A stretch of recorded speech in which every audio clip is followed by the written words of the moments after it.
All right. So, as we Never. begin, um, about 2 days have passed since the incident.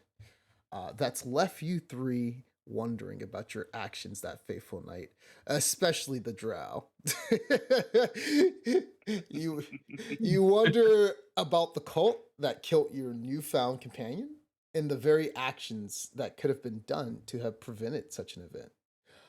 This very morning, you guys are all relaxing at the Stonehill Inn, planning your next move. What do you guys want to do? And it is Uh, now unpaused. I want to head to the armory, All right. blacksmith and armory. All right. I tell these two, well, I'm gonna go. Wait, why am I talking like this? I just say, well, I'm gonna go and buy some armor, so I'll be back. Where the fuck's the armory? Lenine? The I've same never been Mindy? there. As you are walking, you walk outside and you do see this just a gruff-looking man. Matt, if you would explain what your character looks like. Character standing about 6'3", has a hood pulled over his head, but you can faintly see protruding tusks, so you might think he was a half-orc at a first glance. But he's dressed in kind of garb you would see for somebody living off the land, out in the forest, needs to camouflage himself at times. But if the light's just right, you can also see a little bit of an amber glint in his eyes. Mm-hmm. That's great. So what is he doing right now? Is he's walking through? This is his first time in Phantomland, I believe, right? You know, he's walking through, firstly seeing people, or is he accustomed to, just townspeople in general? He is. He's been into town once before. Okay. He's not afraid of people. He just doesn't prefer them. Gotcha. From his upbringing. And what is he doing right now as he sees Zeno? He is actually heading towards the inn. Okay. And he kind of glares at Zeno. At Zeno as he passes, but he doesn't say anything. Gotcha. So the inn that you're looking for, I mean, not the inn, the place you're looking for is right around here, Sandy, as you are getting ready to talk to Lenine. And so Cypher and Valamin, as you guys are simply sitting there, you guys have your mugs and stuff in the daytime, and you kind of glance, and right as you guys look at the entrance is a gruff-looking man standing around 6'3". What do you guys do? Pay no attention to it, or just simply, As he's walking in, there's a on my end there's a sort of like a pause between Cypher and I go, so there was nothing you could have done? And then I go, and as I was like looking down, just thinking to myself about stuff, I go and I say, done about what? I mean, like, could have done something. Don't know what you're talking about. The dead dwarf. What was his name? Cypher's like, notices this guy mentions that, so he turns his head. Oh, who are you supposed to be? What was his name? The dead dwarf. Did you hear about that? It's Baradreic.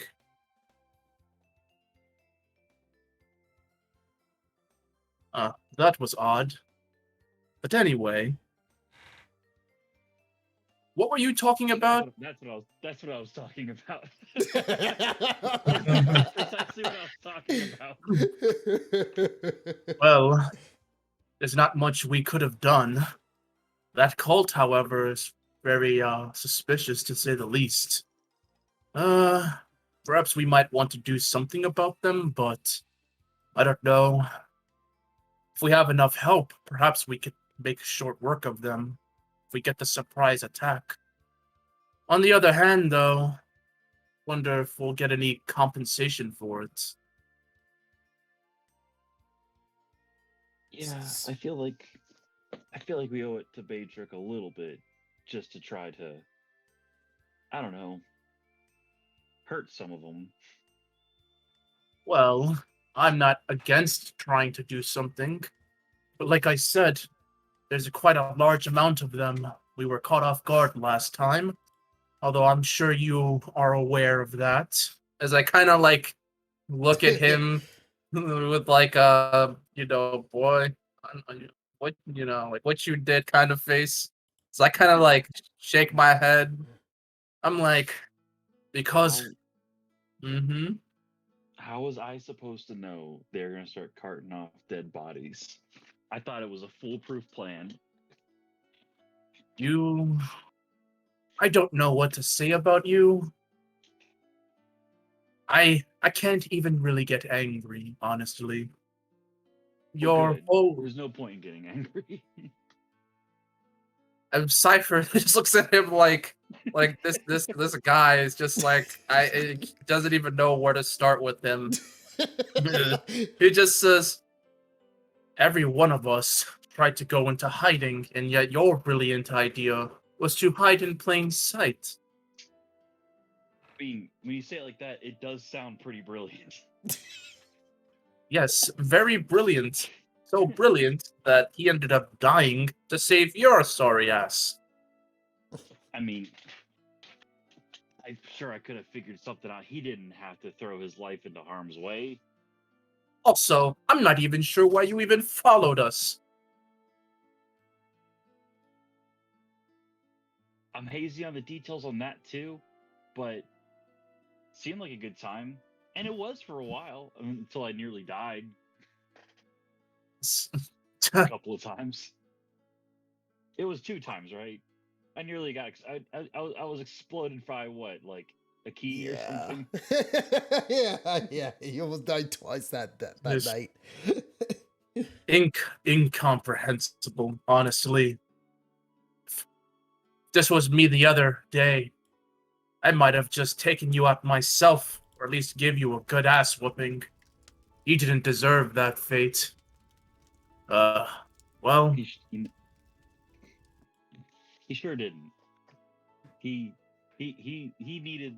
I think he needed the help of his 3 scrappy friends lying in wait.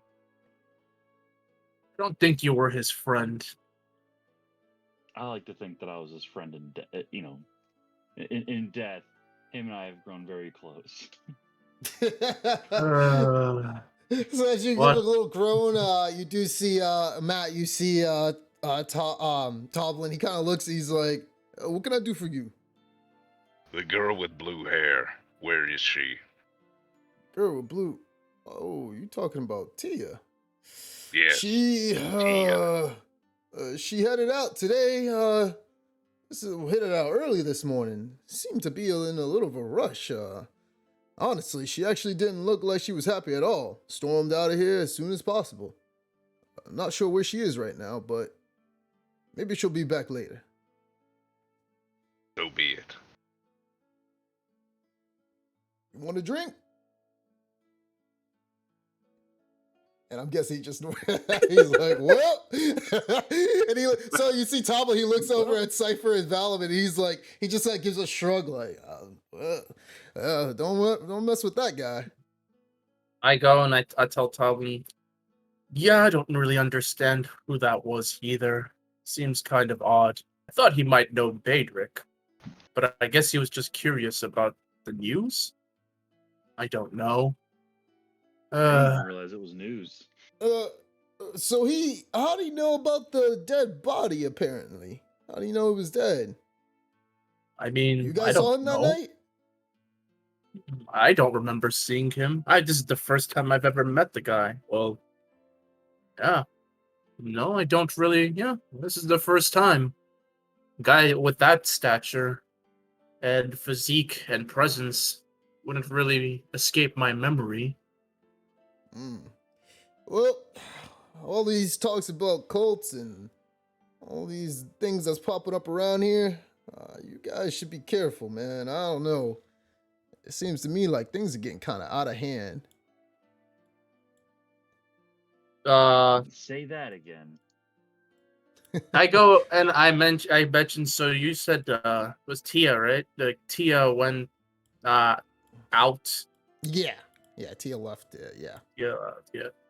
So I go and I say, huh? So Tia went out, huh? She was pretty angry that night. So as you were saying that, you do see the individuals who you almost got into a scuffle to at the Dwarven excavation. They walk in, and you see the main guy, the first guy who walks in. He's like carrying the gem, like he's carrying a bunch of coin, and he's like flipping it up and down.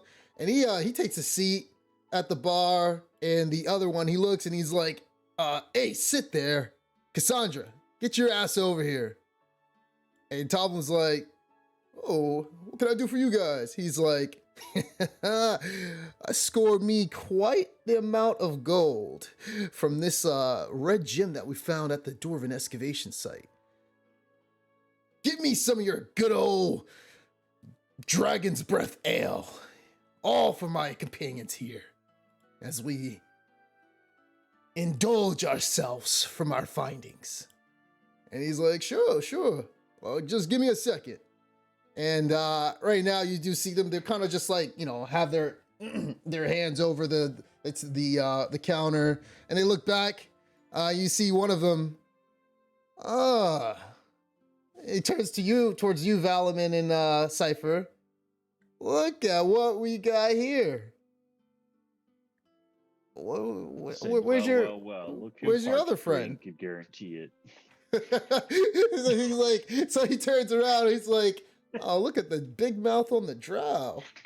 Hey, well, I gotta ask. Over the past few, since yesterday, I only saw 3 of you. What happened to the other companion? The dwarf, the one who I almost beat the shit out of. Oh, he got super rich, and he has retired in Neverwinter. Give me a deception check with disadvantage on that. Disadvantage, huh? Okay. Yeah. One moment, please.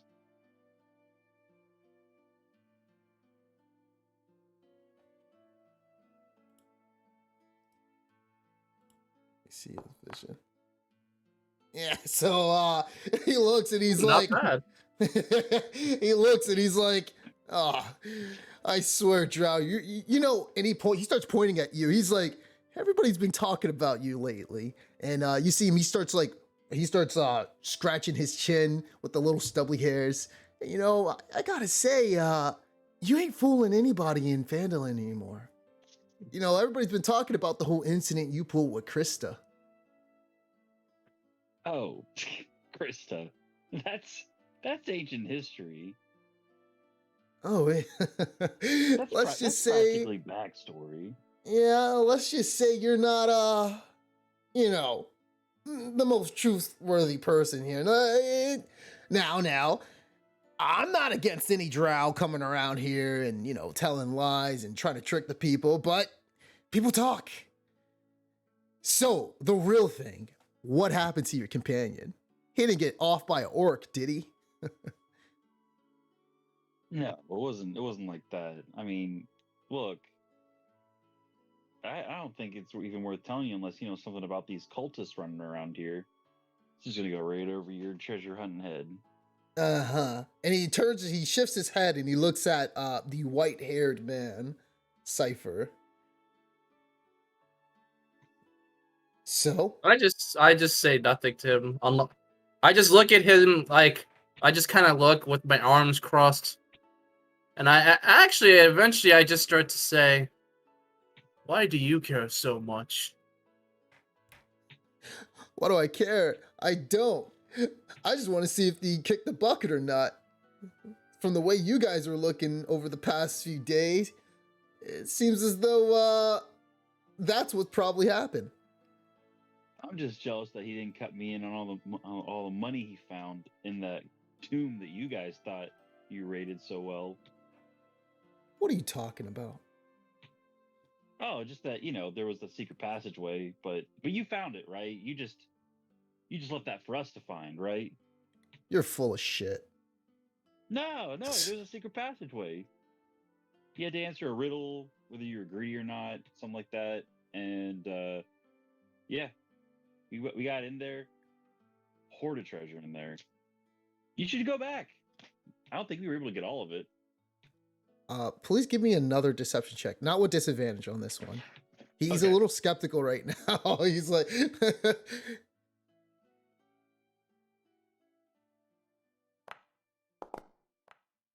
Mother. he's like, so he looks. He's like, it's gotta be another one of those tricks. This guy. And he starts like wagging his finger at you. I don't know. This drow talks a lot. I don't know, man. And he turns back. We're heading back there later today, Cypher and I, because we just didn't have enough sacks to carry that shit out with. But Cypher and I here, we're about to head back there to get the rest of it. Sure. Who'd you sell the gems to if you found anything? Oh, well, that's privileged information. Okay. You know, there's literally like down south of here, a miners exchange, right? If you did sell anything, it would definitely be to her. Yeah. Like I'm gonna screw with those lugheads. Nah, not minor exchange. This is top level shit we're talking about. And he starts peering you, and he's like looking. His eyes, like he starts squinting a bit. And then he just like turns around and starts drinking his ale, and he looks quite peeved slightly, as if he's starting to somewhat believe slightly what you said about the secret passageway. And so he stops paying attention to you. Toblin then looks over. Toblin doesn't seem to be talking about Baradreic. Like, he's actually keeping his mouth shut on that, not really trying to get involved. And he does see that the individual is trying to incite some anger and get on to you guys. As you guys hear outside, you guys hear some hammering, and it does sound like it's Bing Blackfoot, notably hammering on the adventurer's job posts. And he yells out. He simply yells out a yell. A new job is up. New jobs.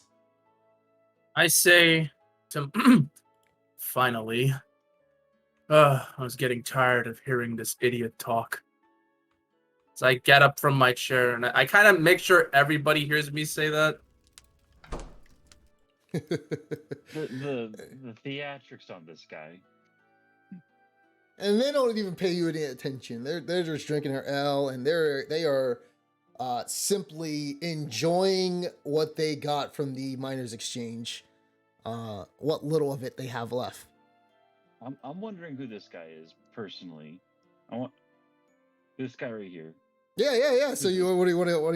I don't know. So when you look over, you do see a normal man. He seems to be wearing like a red sort of not a sweater, but like sort of like leather, like a leather armor on, and he he has like a lot of messy hair. It does look like this guy. He doesn't look like a fighter per se, but he does look a little bit ominous. But yeah, did you want to talk to him?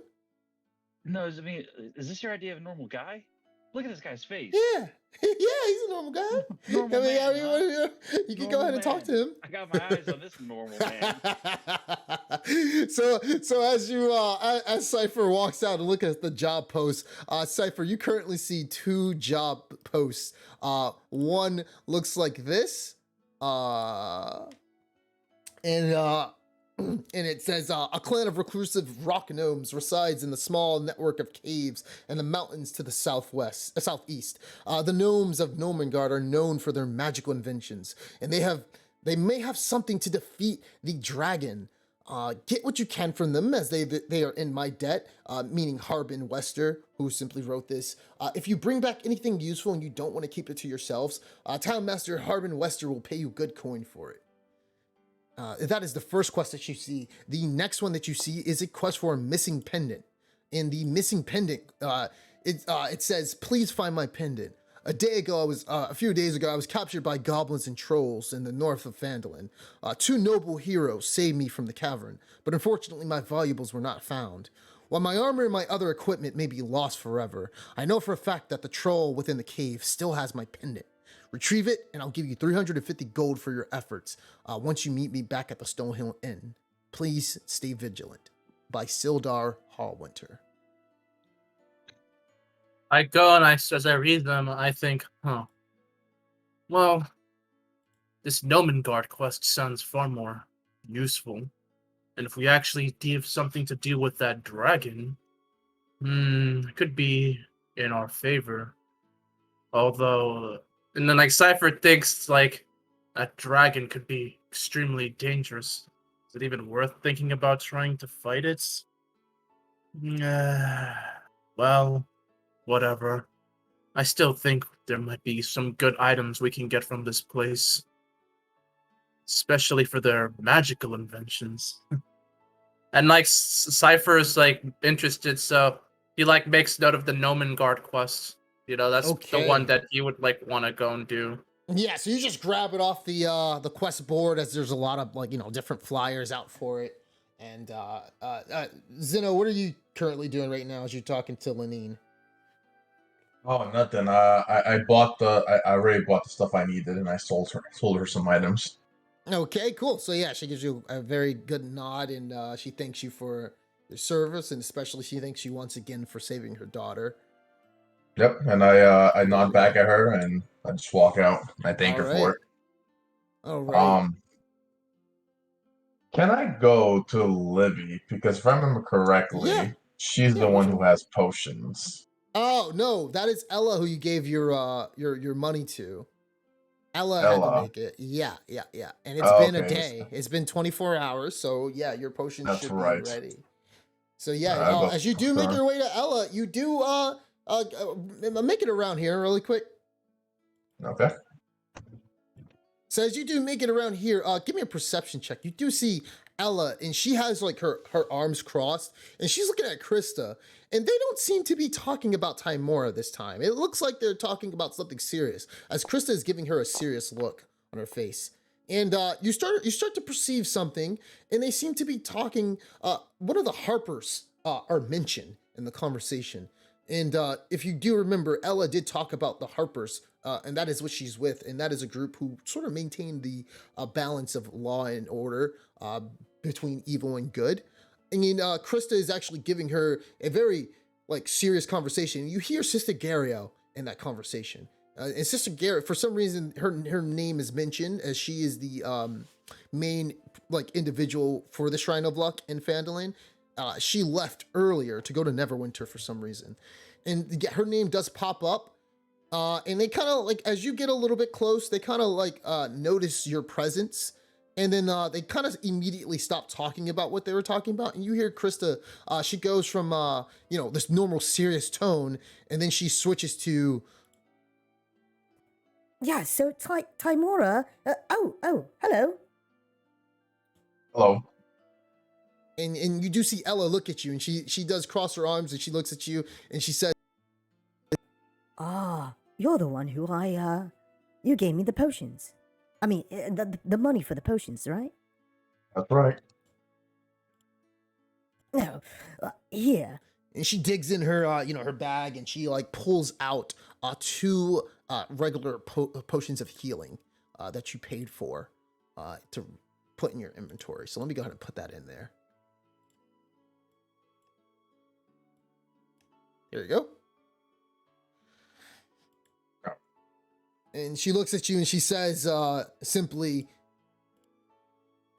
"Well, if you have any other gold, 25 gold, I'm down to make any more. Just let me know. I'll be around town." How many can you make per day? Oh, I can make one per day, one every 24 hours. All right. I give her another 25 gold. And I said, no, I want another potion of healing. Oh, already? Sure. All right, go I guess ahead and spend also the 25 gold. All right. Let's get that for my Yep. inventory. There you go. Absolutely. All right. So yeah, she does tell you it's going to take another 24 hours. So the next session, typically, depending on what happens, you'll be able to get that. So can I ask her? Because I'm not really aware of my surroundings that familiar. I'm just like, well, I heard you talking about the sister. Just trying to luck.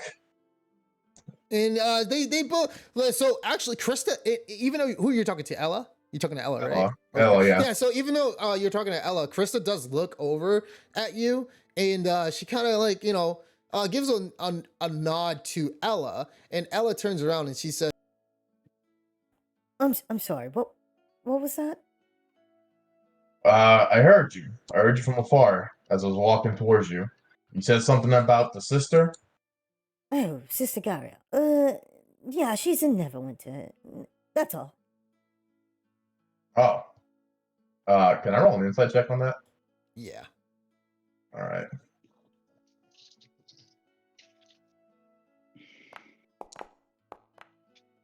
Yeah, so you do notice that her face kind of like shifts her face to the side as quickly as possible when she says that. It does look like she's trying to avoid speaking about Sister Gariel.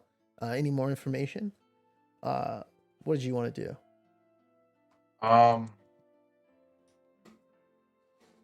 What's it called? And I guess I forgot what was the first part before the sister. I'm sorry, I don't remember exactly. They were talking about the Harpers, the group Right, organization that she's part of. Right. I'm gonna ask her about that too. I'm just gonna say, oh, I also heard you talking about your group, your organization, the Harpers. Anything going on with that? No. Nothing right now. I mean, nothing that needs to be discussed. Why did you want to know? Oh, I was just asking. I heard you talking about it. It sounded serious, and I'm just saying, if you have any work or you need a helping hand, I'm here. That'll be greatly appreciated. I'll let you know if we do need you. Can I roll an inside check to see if she's lying about it, if everything's going well, or something more serious? You don't have to. You can tell that she has a worried look on her face as she's discussing this with you. She seems very reluctant to do so. Okay. Well, I'm gonna, kind of give a nod, and I'm gonna say, well, take care of you two. I'll see you later, Krista and Ella, and I'm gonna walk away. And as Ella usually does, with her posture, she still has her arms crossed, and she gives you a nod too. And Krista bows to you instead. And I see Cypher by the board, so I'm gonna go head over there and see if there's a job. All right. So as you go ahead. As I get behind them, I'm just gonna slap him really hard in the back again, as I usually do. What you looking at there? If you keep slapping me in my back, I might slap you with my sword. I would love it. We can have a duel again, another fight. Last time that happened, you were defeated in one shot. Well, I gotta keep trying till I beat you, right? I don't know. And I put I forgot. Wait, so who's taller? Is he taller than me, or we're the same height? What did you put as your height? I don't know what you put for. I don't even know what height I put. Let me see. I don't have anything on my height. I don't have anything, You guys are both the same size. You're 5'7". No, I'm joking. I don't know what you guys are. I assume my character was 6 feet or. That was just kind of my feel. I'm gonna say I'm 6. I just want to say I'm 6'2", 6. Yeah, 6'2". Right, so basically, what you guys are in real life. Real life, so basically, Gnome's 6 feet. No, Sandy's 6'2". so as I lean forward, I'm gonna put my arm on his shoulder as I lean forward towards the board. See any good jobs there? I go and I grab my arm. I mean his arm, and I'm about to slap him on his head. So I go and I slap him on the back of his head. I It can't would- tell who's more.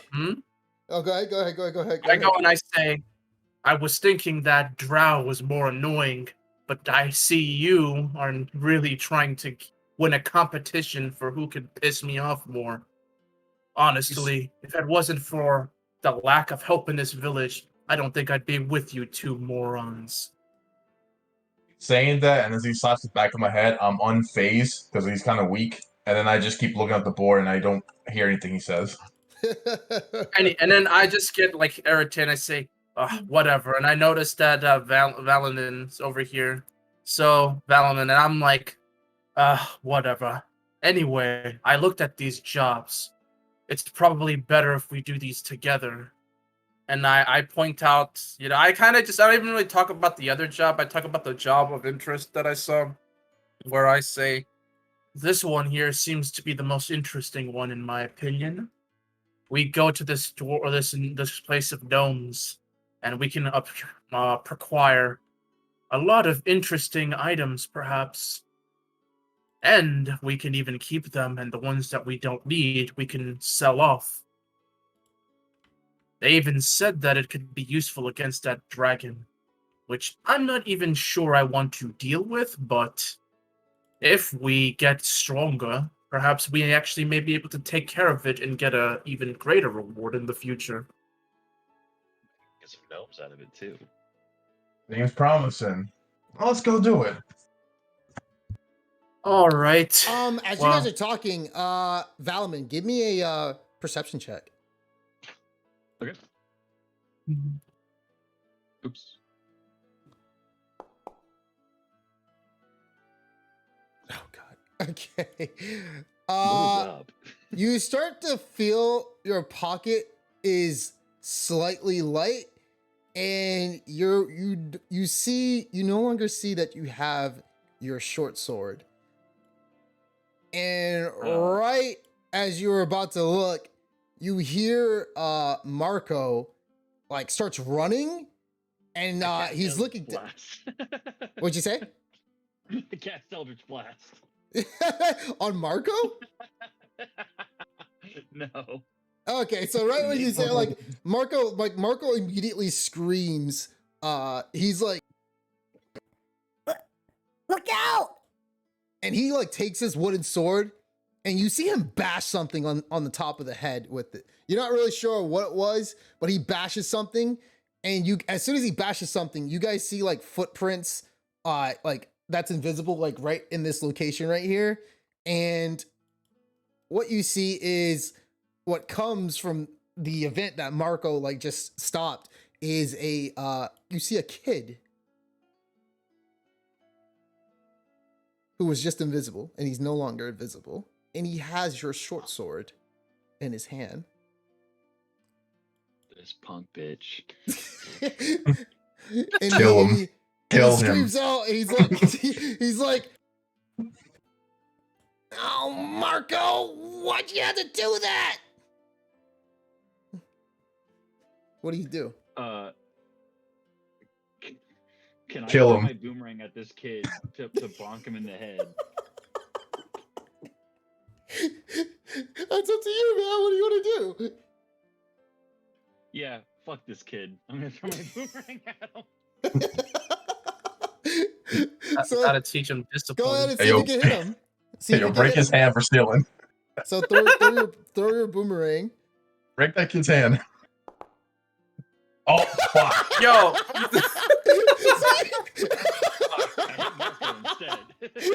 So you throw your boomerang. Let me see something. So you throw your boomerang. Okay, so all right. So it's not Griffo. So you throw your boomerang, and it just like lands all the way right next to the Shrine of Luck, next to Krista. And Krista looks at you and steps forward, and she is pissed. She's looking, and she just like gives you the most glaring facial expression, and she picks up your boomerang, which didn't come back to you. What do you do? I yell, "Oh, Sister Krista, thank you so much for gathering that for me." So as you are distracted, and Marco bonks this kid on the head, this kid immediately goes invisible once again and drops your sword, by the way, and he tries to run away somewhere. You don't know where he is, and Marco looks around to see where he is.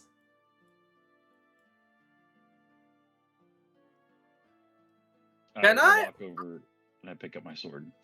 Can I do Alright, like an so- arcane check to see like Arcana check?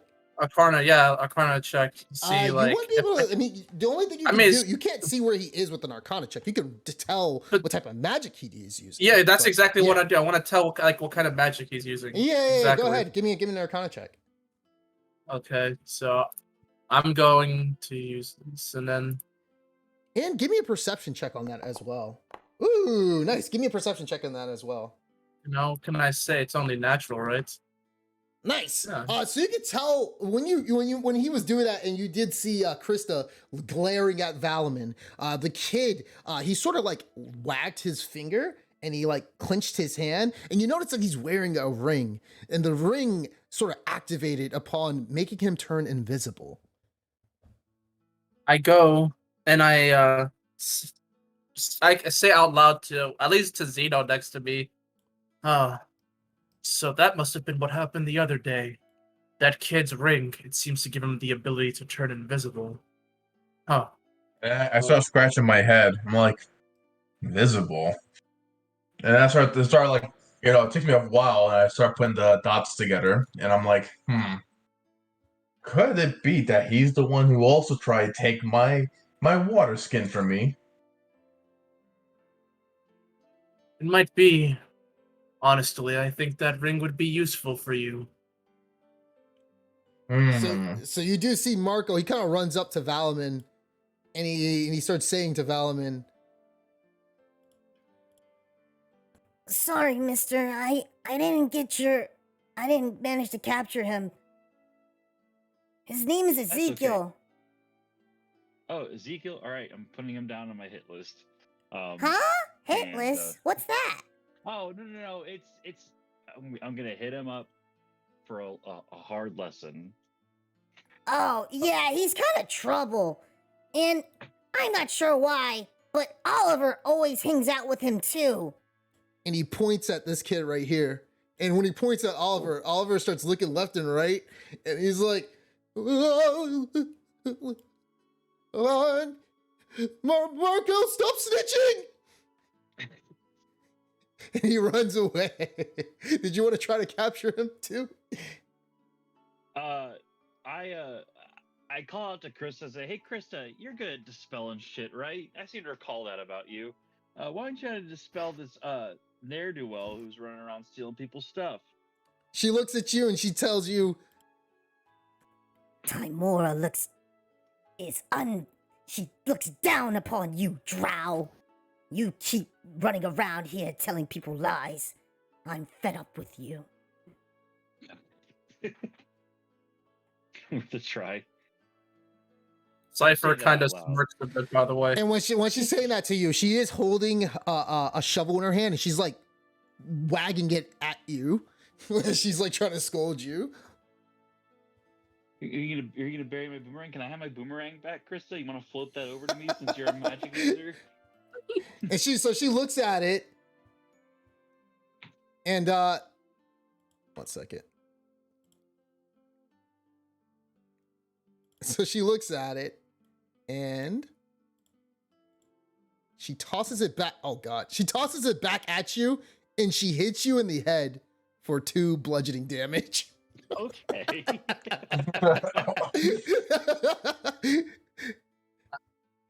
Cypher just laughs, actually. I started laughing with Cypher he too. like he rarely laughs. Laughing. It's like I go. Well played, Krista. Even Steven, right?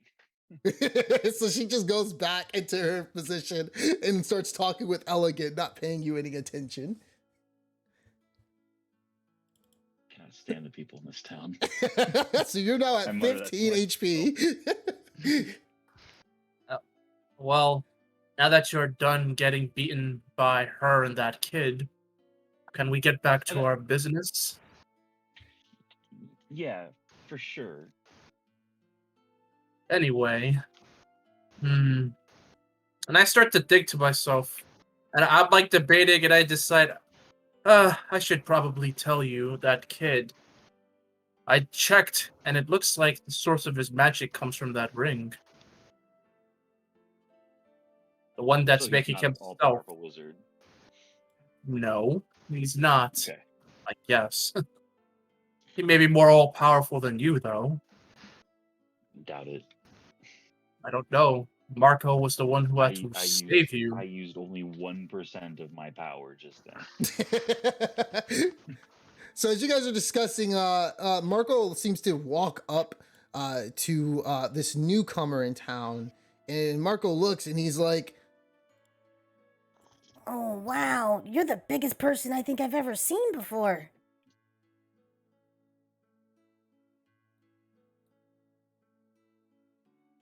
What can I do for you, little one? Oh, nothing. I just wanted to know, how'd you get so big? It's all thanks to my father. He must have been a great warrior, like I'm trying to become. A warrior, yes, but possibly not your definition of great. Well, my name's Marco. What's yours? You can simply call me Grizzly. All right. Well, I'm always around town, and I'm trying to, just become a adventurer, just like you guys. I'm pretty sure you're an adventurer, right? I live off the land, and I wouldn't say I'm an adventurer, but I do tend to follow it. Oh, you're like my mother. She tends to live off the land, too. Although she doesn't really hang out around Phandalin. I think she did before, but, she gets angry when, I don't know. he kind of looks to the side a little bit and he kicks the dirt.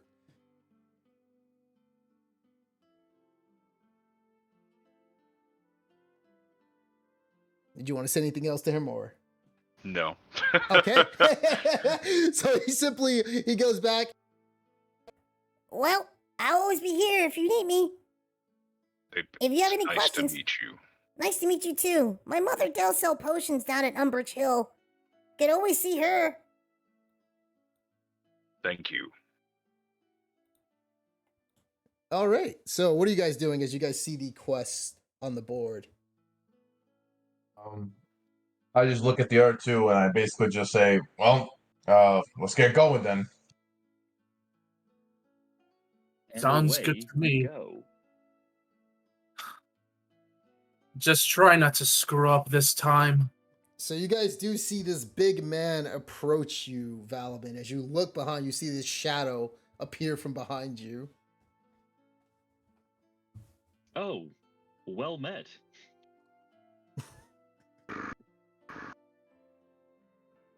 I go and I say, Growling oh. Yeah. Deep bestial growl. So as you guys are there looking at the job board, you do see Tia. And she walks and she looks specifically around at first. And when she looks on the right, she looks strictly past you guys, and she looks straight at Valaman. And she starts walking over. Can I make a note that Cypher Yeah. in his head is just thinking, looks like he's in more trouble now. He's just thinking that. Okay. Valaman, you see Tia walk over, and she's not even paying attention to Cypher in Zeno, and she looks strictly at you, and her face is angry. What do you do? I say,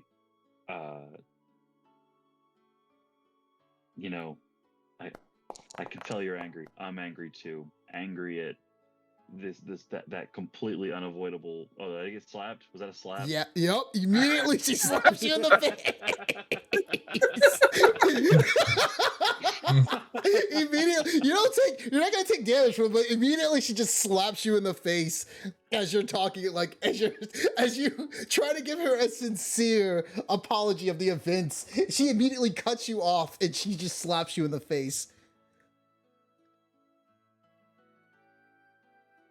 Do you say anything? Do you do anything? I say, good. Hold on to that anger. We're gonna need it for the fight that's to come. And she looks at you two, Cypher and Zeno, and she says, Did you guys find anything? Any events that occurred about the man who killed Baradreic? Not yet. I thought about asking those guys at the inn, but the ones there, and I mentioned there were these other adventurers who we ran into, but I don't think they know anything. They seem too stupid to even be of help. Sorry, Tia. Not right now, but we're still working on it. I'm sure we'll find something eventually. Well, let me know if you do. and she looks like she's getting ready to walk off. Grizzly, did you want to do anything? Yeah. And so she looks, she turns her head. Hmm? And Grizzly pulls something from his pocket and holds it out, and it's a blood-encrusted symbol of Moradin on a broken chain. This was Baradreic's. Yes. Where did you find this at? At the place that he fell. Well, And she kind of looks and she shifts towards Cypher and Zeno. you were with this man? No. We never met him. We don't even know him. That is odd. I don't remember you either. How do you know about what happened? Were you a friend of Baradreic's? I did not know the dwarf, but I witnessed the events over the past 2 days. I saw everything. Do you have any information about those cultists then? No. Only What that about- I've followed my dreams to witness a disaster that will befall this town. As Cypher can't really make what he's talking about, and it just says, so if you don't know about the cult, then I guess we're still at square one. Those cultists, if you saw, are pretty dangerous. I don't know what they're up to. Preferably, if we could do something about them, I'd be happier with that. But we may need some help. I don't know if you're skilled, but we're trying to get information and prepare to deal with them at some point. There's also a dragon around here, which we're trying to deal with as well. Yes, I have seen the dragon too. Well then, would you be interested in joining us? As you can see, we're down capable men. At this point, it's just me. I interject, and I say, I slap Zeno in the not Zeno, Cypress in the back again. I pipe up, and I have this forlorn look on my face. I go, Grizzly, in that terrible moment when you witnessed Baradreic fall, did you happen to notice any strong, capable warriors lying in wait, able to do anything at all? I mean, anything. Is there anything that anyone could have done in that moment that As you I could see? said, I witnessed everything. And I just sort of swivel. I look at Cypher, and I swivel, and I look at Zeno. Cypher doesn't even register what he's even talking about. Like, it just sounds like he's being random. And he just like goes and he says, well, anyway, like I said, we could use some help. Tia is pretty strong, as well as I. These two are helping. I mean, they have some skill. When I kind of say, well, Zeno has some skills. This one, I don't really know, but still, we're kind of desperate. I will take the dwarf's place. Very good then. You seem quite skilled. I I can walk tell over you're strong. and I reach out my hand for a handshake. Welcome aboard. Grizzly kind of looks at the hand for a moment, and then he takes it. And I say, I can see you're a man of strength. We'll get along just fine. We will see. And he looks over at Cypher and just says, even rats will save each other from drowning. Why can't you do as much? Cypher is not even sure what that means. So he just says, I don't really understand the saying, but... Don't you have an intelligence like 18 or something like that? Shouldn't you understand that? It's No, not like, he emotional doesn't- intelligence. Wouldn't that be wisdom, actually? What? I don't know. I don't know. It's just, Cypher just doesn't know. because no, he doesn't understand because like he doesn't think like anything about like he's like what rats say something. He's just like to him it doesn't register as like anything related to whatever happened. That's why it just sounds like randomness to him.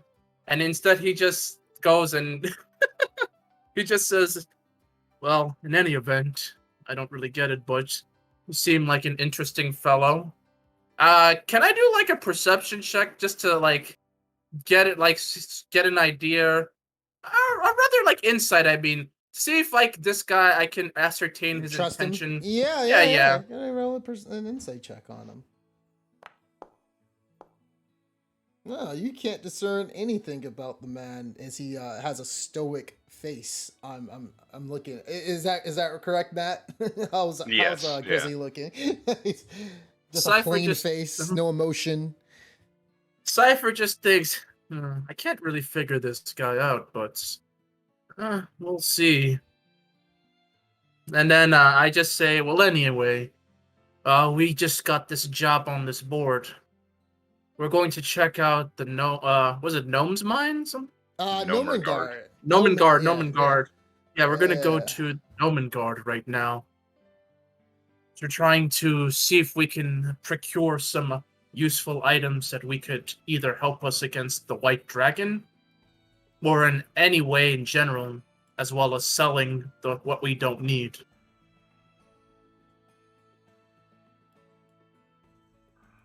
Does that sound good for you? As I say that to well, I don't know his name, so I say to the big guy. I hear nothing, so I just say. No, I say it very well. Oh, okay. And I just say, well, I suppose we should swear to God. introduce ourselves. So I say, my name is. We gotta get out of here. We gotta move. We gotta move quick. Okay, so I just say, my name is Cypher. What's yours? You can simply call me Grizzly. All right, Grizzly. Well, I think we're good enough and ready. We might as well head out. And I asked Tia, would you like to join us?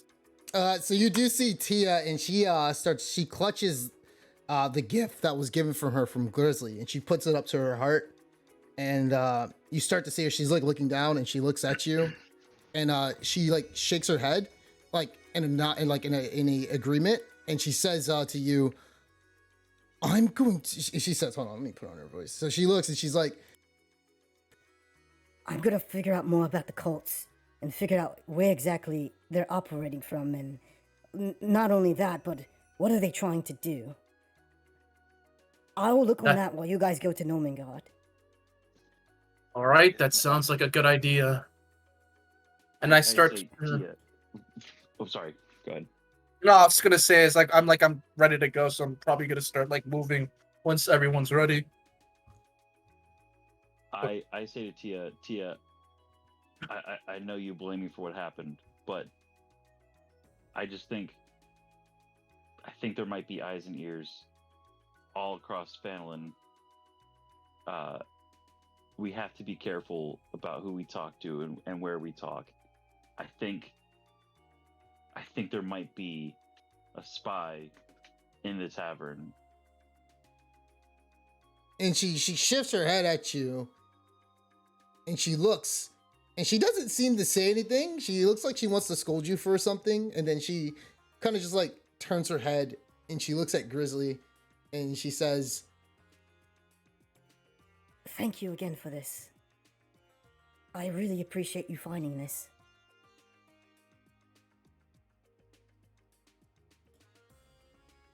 and Sorry, she I was go ahead. muted. Oh, I okay. said, What'd you say? Welcome. Gotcha. Welcome. Gotcha. Yeah. So she looks, and she starts looking, and she doesn't really pay you any attention, Valaman, and she carries off. I'm telling you, the guy in the tavern. I walk over to the others. I'm like, guys, I'm telling you right now, there is. Why can't I drag myself? Because the That's game is pause. paused. Oh, Oh, no, there you go. There you go. I say, look, guys, it's just a hunch, but there's a really suspicious-looking guy in the tavern. Suspicious? What are you talking about?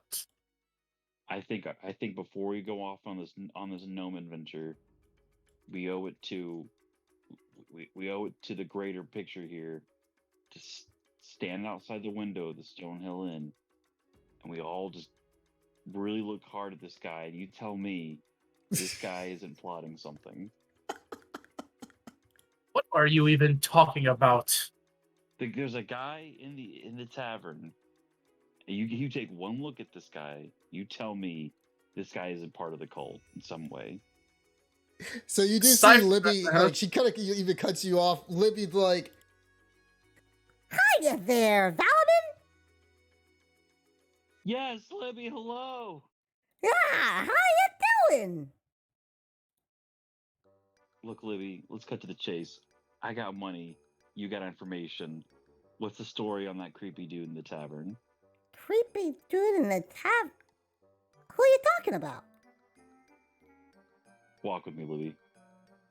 Okay. And so we do sort of like a West Wing, sort of like we walk and talk.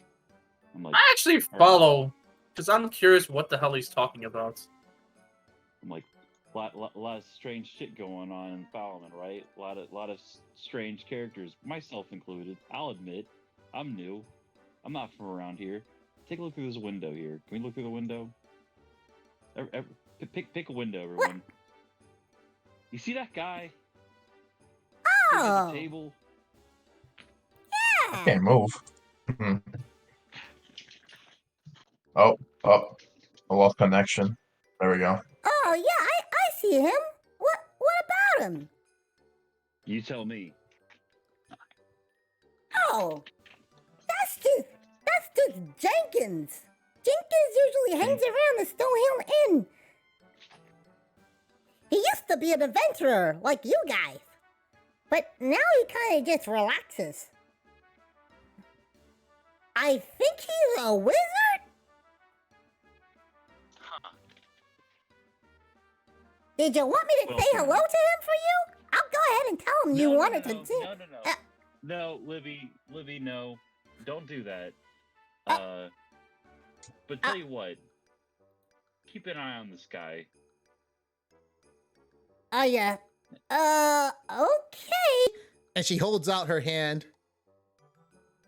All right. What's your usual rate, Libby? Well, for stalking somebody, that's a lot of effort. 5 gold pieces. Well, what are you ever doing with stalking people, Libby? You stalked us. What? I don't stalk. I normally see you guys around the job board all the time. All right, listen. Here's 5 gold pieces. Heck yeah! Here's five silver pieces. 5 silver And, pieces? I'm only gonna watch this guy for an hour if it's 5 silver pieces. That's fine, because I bet this guy walks off and reports to his master all the stuff that we've been doing since we've been here. I bet he's looking at us right now. He listened to us talking. Are you sure about that? And you do see the man. He kind of looks over at you, Valaman, as he looks through the window and see you staring at him. I start giving him a weak smile. And he looks, and he sees Libby doesn't see him because she's like, her head is like pointed straight at you, and she's looking up, and she's like, and she looks at you. She's like, Oh, well, did he see you? Yeah, he saw me, and I want him to know that I know. Well, looks like he's gonna know the jig is up. All right, guys. Mission accomplished. I think we've gotten everything we need out of this guy, Libby. I tossed Libby 3 silver pieces. and she takes it, and she, as you toss it, she catches it, and she's like, Wait! You guys are going to Gnomengarde, right? Yeah, we have. It's gnomes. There's treasure. We got it. We're good. Thank you, Libby. Well, okay. Good luck. There's some other stuff there, but I think you got it down. and she just goes back. It's gnomes, Libby. So she goes back and she starts like talking to this girl from really far. You can just see Libby just starts like, she's like pretty loud, and the little girl is like looking at her. She has a very discerned look on her face, and she's like starting to squint her face. This girl right here, and she's holding her flowers as Libby's just yapping off on and on and on.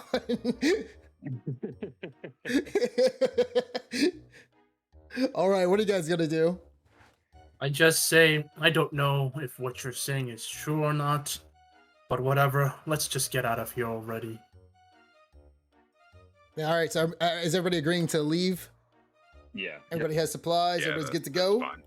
Alrighty. Let us go. Let's get to the world map. I'm just gonna say, out of character, out of game. I cannot possibly imagine you have picked the picture that you picked for that man and he not be suspicious. I thought that the first day too, but I couldn't do anything. He does kind of look like he's in House Slytherin. Yeah, that's the first thing I thought of. No, he's a trustworthy guy. He's a trustworthy guy. Yeah. Oh, okay. Yeah, I mean, you can always talk to him. I'm not talking to that pasty fuck. Oh God. Okay. So, as you guys walk, you can see on the flyer that it does have where Gnomengarde is, and it sort of leads you to a map. The map sort of leads you to a trail. So you guys are going through the woods once again. You guys pass some cliffs. After around 2 hours in, by the way, you can tell that the air is quite relaxing as the sun shines upon your heads as you travel through. Let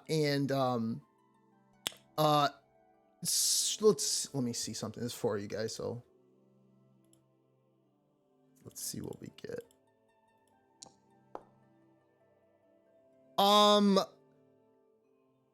Sandy, roll me a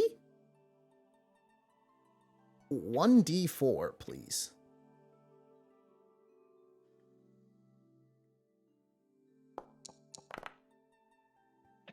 All right, let me check the all right, cool. All right, so after you guys are traveling, you guys start to hear a carriage, and it's being guided, and you guys look and you see Zeno, that the carriage is being guided by some men in cladded armor as you guys are traveling on the road. And I'm going to put you guys on that map. A second. So let's go to...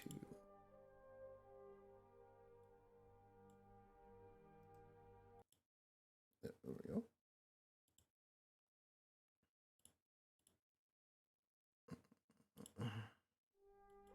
All right. So, as you let me know when you guys are on the map, by the way.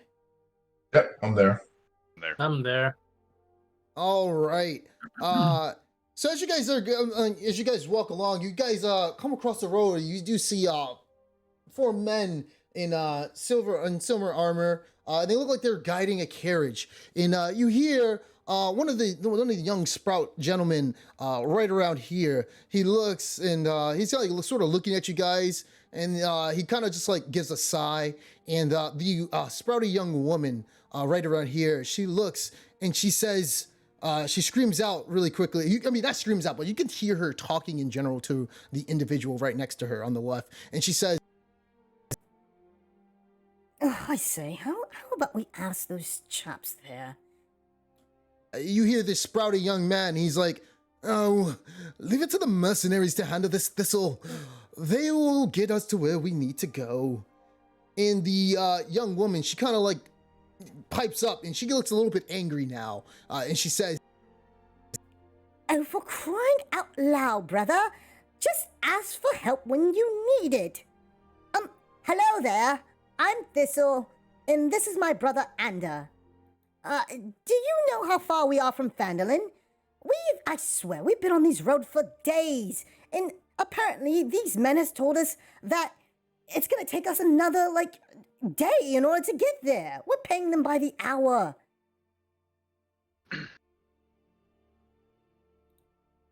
and to give you guys a little background, you So guys bad. left 2 hours ago, Phandalin. Oh man, I want to lie so bad. I mean, so Cypher says a whole day. We just left Phandalin 2 hours ago.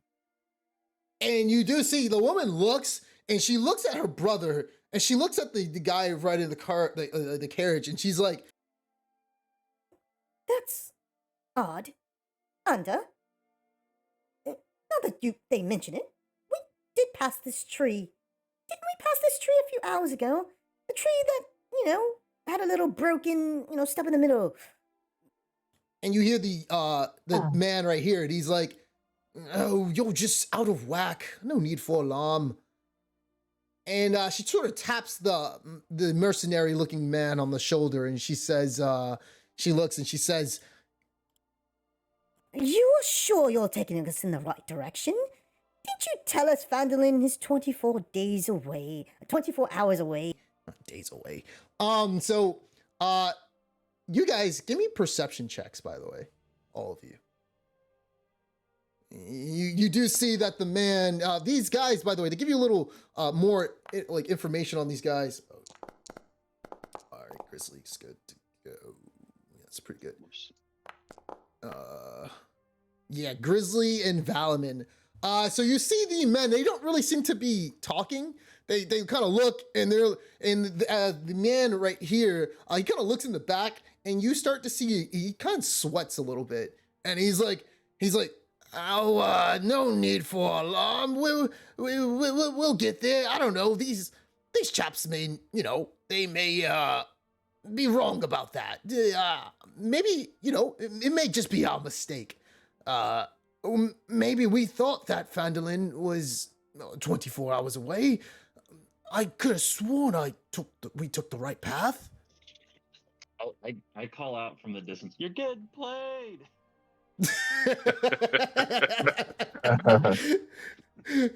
and you see Thistle, and she's like, Zach, give me an investigation check, and you get advantage on this. And give me an Arcana check with advantage. He's definitely got this. Don't say that. Investigation with advantage. Yeah. And No way you can get double ones. Oh. There we go. All right. Yeah. So give me a Arcana. Arcana check with advantage, please. Oof. Yeah. So you do notice for some reason, you do notice that when the men start sweating, and you start to see them all sweat, and they kind of start looking at each other, you start to see green blotches of skin Oh. And they look Okay. at each other and they start sweating. And one of them turns around and their voice sounds a little sort of say like it's like squeaky a bit. It's like and it has like, you know, it sounds like he's speaking from his throat rather than his tongue. And he's like, what and he wants to say something, and then you do see this individual right here. He kind of looks at him and he's like, he starts shaking his head. What do you guys want to do? Can I walk within range of the horses and then cast prestidigitation in between their heads to do like a loud pop noise? Yes, Scare you the can. shit out of them. Yeah, so go ahead and yeah, did you want to just do that as everybody's looking at you? So go ahead and you can walk and do it or whatever.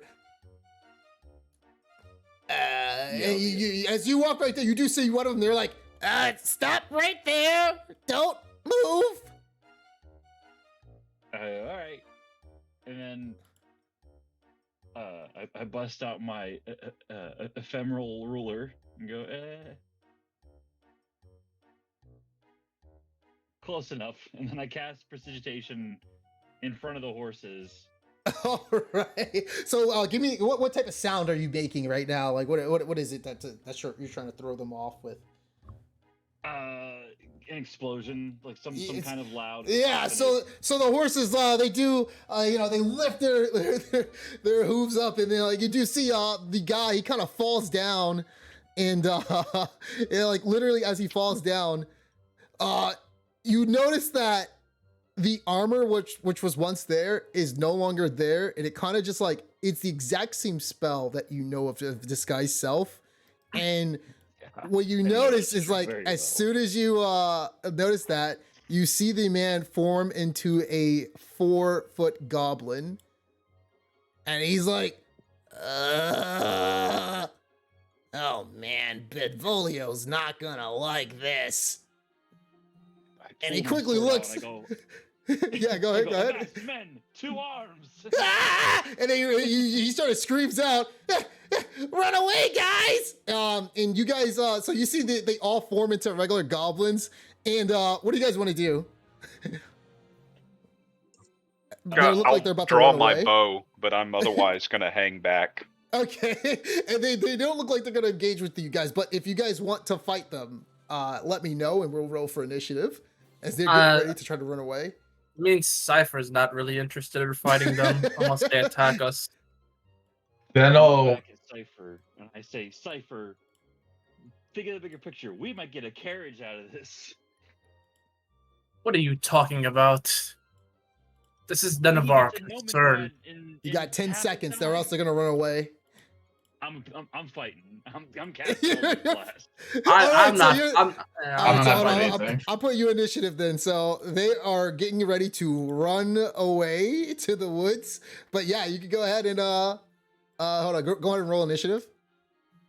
Okay. Oh shit. Damn, don't fuck with Hobby. So Hobby immediately he looks and he's like, "Run away! Benvolio's gonna kick our asses! At least we got some gold out of this!" And he just runs into the woods. The next goblin then runs away as well and he does a dash into the woods. And the next one as well does another dash into the woods. You're up. I look at this goblin here and I go, Yerk, yep.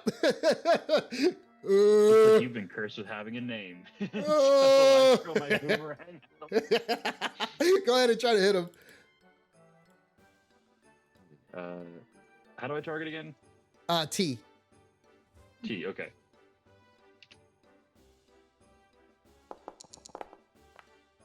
And you miss. Are you fucking kidding?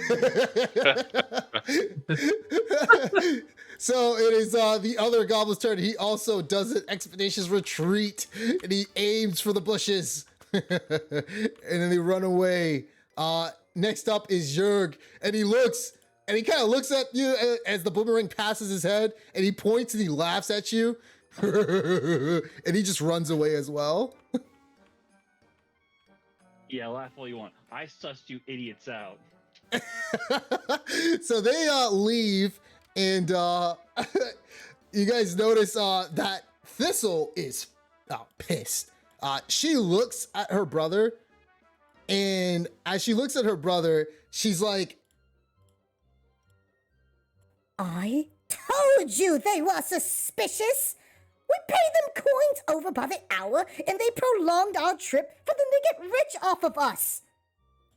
you see the young man, he looks, and he's like, well, it isn't my fault. I thought they were suspicious as well. And the young woman, Thistle, she looks over. Why are you like this? Go and man the horse now. This is all your fault. Also, think of these adventurers. If it wasn't for them, we would have been paying these idiots. And he's like, oh, well, fine. And I was gonna do so anyway. Excuse me, chap. Where is Phandalin? Just north from here? Go 2 Yeah, take this hours one, Grizzly. north, and Oh. you'll reach Phandalin. Thank you. And he hands out, you see him, he hands out a bag, and he says, he throws it at you. Here, take this. Oh, hopefully we'll see you guys there to thank you more properly next time. And, oh God, my grandfather's gonna kill us. And you go see, ahead, he hands you 50 pieces of gold, Grizzly. I nod Even- to him. And even though it was the drow who wanted to do what he did, literally, let me put that back. So literally, Got a horse he to just- feed. Yeah, literally. So he just like they don't pay you any attention, and they kind of like get ready to move in your way, Valaman. Did you want to do anything? Yeah, I go. Hang on a second. Hang on. What did you want? What business do you guys have in Phandalin? Our grandfather, Barthin, works there. And how does this carriage factor into that? What are you playing at?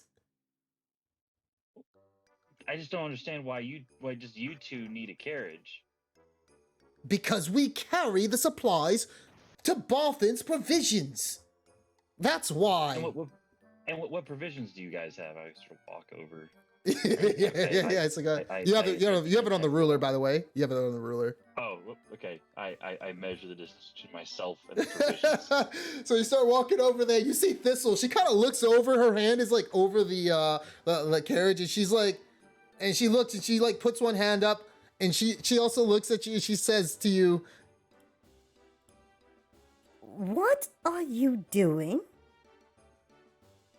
I'm just curious. I mean, I think I saved you guys quite a bit of money just now. I think I don't care about money. I just want to know what you guys have. And we paid for it in coin to that big man over there. If you want more, ask him.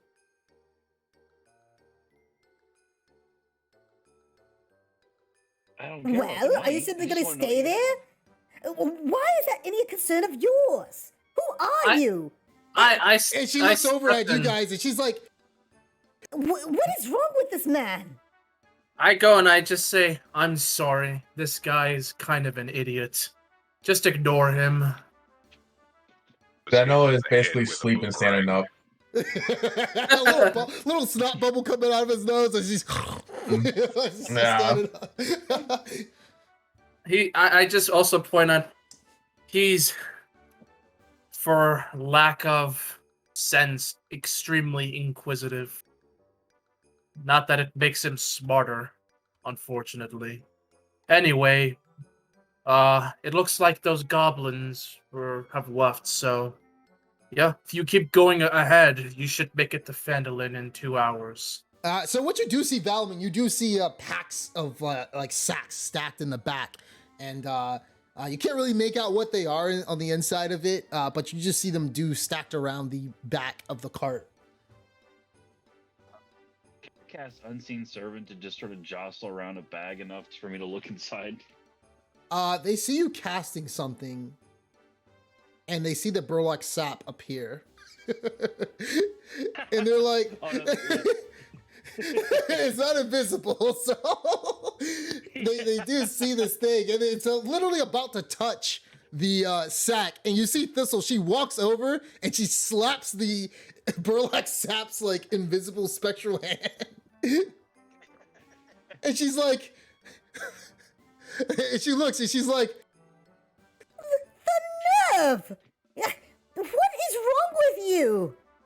Listen, we're Dragon Force. We're dealing with a lot of dragon activity in this area, and we can't let any possible lead pass us.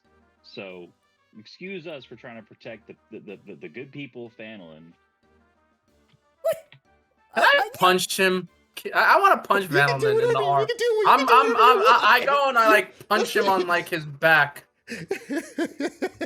Valman, how do you respond to that? and I'm like, "Will you stop being stupid? You're wasting our time and scaring them. Let's get out of here already. We have a job to do." All right. I don't react. I just sort of like give a long sigh. I go, all right. It seems that my fellow Dragon Force members are unwilling to pursue a potential lead. So I guess you two can both be on your way. I wish you safe travels. This.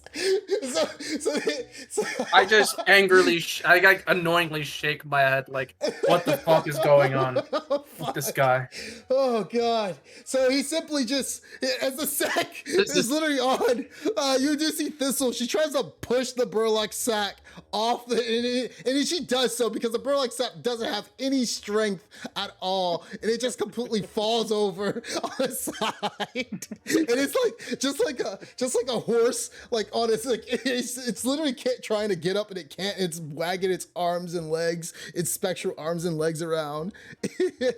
And she's like, she looks and she like gives Thistle, I mean, she gives Ander a very knowing nod to get the hell out of here, and he immediately like forces the horses to get ready to leave, and they do get ready to leave, and they do miss.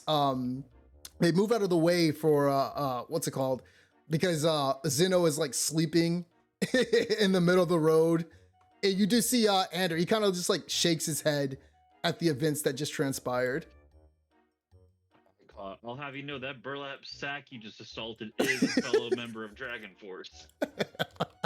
I get really annoyed and I try to like use Ray of Frost on the sack. Yeah, go ahead and hit it. I'm annoyed, so I'm just gonna like try to like hit it or whatever. And you immediately just like frost it to death, and it just like dissipates. How much HP does let me see, the Burlock sack has, how much HP does that thing have? The Unseen Servant? I forgot. Hold on. No. So like, yeah, it has 1 hit point actually. I didn't update the token, like, but yeah, when you cast it, it has 10 AC and it has 1 hit point and a strength of 2. So it just dissipates as soon as you cast it. I'm not gonna require that to be like you using your spells because it's just hilarious just how this played out. So, yeah. So afterwards, I just say, "Will you stop wasting our time with shenanigans?" I'm getting angry just thinking about how much time we wasted with this bullshit. At least it's good that they were saved, but I don't know what your problem is with this, like, thing you do where you are asking all these questions and being suspicious of everything. There's a cult walking around and there's a dragon all flying around here. I feel like we should ask some questions. You didn't even ask that question. They wouldn't tell us what they were carrying. Don't you find that a little suspicious? No, I don't find it suspicious. Instead of trying to act like the detective, leave the detective work to me. You know what you should do? You should do what you're best at, which is either making me laugh or being my meat shield. Wait, when have you Cypher laughed around us? I've laughed earlier when you With Or, Baradreic They guys. got hit by the. Oh, We got to the boomerang. oh God, Patrick! Too soon. Too soon. I go and I just say, I laughed earlier when you were, well, manhandled by that boy and Oh, that girl in the village. Krista. Yeah, Krista, but I don't think he knows her name still. So I don't know. He just called her that girl and that boy. So you know what, Cypher? It just makes me happy to know that I got a guy like you to talk about the last time he laughed. That's good. If you keep this up, I might laugh even more. I can't After wait I to put make you fucking laugh. after I put you in the ground. I'm gonna No, that's tap not very Zeno on the funny. shoulder while he's sleeping. He's sleeping. To wake him up. What does Zeno And, do, Sandy? When he wakes up, I hand him a sack of 45 gold, and just kind Oh. of say, "From the people in the cart." Oh, they finally left on. I was getting sleepy and tired.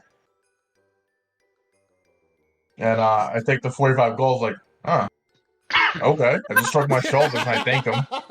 And I added 45 gold to my inventory. This is great.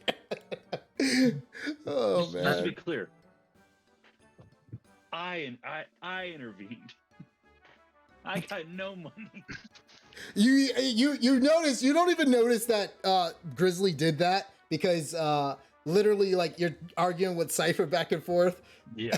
So I don't know if you want to ask Grizzly about the money. No, I don't care about the money. Okay. Oh god. All right. So did you guys want to carry on or Yeah, I just kind of Um, motion like we should get going. We've wasted enough time here. I'm gonna step away for just a second, get a yeah, drink, and yeah, I'll be back. absolutely. Yep. That's great. All right, so we're gonna go. You guys are getting ready to be in Gnomengarde. So that was great. That was hilarious. Fucking Zach. Oh god, that was perfect. The burlic sap just like touching the goods. Incinerate the boomerang. The boomerang. Good for nothing boomerang. Oh god, that's amazing. All right, so after around a good few hours of walking, you guys do make it to what you see looks like Gnomengarde, and I'm gonna put you guys on that map. You guys notice it does look like for some reason it's snowing. You're not really sure why. You're not Snowing. sure. I'm not really It's sure snowing. why. You're not sure why it's snowing. It's not. The temperature was pretty damn warm when you guys were walking, and all of a sudden it's just snowing in this area. And hold on, let me pause it for a second. I'm gonna wait until Matt gets back before we start. I was laughing at the Libby thing. Like, yes, gnomes, Libby, magic items, of course. That was great. Oh, that was great. Oh man. She is simply not worth my time. Yeah. Oh god. Yeah, we're gonna put on some Christmas music as you guys are there.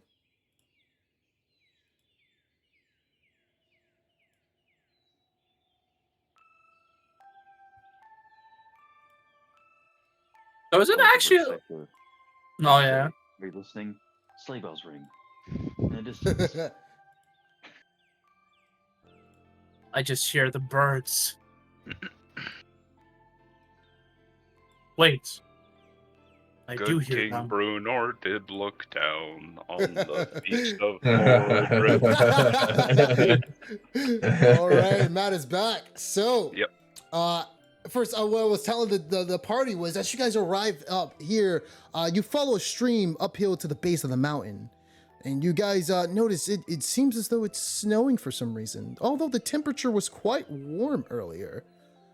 When you follow the base of the mountain, you see a waterfall erosion has carved out a natural concavity, and a roaring waterfall creates a cloud of mist as it plunges into a shadow pool of water north of you from when you look and see, as right around here, this area right here. And you notice also that you guys see mushrooms popping out in this location. Some red mushrooms, yeah, green mushrooms, and you see some purple mushrooms in the mix of that. And this is what they look like as you guys look in there. Let me show you that. Whoa. Yes, sir. So that's what they look like. And Pretty tasty. that's right. Go ahead. You can go ahead and try one if you want. But I will leave that to you. But so as you guys do see that, you guys see several cave openings on the overlook of the pool from rocky ledges that look around 20 to 30 feet above. And it looks like in this area, the mountain blocks out any sun from reaching in this place. But there does look like an opening you can enter in from right around here.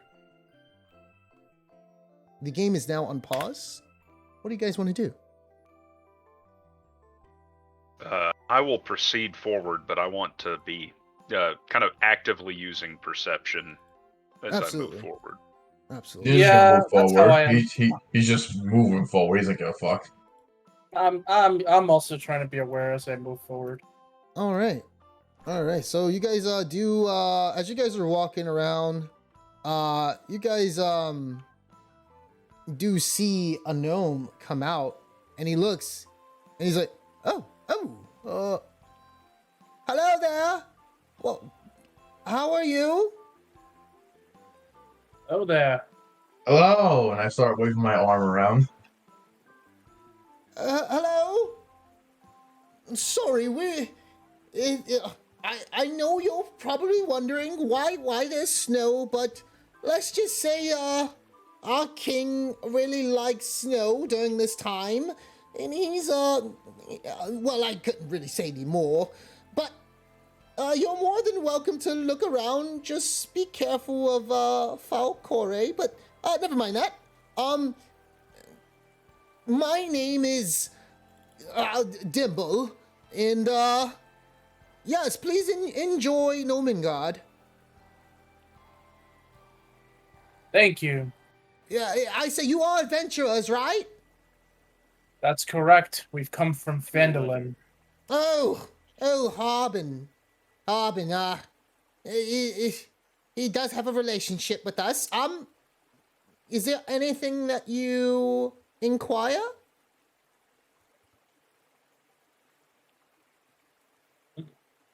Sorry, I was drinking something. Well, we've come here. So just okay. So like just out of the game, but like, so we're here to like look for the items, right? Well, I can't everything from the mission.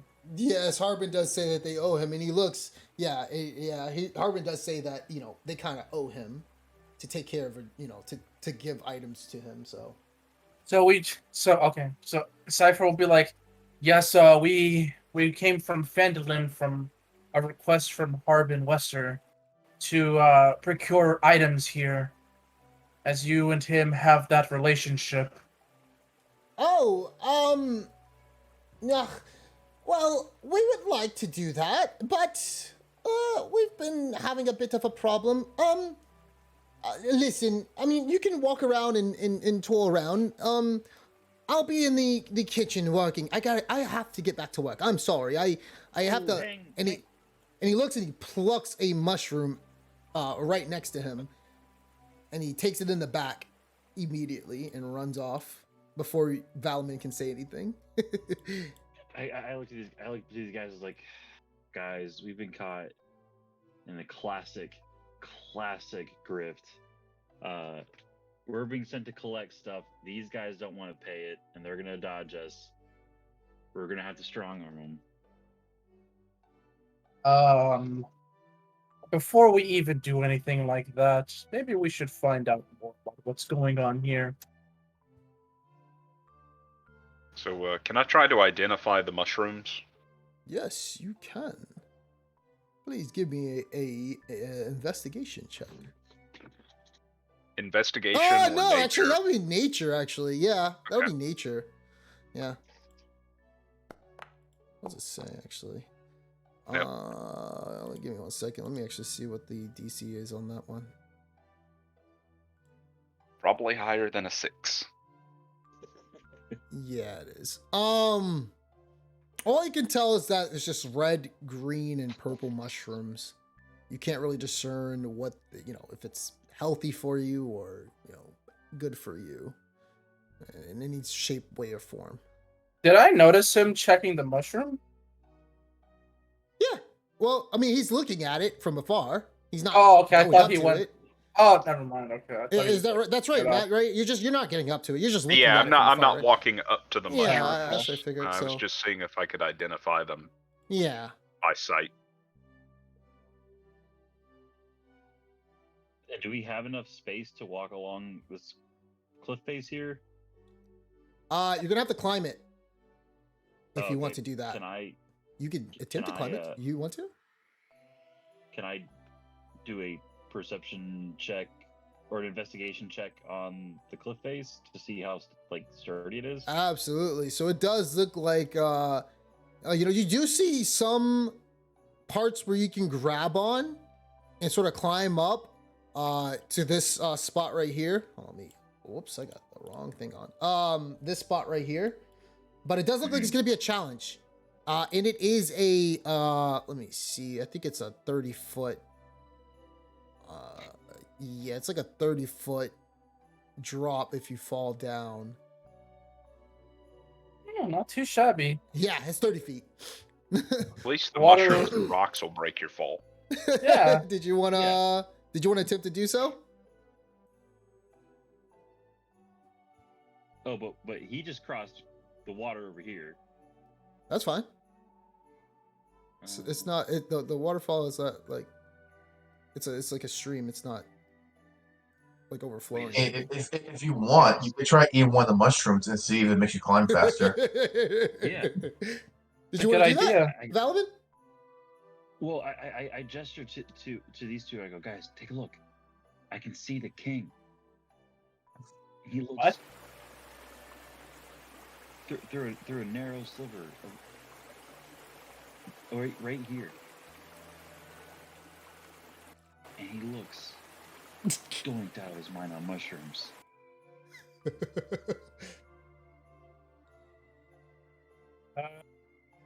What this guy's talking about. Whatever. We need to find a way in. Maybe we should just go. You guys where don't that even know. other So you guy guys was. turn back and you don't even notice Grizzly is there anymore. I noticed. Where did Grizzly go? No idea, but I'm gonna go where the gnome was. Maybe I can find him. So I'm guessing these have to climb this up. I guess. Yeah, you can walk. You can take the path. To, Oh yeah, I didn't even notice it. It's kind of. Oh, there you are. I guess you went in before us. What'd you see? It's a home for gnomes. What else is to see? Well, I meant are any Climb up this wall here. any treasures? Anything you found in there? You trying to climb it? You trying to climb up it? It's 30 feet. Yeah, I'm going for it. You go for it? All right, give me an athletics check, please.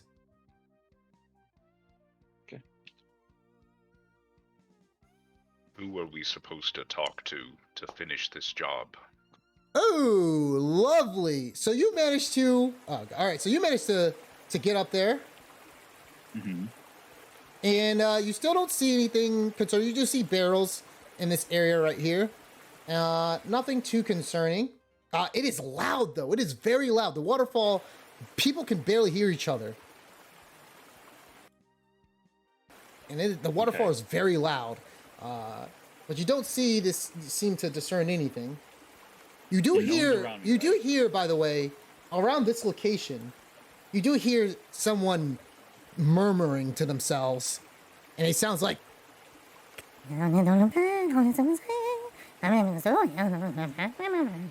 Yes, yes, yes. Believe cousin It is around the corner.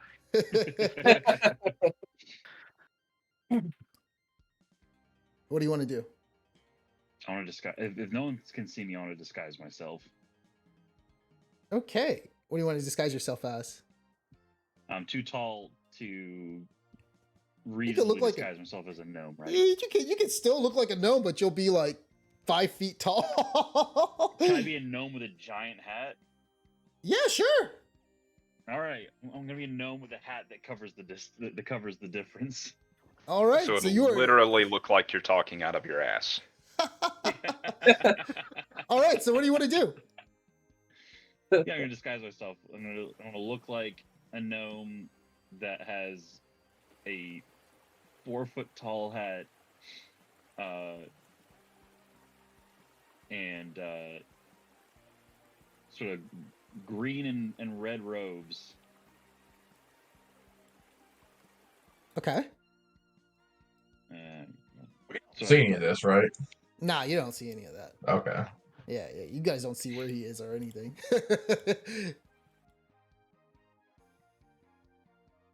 So yeah, so I'm disguised, and because I can disguise myself at will. And So as soon as you go there, you hear a voice, and it speaks in gnome as it hears the sound of your footsteps, and you do hear a woman's what's it called, a woman's voice in gnomish, and it sort of screams out.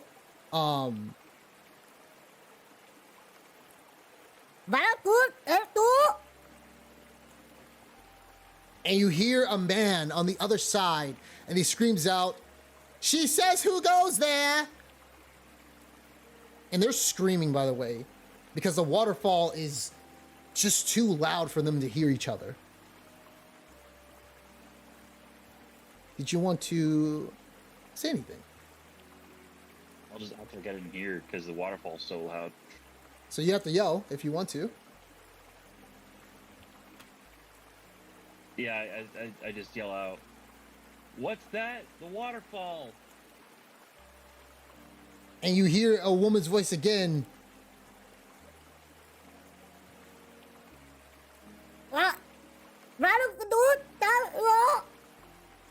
And you hear a man's voice, Zeno, right when you step outside there in that location, you see a crossbow aimed at you, and a gnomish woman with a freakish look looks at you, and she screams out, "Die, die, die, die, die, mimic, die!"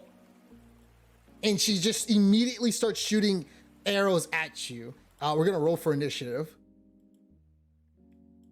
So everybody gets to roll for initiative as this is happening. Valaman, you also hear this yell.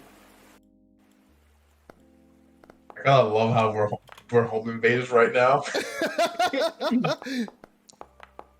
But Zell doesn't know the difference. He's like, "I walk in here." All right, so you guys all go first. What do you guys want to do? So first up is Cypher. As you hear this woman yelling. So all I heard was the woman yelling and Valaman's dome thing, whatever, saying something, but I'm like, anyway, I just walk to where I hear the sound, like, what the hell is going on here? So I'm gonna move up right in front of you gotta make sure that's hold on, is that 20 feet? Because you're moving sideways, like through the rocks. So you can't move to the rock. You gotta move here first, and then you gotta move. So hold on real quick. So you were right here. You're right here. Yeah. Put your token right there first. All right. So you can move 40 feet. So move right here first. Yeah. There you go. Okay. And And then then move. Yeah. like side. Yeah, sideways or whatever you're trying to go through. Yeah. Yeah. So I'm going sideways this way, and then I see the person, and I just go. Wait a minute! Holy shit! I see the ballistas in front of me, and I'm Yes, like, you do. what the hell? And then I go. By the way, I just can I tell in any way that it seems like she wants to fire it? Oh, fuck yeah. She looks Oh. completely like manic right now. Like she is in a state where she's just trying to kill anybody on the spot. Oh. And she's screaming out repeatedly. Oof. Die, Okay. you fucking mimics, die! Jesus Christ. Okay, well, I'm gonna go and I'm gonna use my frost ray of frost on. That's gonna be a disadvantage because you're close to her right now. Yeah, I mean, what? It's a range spell attack, so How much that is movement do I have left? 'Cause I No, kinda you wanna- move 20 feet right here, and from the 20 feet that you moved, you move 15. You only have 5 feet of movement left. Okay, if I move here, You can I'm move there. good, right? Yeah. Probably. Okay. So I see she's like freaky. I like jump back. I'm like, what the hell? And then I use my ray of frost on her. Okay, It's go like- for it. Oh And yeah, it just blasts to the side, and she's still like, die, die, die! And then I go and I'm like, what the hell? I must have been thrown off by her erratic behavior and end my turn. All right, next up is Grizzly. As you hear this from the side, what do you want to do? So I've draw out my maul, and let's see. It still says it's Cypher's turn. There we go. All right. Put on free action.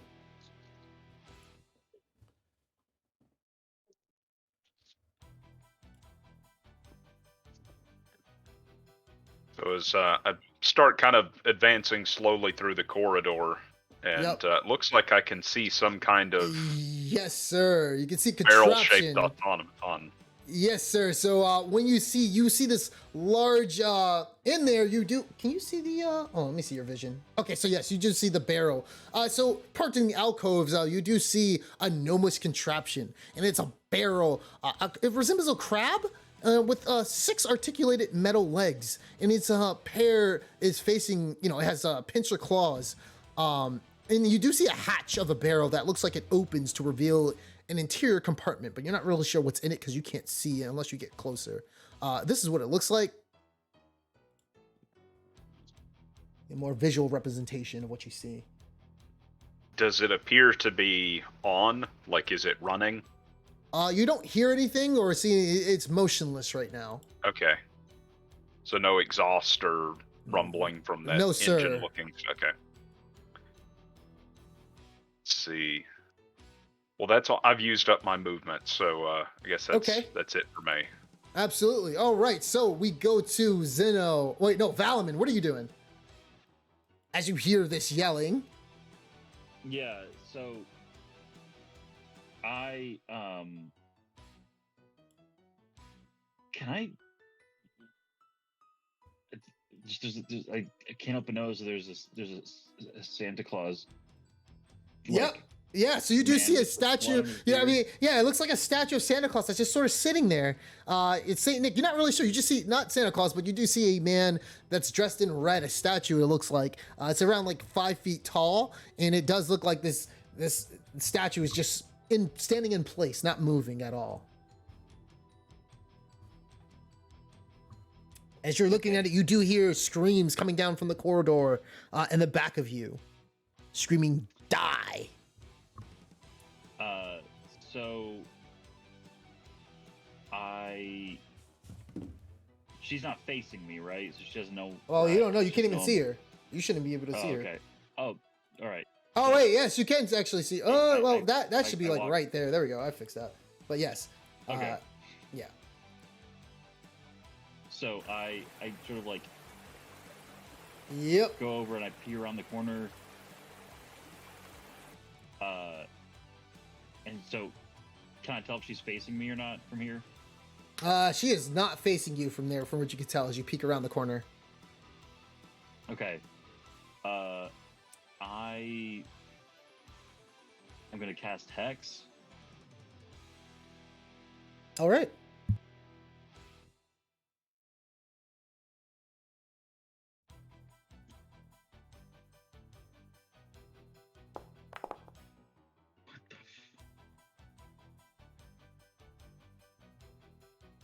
So the hex is whenever you attack. It's not what it is right now. So she is hex right now. Okay. So you place a cursor on her. Yeah, you don't need to. Okay. So if you did hit her, you do an extra 1d6. And what's the Okay. target? What's the disadvantage ability check that you want for her? Strength, Dex, Constitution, Intelligence, Wisdom, Charisma. I would say was she? So she's operating this ballista. What is she using to operate? Would that be dexterity? So when you look at her, I mean, I can't. I mean, I can't tell you that. Okay. So you do notice that it's probably dexterity. probably like strength or dexterity would be something technically she would have to make to Okay. continue. Yeah. But remember though, even though it's what she rolls at a disadvantage at, so she's still going to be able to use it. But if you were to try to Right. pull her off or something or anything like that, she would have a disadvantage on the check for that. So I sort of I can't do another You sort of can attack, I right? think hex is a free action, I think. Oh no, you cast you cast it. Yeah, no, you're good. Yeah, it's a bonus action. You're good. So you can Okay. still attack. I'm gonna throw my boomerang at her. Yeah. You can target her. All right.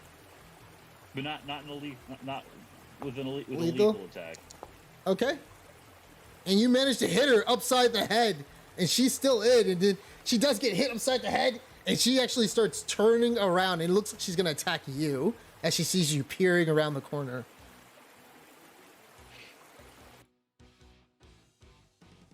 I just sort of do a little hop that makes my magic hat do a little bounce on my head because I'm still disguised as a gnome.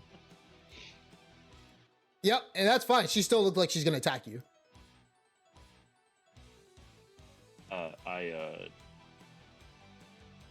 Do I have? Fuck off. I still have movement left, right? I think so. Yeah. How much have you moved so far? Yeah, you got movement. So go All ahead right, and so then I'll yeah. move. All right. Is that the end of your turn? Yeah, that's my turn. All right. Zeno, you're up. All right. So she's on the ballista, right? That's correct. All right. So I'm gonna go next to her, and using all my actions, I'm gonna try to force her off, either by pushing her off or grabbing her. Please give me you a know. athletics check. Okay.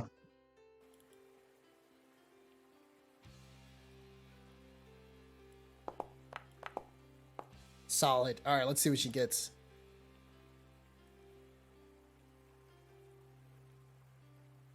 And she is going to try to jump over. So she's going to use acrobatics.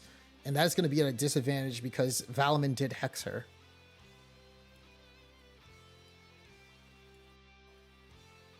And she fails. Please explain to me how you are grabbing her. You pull her off the contraption.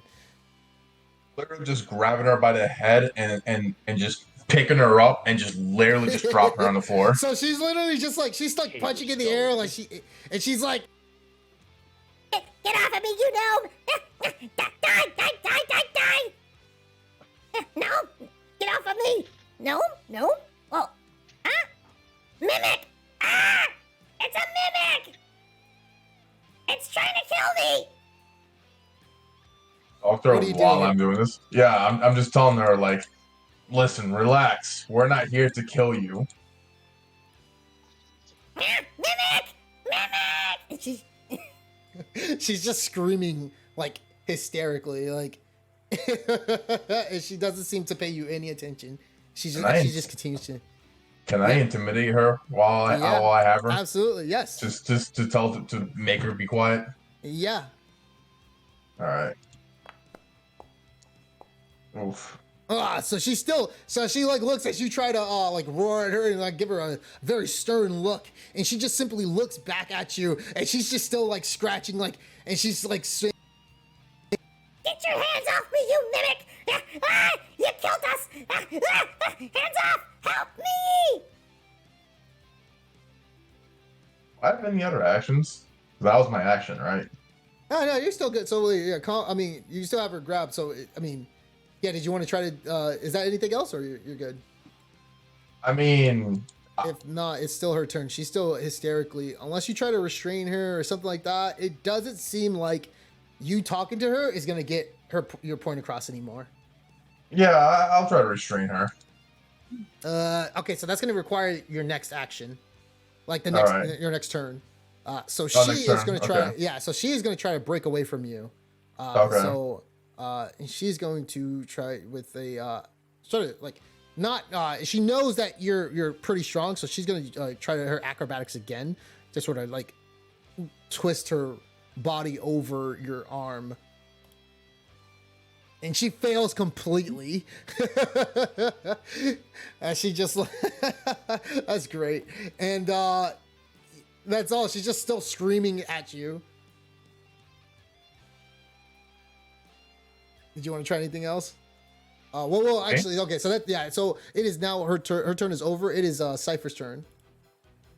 I go and I just say, I don't really know what's going on, but for now we have to keep her restrained. And so I try to like use another ray of frost on her. How much? Just a heads up, if you hit her with that, you're gonna kill her. You can't. Oh, I won't be able to like freeze Unarmed. her. No, you killed. That was only for Okay. for what's his name technically. Like For yeah, they don't get role play. yeah for something? yes Okay. for what's his name earlier Zeno. But yes, if Alright. you do hit her with a ranged spell attack, you will end up killing her. Oh, okay. You can knock Does her out. Yeah, okay, well, that's what I was gonna say. It's She's your short sword. right. Okay, One so side. yeah, so I'm gonna go, and I'm just like I'm gonna just say I'm like, gonna laugh if you miss with her in my hand. I mean, I have Yeah, you do so advantage. with advantage. So yeah. I don't know what I'm saying. I'm gonna laugh if you still miss. I'm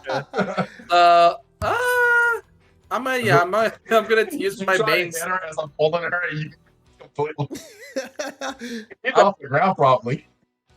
All right. Anyway, I'm gonna use my short sword just to like knock her out. All right. There you go. And you managed to do so, knocking her out unconscious as she hits the floor. Well, she's unconscious. You deck her in the face with Zeno holding onto her by her shirt. And I go and I say, I don't know what that was about, but we should probably be a bit careful. She looks deranged. Tie her up and then take her with me. Yeah. Okay. I'm gonna tie her up and I'm gonna carry her with me. All right. 1 second. Let me put you. Let me link her to you. All right. So combat is now over. You guys are free to move around and state what you want to do. I'm gonna ask this: is she small? Because she's a gnome. Is she small enough to fit in my backpack? No. Okay. I was hoping it was kind of like a big ass backpack and I could just like suffer there. Gonna suffocate or kill her on the spot. Well, no, like you know, like a dog, like how you have their head sticking out, that type of thing. Yeah. So you guys do see, she's being carried by you. What do you guys want to do? Can I check her pockets to see if she has anything valuable, like anything that might help me? You do see a couple of. Let me see what she actually has. She does have a shovel. She need does. Huh? Oh, sorry, I don't need that. Okay, you see a shovel, and you do see 5 gold pieces on her. I'm gonna take the 5 gold You're gonna pieces. take the 5 gold. All right, so go ahead and add 5 gold pieces to your inventory. That's great. She did try to attack us. We'll see what happens later, but she did try to attack us. All right, she is assigned to you, so I'm pretty sure if you were to move, yeah, so she does move with you. So, all right. All right. So yeah, what do you guys want to do, Grizzly? What are you doing right now? So I'm kind of, now the sounds of combat have died down, I've kind of doubled back to look at this, what looks like a dining room or perhaps a meeting room. Do I see anything suspicious? Or No, what do I see here? You simply see a dining table with chairs sized for small. It has it's a really small area, and too big for you honestly. If you were sitting, it looked like you would break it. You see a stout wooden cabinet against the east walls, and you just see just normal dishware and utensils laid upon the table.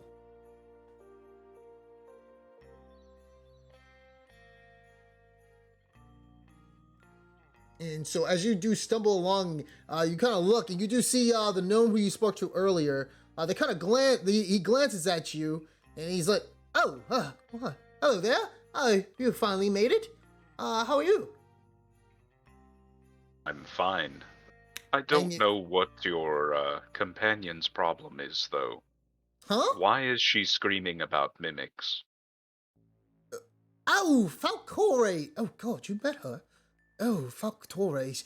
She's quite the and then as he's about to talk, he does see Zeno carrying the unconscious Factore right along, and he's like, "Oh, I see you've," and he kind of looks and he's like, "Oh, joy, you guys have taken care of her." And you do see all the gnomes. They kind of look. So the gnomes in the back, they all were working on something. You do see one gnome using a poker to stoke a fire with a hot iron, and you do see another one. They're kind of using the big red mushroom that you guys saw outside, and they're squeezing oil out of it, and it looked like they're filtering the liquid into oil flasks. You do see another one. Which one is this right here? Yeah, you do see this one right here. She is simply using the green mushroom to use for some bread dough that she's using, and the bread dough is green. And they look, and they start cheering, and they're like, "Oh yeah!" They actually they all lift their hands up in unison as they look at Factore's unconscious body, and they're like, "The path is now clear." I just walk in Grizzly, there you are. It's like, oh, you're the gnome from earlier. And then I start saying, this one tried to attack us. Why is that? Oh, Factore, she's deeply insane. It's her. Everybody knows she's absolutely bonkers, but she has been going on. Well, you see, little trouble has been brewing around here. Don't. If you want to speak to someone about it, go meet with Fibblestib or Dabbledob. They're in the workshop south, very far south, past the bridge. Hey. And I was asking, well, since you're here, would you happen to have any supplies you'd be willing to bargain or barter with? Supplies? Anything? Yes. Like I said, if you want any supplies or any items, you're gonna have to talk to Fibblestib and Dabbledob. Our kings, so to speak, they've been quite busy dealing with something. But like I said, please inquire them if you have any more questions. Okay. And what do I do about her as I have her on my shoulder? Oh dear, tie her up, do something with her. You can leave her there in this corner right here. Please throw her in the back over here. And he points over here to this area. And he's like, he gives you some rope, and he ties Factory up with you, and he gives her back to you. He's like, please take care of her. And it's like, is she going to be all right if we leave her in the corner? Oh, she'll be more than all right. She'll stop bothering us and trying to shoot us with her ballista. I see. Tell me about these mushrooms you're cooking. Oh, these mushrooms? Yes. Oh, yes. Well, we perpetually use them. The green mushrooms we use for flour to make tasty green bread. The purple mushrooms are usually crushed and fermented into mushroom wine, which tastes as good as it sounds. And the red one, we normally don't eat this. You don't want to. It has a very bad taste. We use this one for oil to fuel the lanterns around here. And he kind of like gestures at all the lanterns in the area that's giving light off into these dark areas. Fascinating. Thank you for teaching me. Absolutely.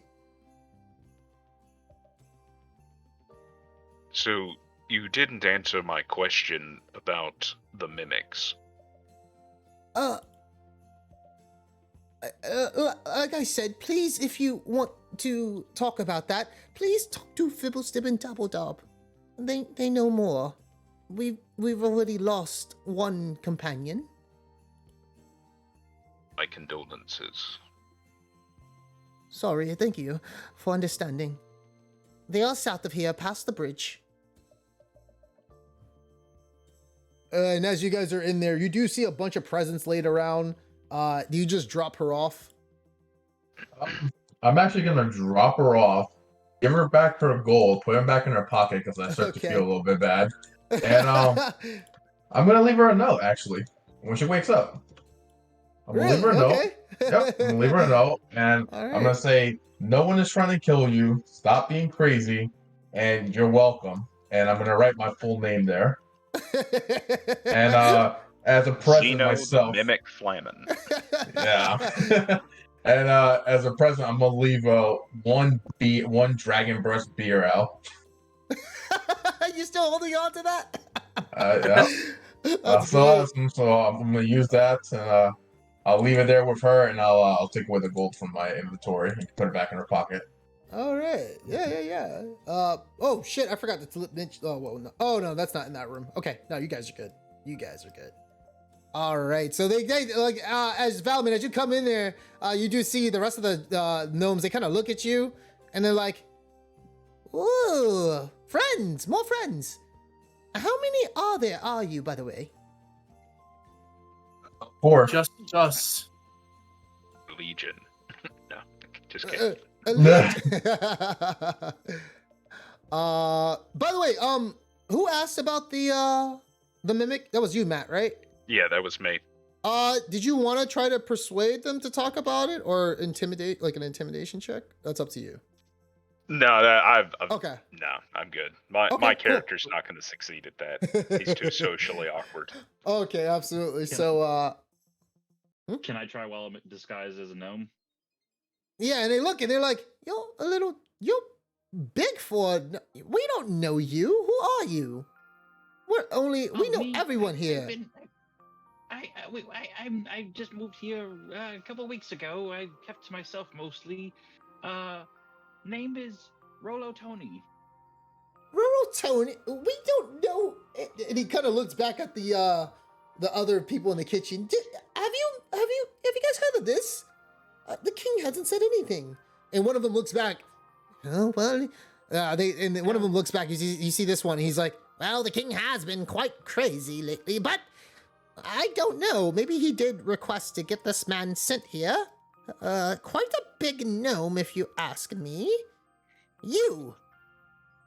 I must ask, what gnome, habitat are you from? Where are you from? What city?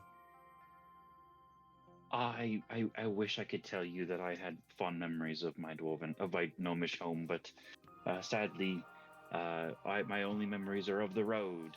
By the way, you guys don't know that this is Valman, by the way. Cypher. Yeah, I know. I know. We don't know who this is. You guys are looking at it. And you're like, and he looked and he's like, is this your companion too? I haven't seen him. And I say, no, this is not the 4th one. We actually don't know where he is, but there's 4 of us. There's 4 of you. Yes, we don't know where the other one is.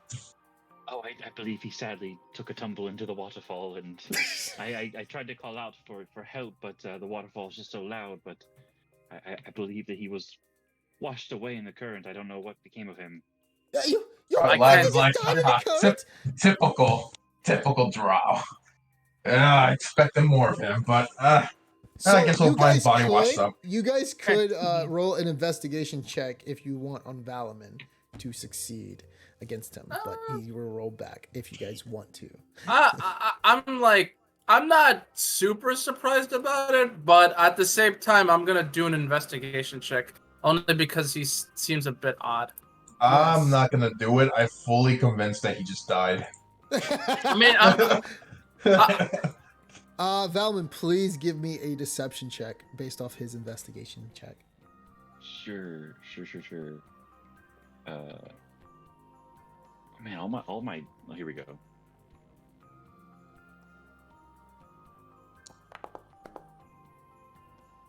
Pretty sure Krista's around here somewhere.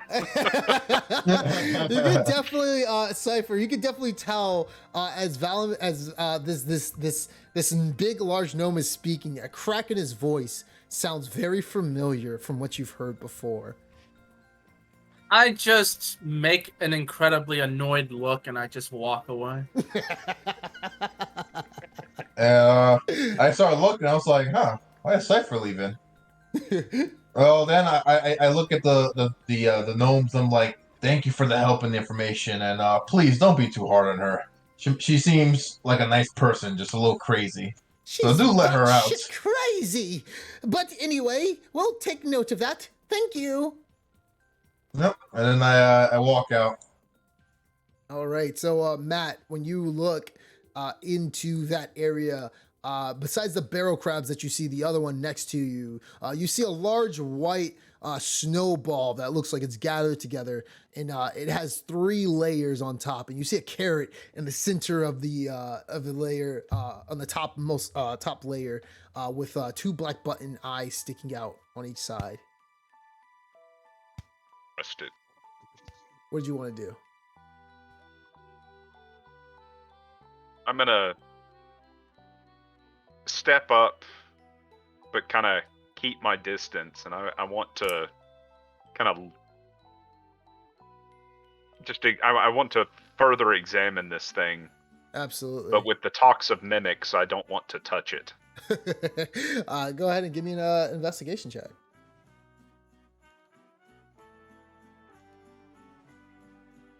Or if you wanted to, like, interact with it, poke it with a stick or something, yeah, let me know. What did you want to do? Got a 19 on investigation, so not gonna poke it just yet. But if I don't see anything visually, I will poke it with a stick.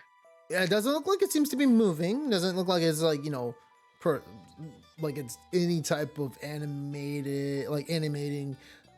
at all. But yeah, if you sort of pick up a stick and you sort of poke it, nothing happens. It doesn't react to it. It just kind of like, you dig a hole into the snow a bit. See, these gnomes are strange. I don't really recognize these things either, but, well, don't think they'll be much use to us. By the way, since we're here, I'm not sure if you guys have picked up on it, but that weird gnome probably is Valaman. Really? I thought he just died off. I mean, that would match your track record. Honestly, it probably would have been for the best. I don't really know what he's doing, but I don't even care. We should just continue on our business. Well, either way, if we find up his body left on shore, I get first digs at his body to look for items. You can have everything with that idiot. Right. So go ahead, Sandy. Oh, and then I just give not a hard slap, but like a nice soft pat in the back. I go and I slap him on his head. I told you to stop tapping me like that. And then I just look at him like, because it just doesn't affect me because he's so weak. So Valman, as you were in there, Zach, you have to leave now, don't you? And yeah, the whole time. What'd you say? I need to step away here, but is it possible for my character to just be left? Yeah, To, he'll be a cardboard box. He won't react to anything. He's fine. Can I find out?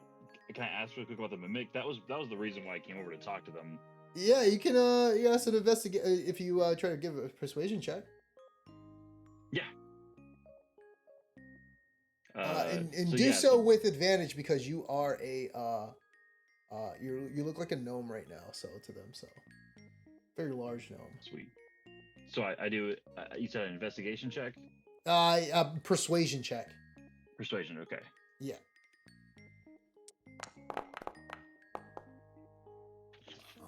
Okay. Perfect.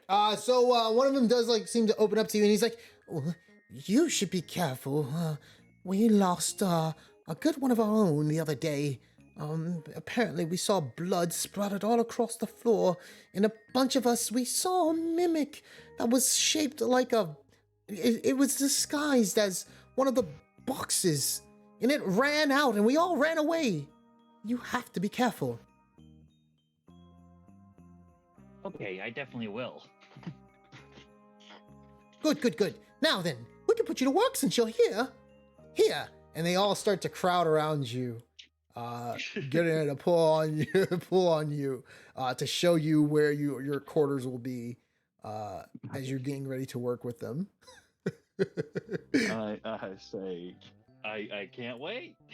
All right, and they start pulling you over, and they got you getting ready. One of the ones here, she looks and she tells you her name is Joy Bell, and she starts showing you how to cut some of the mushrooms up.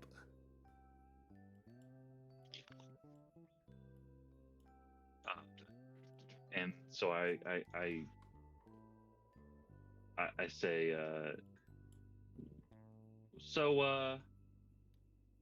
these are safe to eat then, huh? And you do see the one right here. He's like, that's correct.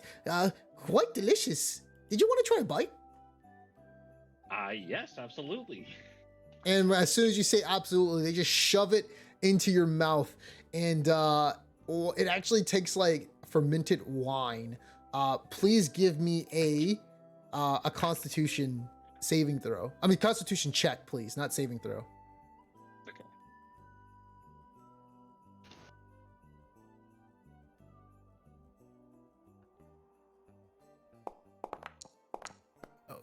Oh God. So as soon as the wine, as soon as it gets into your mouth and it just overcomes you, you start feeling super buzzed and lightheaded, and you feel happy and giddy right now. You are drunk right now. As soon as they shove it in there.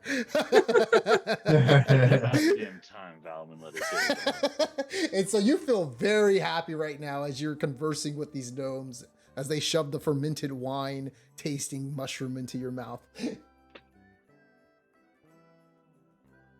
So I'm guessing, are you going to just head out at this point? Yeah. Okay. My character will just sort of be doing that. Yep. In the meantime. All right, so it will be on. I'll show it on YouTube to see what they get into and stuff as you're over here getting drunk. All right. Okay. All right. So if there's anything else, yeah, man. All right. So we'll see you there. All right. Take it easy. Cypher. All right, see you. See you, Zach. Let's really quick. Well, let's take a 10-minute break. We'll be back in 10 minutes. All right. All right. All right.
All right, I'm back.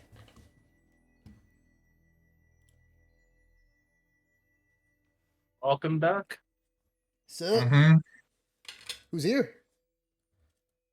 I'm here. I'm here. I'm here too. Hey, sweet. So we can go ahead and get started. All right. What are you guys doing right now after the whole events that just transpired? At this point, I'm just kind of following Grizzly. Okay. Grizzly, Yeah. you just see the remnants of the ballista looking straight at you. You do see a little bit of blood on the floor around this area. It does seem as though this is where the events that took place, where you guys fought at, where the team fought at. Yeah, this is where we had to fight that crazy girl. I see.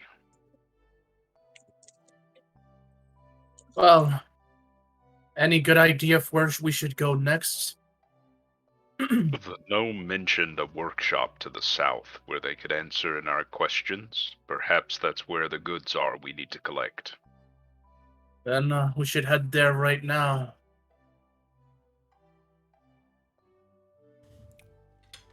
All right, so right around when you get to that spot right there, you do hear a woman, and she seems to be shouting in a language you don't understand, and she says, and you do hear a man's voice coming on the other side, and it does say, "Is that you again? The other person who we met earlier?"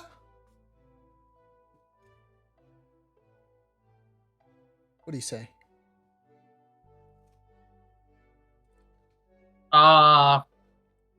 Do I recognize who's calling me? No. Then I just Since I'm say, coming from this side over here. and I just say, no, we're here for other business. You hear a woman again, and she seems to be shouting in a language you don't understand, and the man quickly says, "You're not mimics, are you? We have magic for you if you are. We're not afraid to use it." Again with the mimics. No, we're just regular people.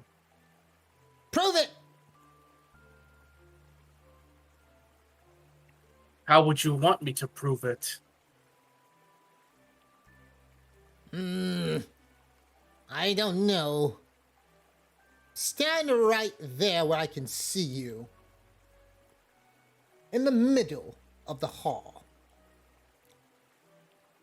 And I'm gonna unpause. Do you do what he says? Yeah, I'll just stand here, but Okay. can I use I guess I want to do perception just to kind of get an idea of the area, Yeah, so when you look, just you in do case see there's a no little, trap you see or a something.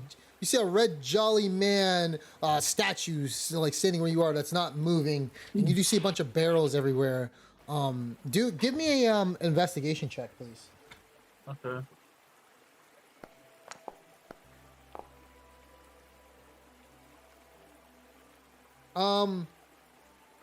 You do notice a tripwire perched along the side right here for any intruders. Okay.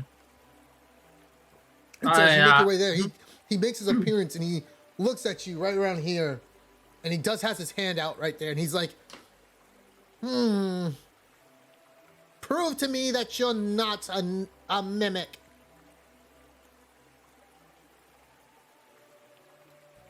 Do something a mimic woman do.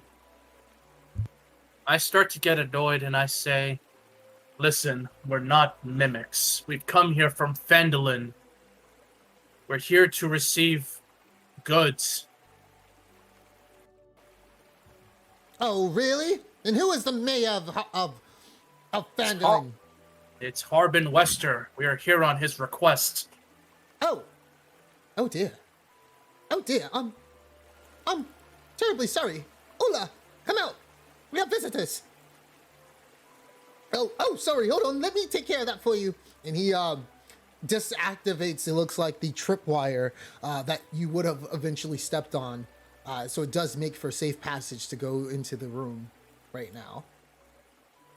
After I see he deactivates it, I make my way forward. All right. And he looks at you And he's like, "Oh, I am terribly sorry. My name is Pog, and this is Ula." Hello, my name is Cypher Maxim. And you do hear Ula, and she does seem to talk. And when she does talk, she,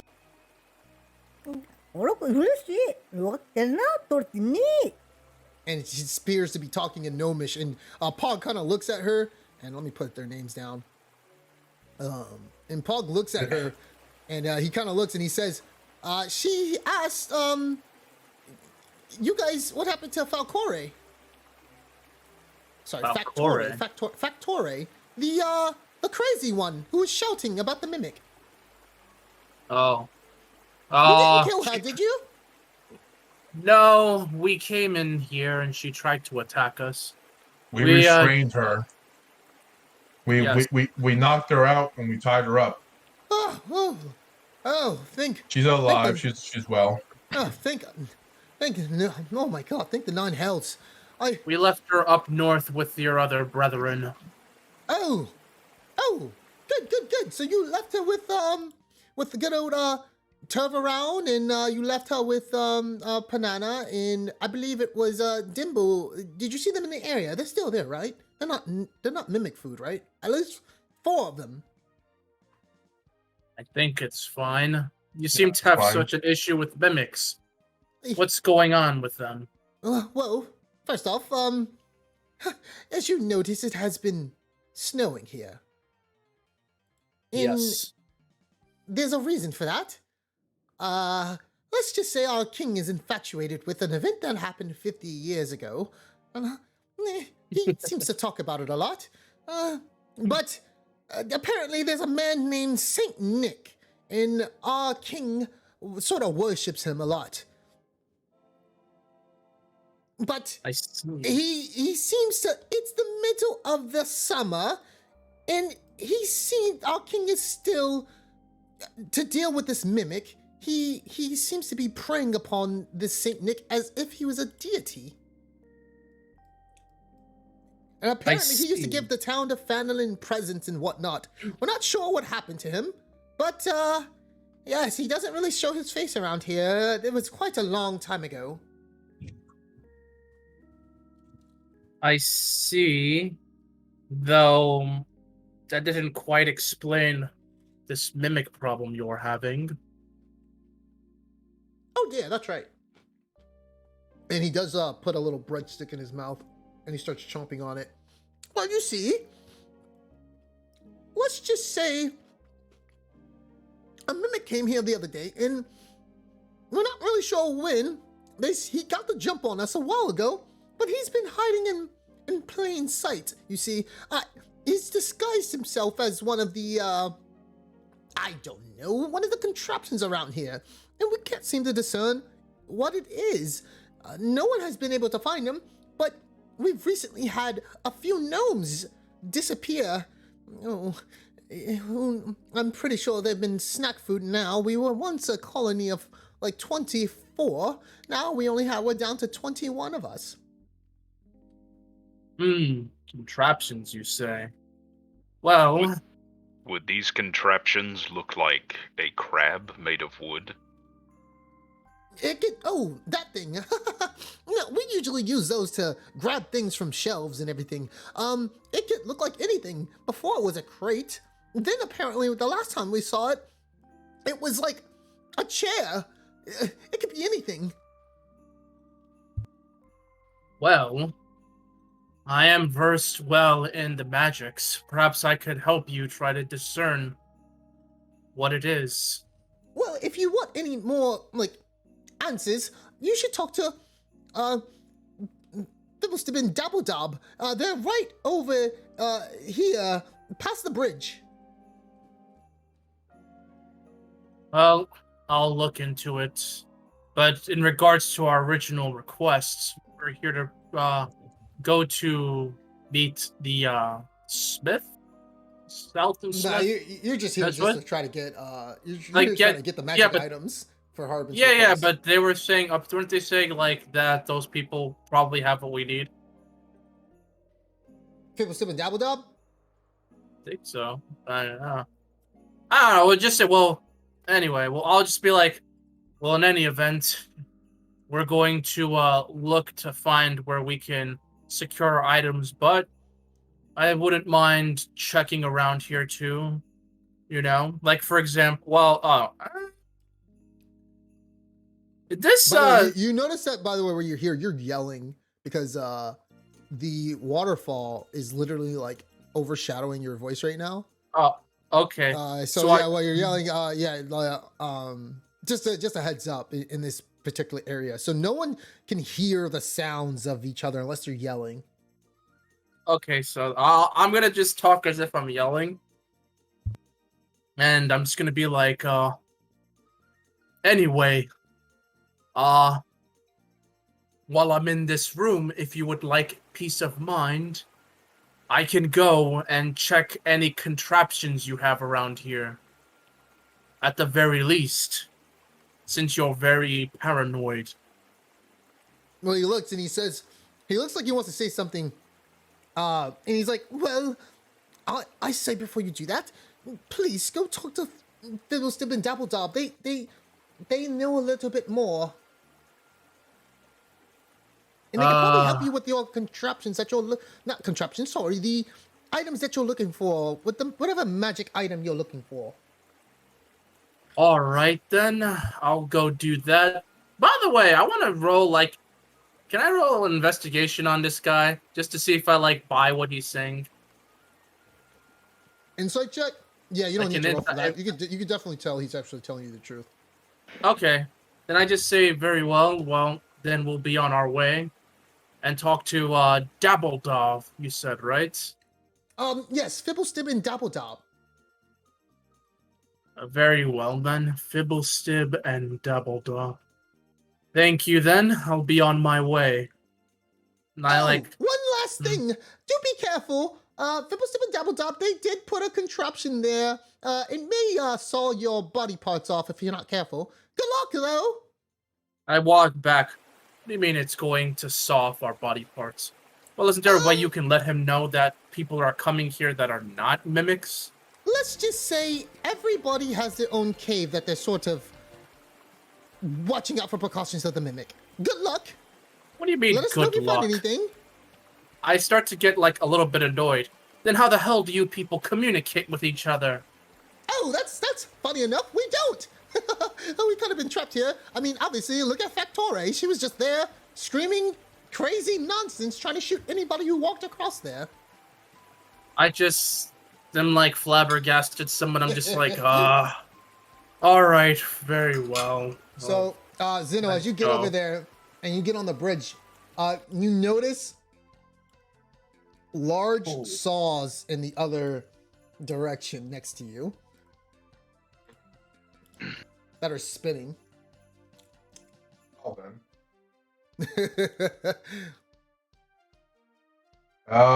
Then I just look back and say, we have a little bit of a problem, as you can see.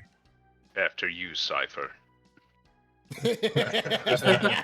I go and I just say, hold on, before we go in, I don't know if he'll hear us, but I kind of like go over here and I just sort of like yell, is Fibblesticks or what's the other one's name? Dabblegawk? Dabbledoo? Anyway, whatever. I'm just gonna be like, is Fibble or Dabble here? Because he can't remember their names clearly. Yabba dabba doo. So I just As say you yell- I'm yelling. The loud waterfall is overshadowing your voice, so you can't really hear somebody unless they're like literally like 15 feet next to you. So then I get like annoyed and I say, okay, you know what? And I stand back and I tell like Zeno, move back. I mean, move out of the way for a moment, Zeno. And I go and I'm gonna try and use my Ray of Frost on that saw.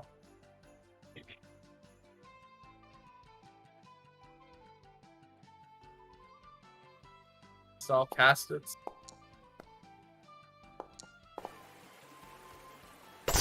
you just hit Valaman. Oh, I mean, that works too. I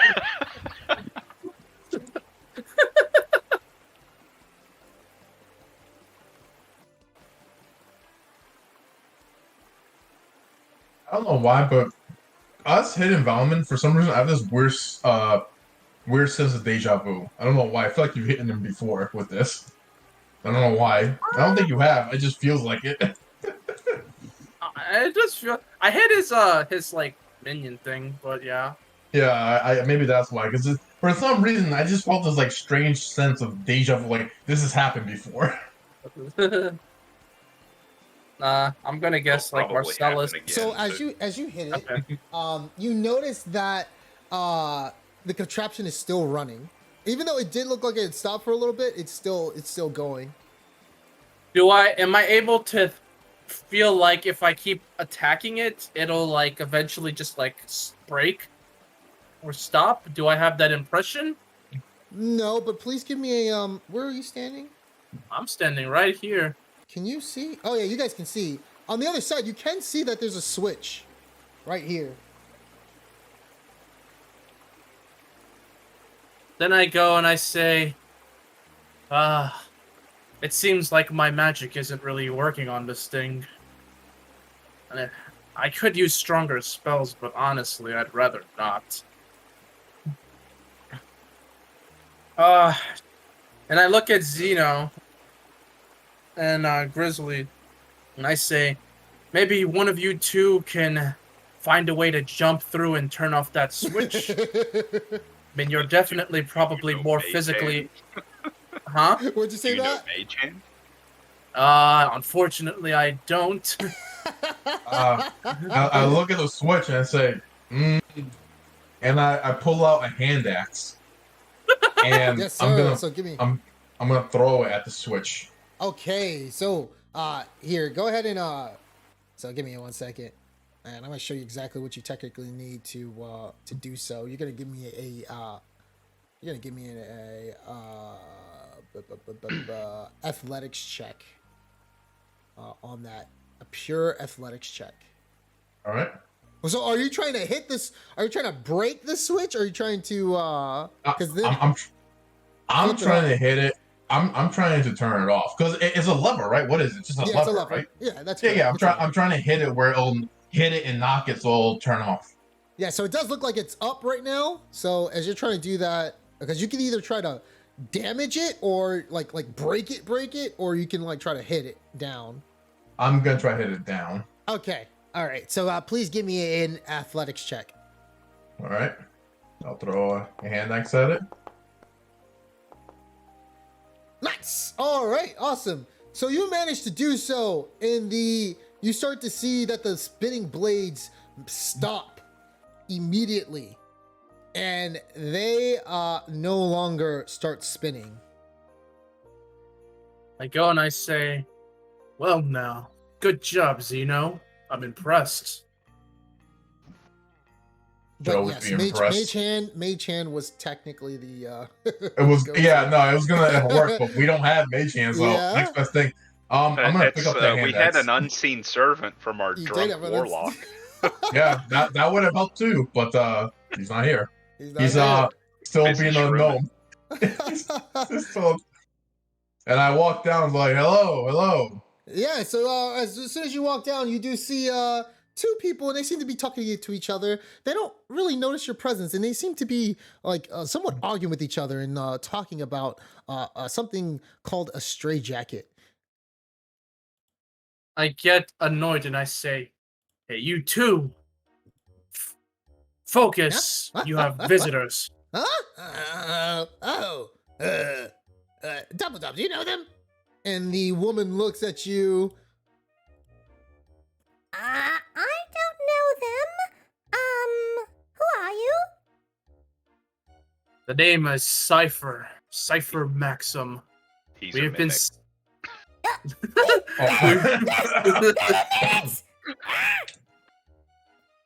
I'm not a Yeah, mimic. they really start like running. away from you at the, I at go the on- sound of that. I turn to Grizzly. What the hell, Grizzly? I was trying this thing called humor that I've seen people do. I don't think I did it right. I don't know where Vanillin is, but we don't need more people trying to be funny at making our job harder. Ugh. Can Then roll I an go and investigation check to see if I see anything useful in here? Yeah. So in I this tried to area, go after them. in this area, you just notice a lot of tinkering, like devices. Seems a lot of they've been working on something. You see something that looks like a jacket, it looks like they're like a white contraption that looks like it can constrain somebody if put on. And you also see a device that looks like this. That is glowing right now. 1 second, let me pull it up. And it is glowing. Where the hell is that thing? There we go. So it looks like this.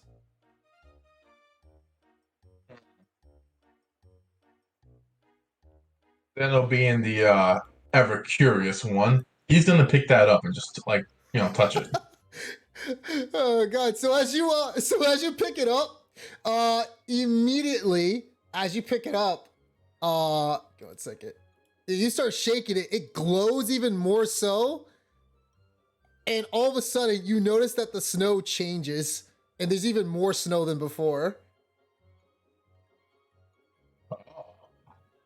Is it snowing inside? It is because of what Valman did. Like the corners of it's not normally snowing inside, like from the top, but you do see snow breezing through because it seems as though he's activated some type of blizzard right now coming from outside, and the cold breeze does hit you guys' skin even more so than before. Wait, what's it called? You said it was Valmer who did the blizzard, was that me? That was you. Oh, I created from the blizzard? device. It seems like okay. as you shake it and mess around with that thing that you're messing with. All right. Well, I see that I'm changing the weather. I'm like, well, I'm gonna put that back down. And you don't know how to deactivate it, so it's still like extremely cold right now. So as you look, Cypher, you do see some of the other ones that they Fibblestip and Dabbledob, and they're like, wake up, mimic. And I yell and I go to them and say, no, he's not a mimic. He's an idiot, but not a mimic. And I go and I say, who are you calling an idiot, you fool? I'm no idiot. And I ignore him as he says that. And I say, listen, we're here on the quest to pick up supplies from Warbin, the mayor. And they immediately try to look at you as they realize what you're saying, and they look and they go, shh. Oh, sorry about that. We thought you were a mimic after what that big man said. Here. No, he's not a mimic. Like I said, he's just an idiot. Oh, well, let them sleep. We'll talk in the main room. By the way, why is there more snow? Did anybody touch the device? And I just raised my hand. Yeah, I grabbed that device and it looked cool, so I grabbed it and it's snowing more. Be careful with that. That is the reason why we have snow here. I apologize. Anyways, you see, a lot of things have been happening here. We've been dealing with a mimic, one, and our crazy king has literally took the other king. And yes, we do have two kings, by the way, but one of them is quite mad. King Korbaz, he has literally locked up King Nerkly, and they've been hiding from the mimic ever since then. So we've got no one to guide us on what to do or how to deal with the situation. I've been hearing a lot about this mimic problem. Yes, we've also been hearing about it. Where did the mimic come from? We don't know. It just randomly attacked us quite a few days ago, honestly. We heard attacks about certain things about an orc sort of running away from their habitat and such. We believe that one of these mimics, they were driven away from their home and they came here and they started eating us ever since then. And I look and I say, well, we're only here for supplies for Mayor Horban Weston. But it sounds like you've been having a big problem. Every single gnome has said this. Well, the problem with the I don't know supplies about is we can't give you the supplies because the king has the key to give the magic, to give you guys like the magic items that you need. Why is it never easy? So, you're saying we have to kill this mimic to save your king to then get our supplies. Well, yeah, you could probably talk to him. He is quite crazy right now. He's, like I said, he's locked himself up in the room with our other king, King Nerkly. King Corballs is the crazy one right now. What do you guys think of a stray jacket? You ever heard of it? It's one of my inventions. Actually, sorry, I never gave it to a name, but I'm calling it a stray jacket. We want to use it on King Corballs. Well, Why? No, because he's insane. He may do something to King Nerkly. But, sorry, that I spoke too soon. That is not Dabbledob's intention. You see, Dabbledob, she wants to somewhat change the mood. She's been working on something called a sanity ray. It sounds stupid. What do you propose? I just start thinking, I say, it seems like you have a lot of questionable characters. We ran into that one gnome who tried to shoot us with a ballista, the crazy one. Factore! And you do see Dabbledob, she kind of like goes, Oh, you didn't kill Factore, did you? No, we knocked her out and then gave her to the other gnomes. Oh, goodness. Factore's. She is, very, very, insane, if you ask me. You should have dealt with her. and you see the other gnome, Fibblestip, he's like, "Oh, what did you mean dealt with her, Dabbledob? Just because you have history with her doesn't mean we should kill her." If anything, you might as well try that sanity ray on her. And they kind of look, and they start like, you see Dabbledob, she starts shaking her head. That's not a bad idea. I like that. Well, like I said, we have her tied up and staying in the northern part with the other gnomes in their present room.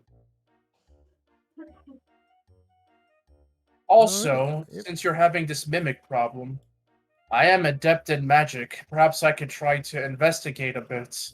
Although we are here on an other request, I don't mind helping you out and I kind of make my I turn my head to the entrance where we were going at, where the saws were, and I say, since it seems this entire place is acting pretty irrational, I mean, honestly, how are people supposed to come in here if you have saws blocking them and you can't hear them calling out to you? So they look at you, and you hear the Fibblestip. He's like, "Well, we simply thought the mimic would just go away if we all just set up defenses and leave. After all, they do have to eat." So the whole plan was to hunker down for God knows how long. Well then, I hope your plan works, but I mean, well, what are you gonna do now? Can I do an Arcana check for For this what? room just to see if I'm able to sense You gotta look at that's a that's specific detect thing, magic. right? That's Oh, detect detect. magic. Oh, right. Oh, that's right. I remember what you said now before. Yeah, Arcana's just analyzing the magic itself, not Yes. detecting. Okay, that's fine. That's honestly, I can't really do shit. Okay, well. Anyway, I'm just You do see he starts tinkering with the device that Zeno did shake around, and you guys notice that the snow changes back to its normal rate that it was flowing at. So no breezes on the outside. I just sort of mentioned, well, I can't promise we can deal with this problem of yours, but at the very least, our priority is to complete our own goal first. Well, And then, perhaps you'll be helped a little bit in some way. hopefully you can get what you need from the king and deal with this mimic, and we can give you the magic items. So this If you want the king, you said he sealed away. He sealed himself away, the crazy one, Yes, and he he sealed sealed himself the other away. one. King Korbars and King Nurkley. King Korbars has been acting weird, and like he said, he worships some man named Saint Nick. Apparently, he saved him when he was a child. But I don't know. He apparently him and Saint Nick used to basically have an agreement that he would give people presents every now and then. But we haven't seen this Saint Nick in quite a long time. 50 years or so. Something probably happened to him. Well, where can we find the king's chamber? So the king, and he starts pointing. The king's chamber is over here, but he's not in there. But the king, their room, their bedchamber is over here. And you said, and that bedchamber is where he sealed himself. That's correct. Well, then I guess we'll be paying him a visit. Why do you have two kings? Well, that's a good question. They're brothers. And they kind of don't like each other, so they never really...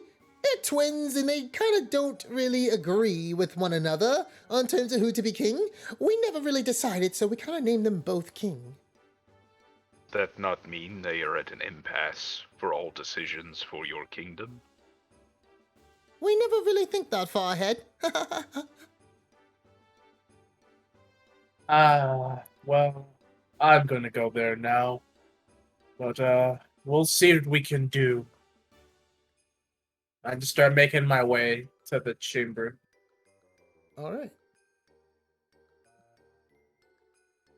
As you take a footstep, Cypher, and you land right around there, you hear... Is anyone there? Stay back! I know your mimics out there! And The on name the other is- side, on the other side, you do hear a muffle. You hear a chair rocking back and forth. I go and I say, the name is Cypher. I've been sent from Phandalin. The mayor, Harbin Westshire, has sent us to secure goods. Lies! I know it's lies. You're probably a mimic. But not a mimic. Prove it.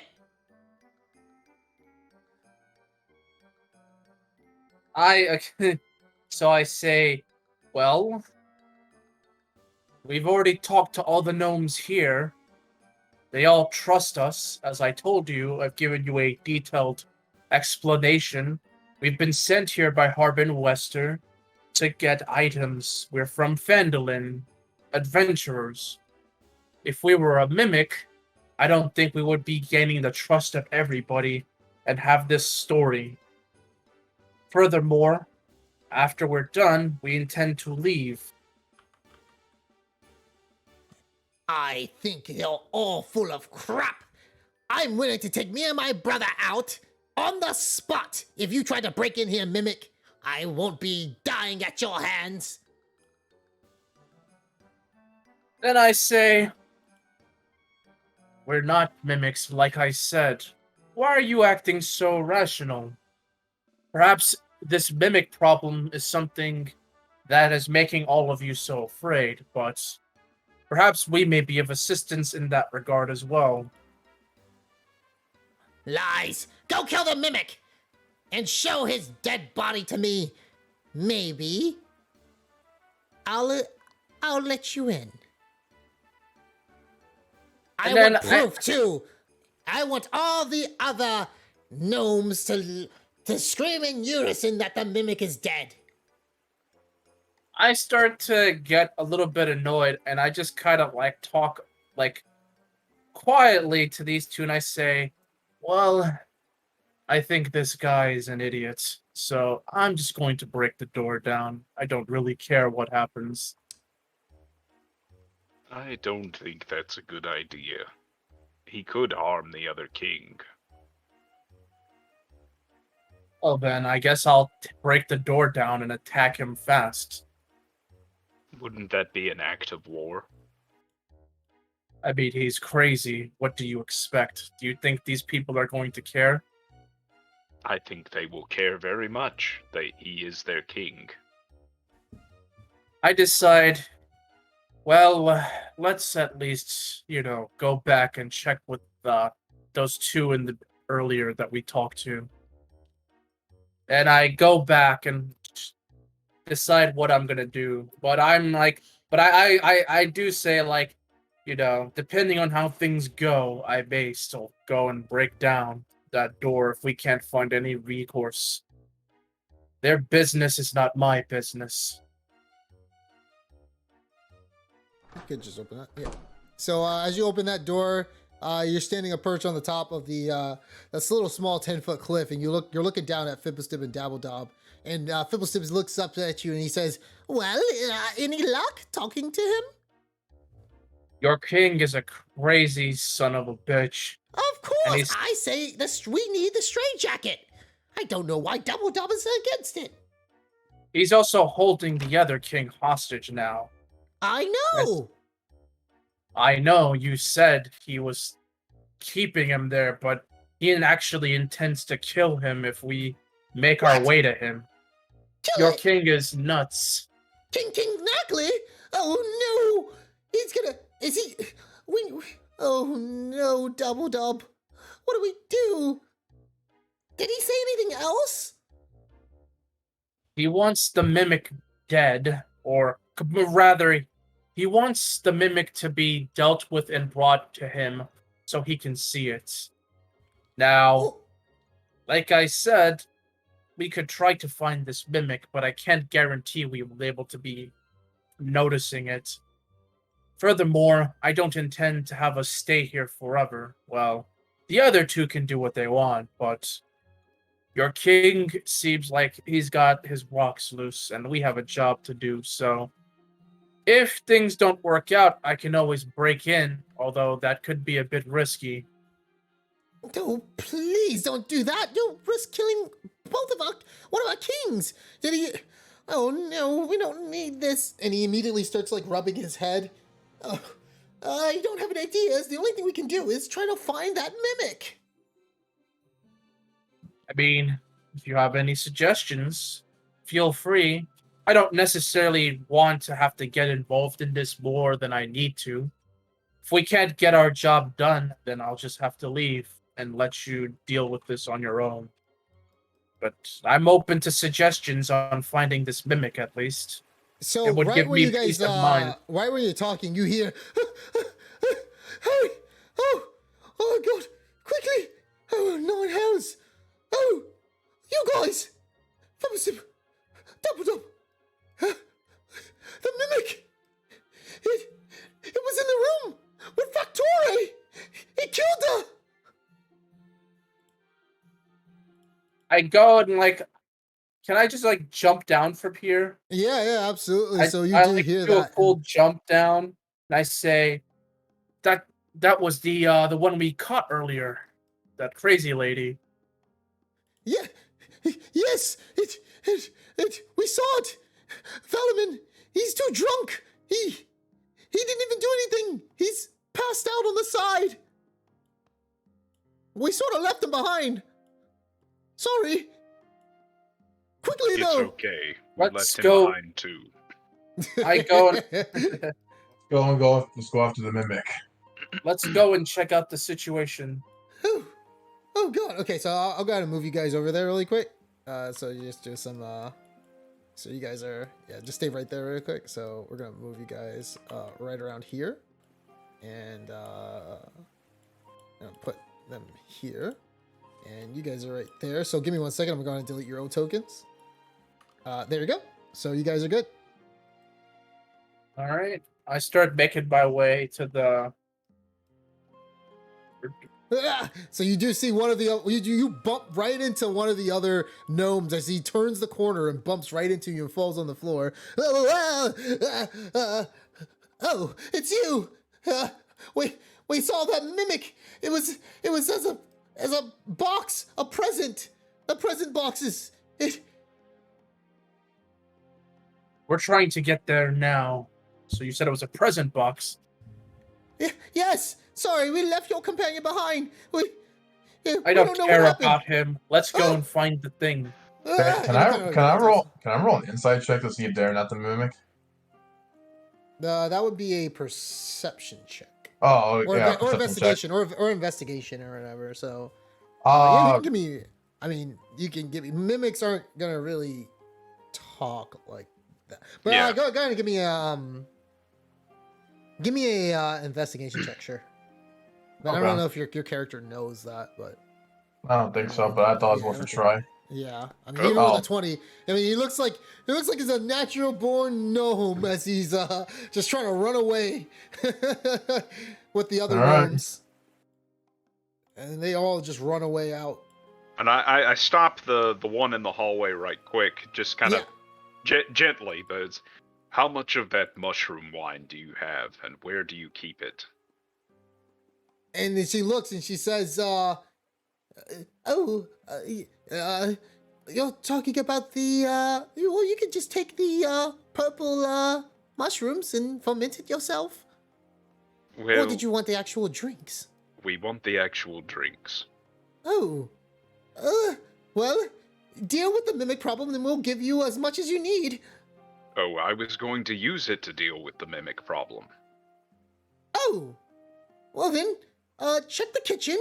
There should be a few bottles right next to your drunk friend. Very well. Thank you. Get to safety. Will do. All right, so, Zeno, as you walk in, you do see sliced up pieces of Factori's body, and she has been torn. Like, it is a gruesome sight that you're looking at, and it looks like she got bit gruesomely by this thing, and her body's like mangled up right now on the floor. I want to investigate this room to see if I notice anything suspicious, like maybe Yeah, some go ahead. tracks or whatever. As you do notice that there is blood that seems to trickle downwards, and it sort of leaves this area, and it doesn't look like whatever it was, it didn't pay Valaman any attention as Grizzly, as you're looking at Valaman, and he's just passed out drunk on the floor right now. You said it left blood. Is it like footprints or No, just it's not like... footprints. It's just blood drops on the floor that lead. All right. out. I'm gonna follow the blood drips. I just say I'm going to follow the blood trail. I'm following it. So you said it was over here. I looked down with disappointment that this happened to her because as you know, I was like, damn, that sucked. So Also, hold on really quick. Give me a history check, by the way. Both of you. Me? Yeah, Oh, both okay. of you. See if you recall. All right, so Cypher, Zeno, when you're in there, you do notice that there was another set of presents right around here, and they're now gone.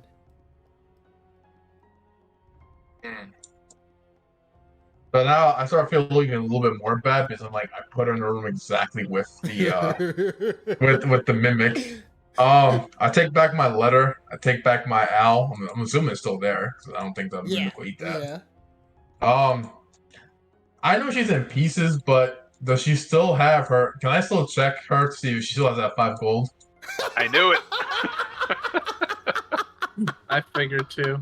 She does. Her real pants don't show that the gold did fly over. But yeah, she has it. All right. Well, you know, me being me, I'm like, you know, I look at her and I am upset and saddened that she's dead, but I feel she's not going to need this anymore. So I take back my letter, my owl, and the 5 gold. Absolutely. And I hand it back.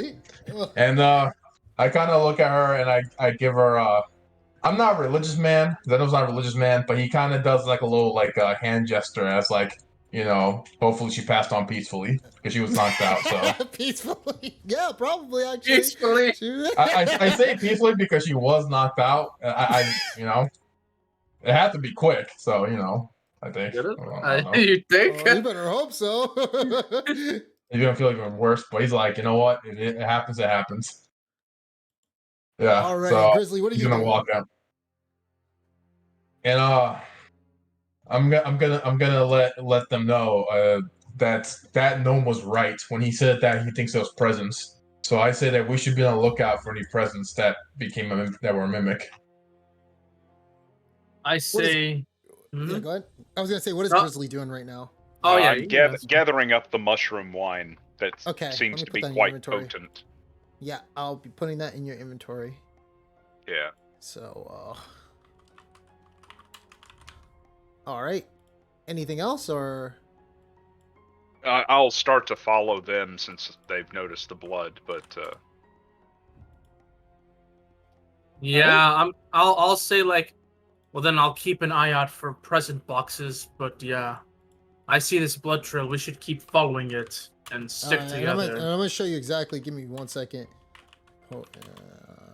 These days I'll play as lawful good, so I can't keep robbing dead people's corpses.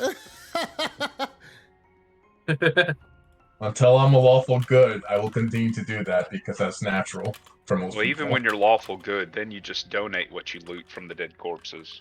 True, but you want, but you also, I'm assuming, be a little more respectful to the dead corpses. You're like, even though they don't need that gold anymore, you probably won't desecrate the body. I put the wine in your inventory. Excellent, thank you. No problem. All right, so what are you guys doing right now? So right now, Cypher, you notice that the blood does trail out, and little specks of it are lingering over here, and they trail off, and they kind of stop right here. I go and I mention, the trail stops here, and I go and I think maybe there's something in this room, perhaps, or I don't know. Does the snowman still have the hole from where I poked a stick in it? Yes, it does. Yes, it does. And then I look at Grizzly and Cypher, and I say, perhaps could the mimic have gone in one of these devices here? Devices. Could very well be the device. Well, only one way to find out. Go ahead, Cypers. Take a swing at it. What do you mean, take a swing at it? You take a swing at it. So, If I'm going to do anything, I'm going to blast them. how much wine would you say I actually picked up from the room? Let me look at your inventory. She had 3 bottles of wine there. You picked up all of them? Yeah. Okay, so you got 3 bottles of mushroom wine. They're not huge because they're gnomes, but Yeah. it's quite a decent size that, it's like a cup size. Okay.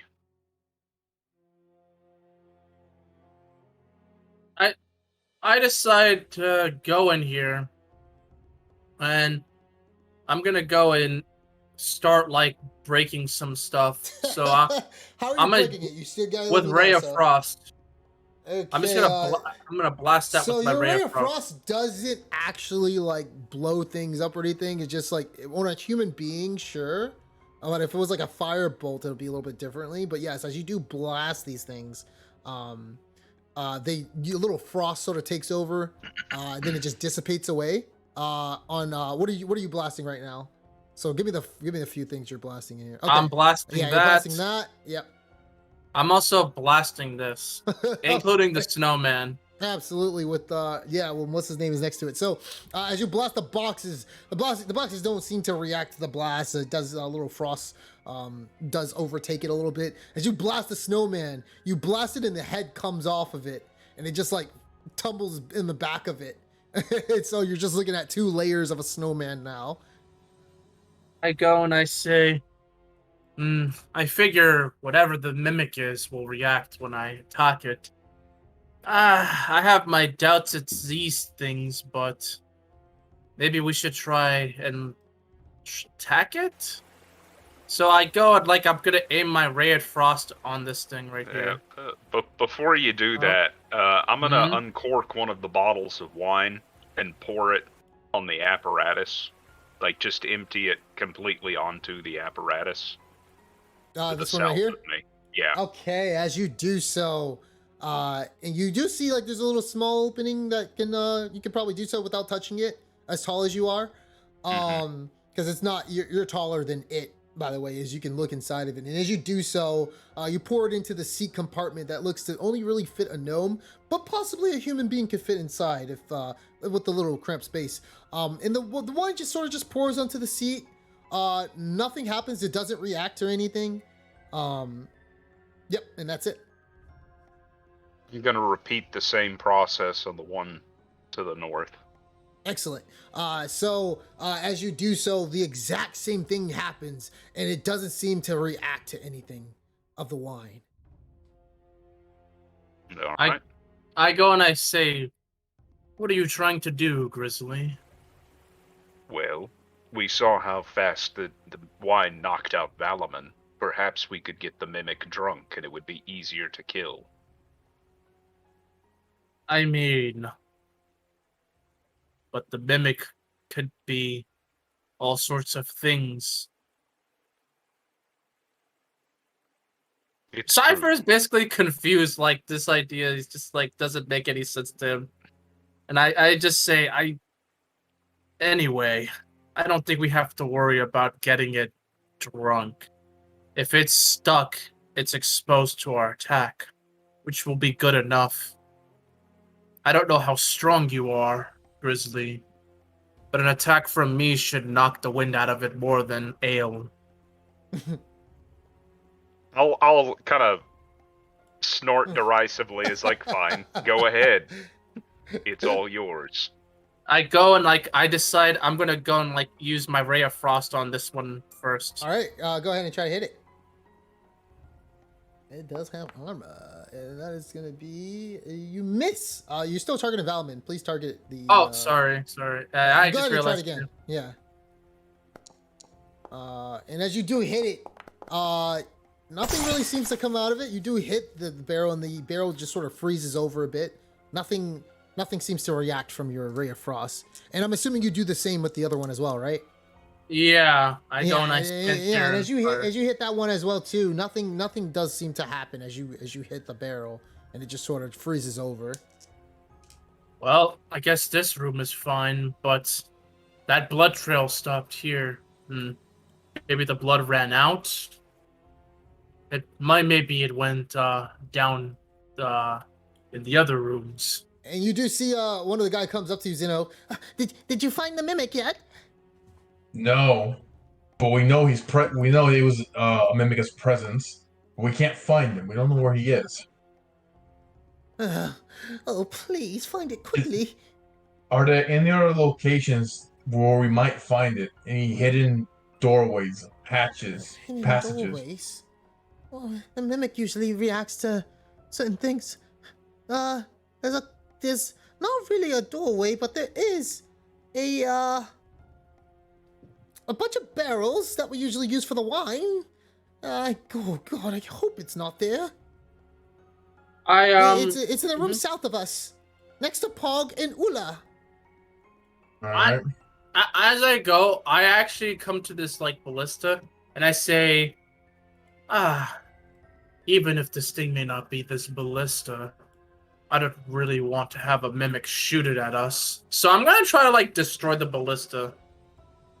Yeah, go ahead.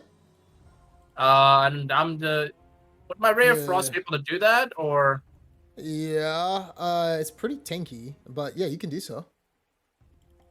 It's definitely gonna take you a few tries, even as you get a crit or whatever. You manage to bust it over, and I'm assuming you just try to just break the thing, do as many ray of frosts as you did, right?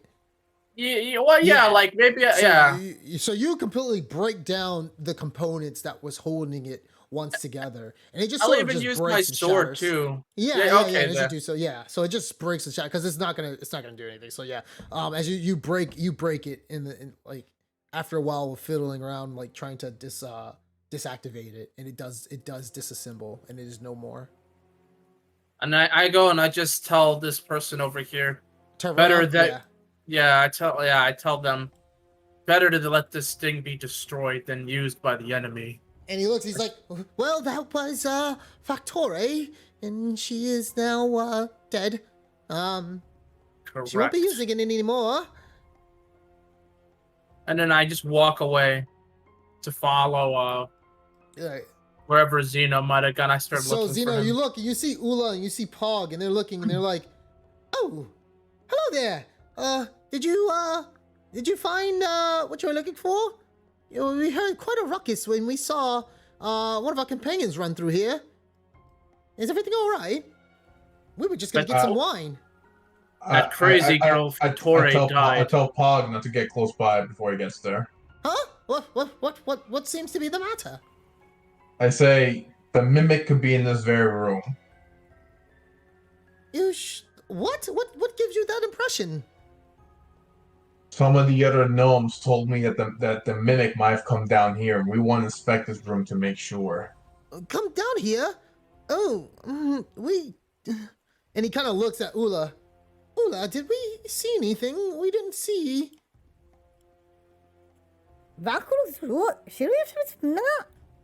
Are you sure? Well, he kind of looks and he looks at you. She said we didn't see anything. Though we weren't looking, we were kind of arguing with each other about the If whole you can Link help situation. out, can you just step out this room for a bit while we check? Sure thing. Not sure why, but go ahead, please. And the other one does the same as well. Oh wait, what's the source between this Santa right here? What's the what? What's the deal with this Santa It's a right here? statue that you're looking at? Yeah, the statue of Yeah. Santa. Yeah, it just looks like a normal man, you know, from what Zeno sees, because he doesn't know about Saint Nick. It sort Right, of looks doesn't like know. it resembles and you know, Saint Nick. And Pog does look at you, and he noticed that you're staring at it. He's like, "Oh, that's a statue of the one they call Saint Nick, who our King Korbos sort of worships, and he's praying to religiously to get the mimic out." Why does he have blood coming out of his mouth? I'm not sure. That's a good question.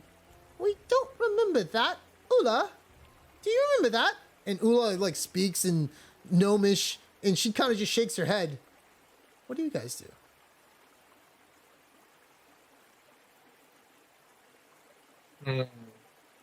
I go and I tell Zeno, so Zeno, what do you think we should do?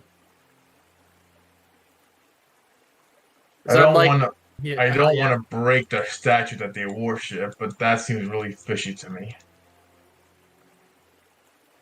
I agree. As I just go. And can I investigate the statue from here to see if I feel anything Yeah. suspicious? Yeah. Yeah, give me an investigation check.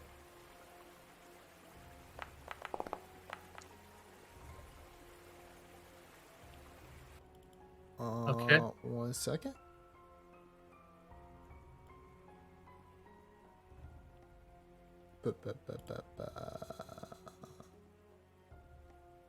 I mean, it looks to you like it's a normal statue, but it does look very ominous. Sort of standing there. And you do notice that the blood looks fresh. I go and I say, and I just immediately decide I'm gonna try to attack the statue with my ray of frost. Okay, please give me a let me give you something to Target. yes. One second. I think you should get it drunk. Just pour it down. Yeah. Unfortunately, I don't have any wine. I still have one bottle. I would say go. Well, he's attacking it first, actually, already. Please. Yeah. I was just gonna let him do it. As you get ready to do that, please, you see this little thing right there? Okay, so you targeted already. Please do Yes. so. All right. Nice. All right, so as you hit it for 6 points of damage. Okay. The statue shifts and it looks at you. And the once appearance of a Santa Claus, you start to see it form into something else. And its stomach opens wide. And it shifts. What you look at, and I'll show you, this is what it looks like. It looks at you, and it has sharp mid claws around the midsection, and the appearance of a red jelly man grows horns and gives you all a sinister look. And it tries to talk, but all it says is, ho, ho, ho. And it lunges at you all. Prepare to roll initiative. Well, I'm just trying to figure out what the center of it is. Is it an eye? Is it a snowball? I don't know. Oh God! So let's get some fighting music going. All right.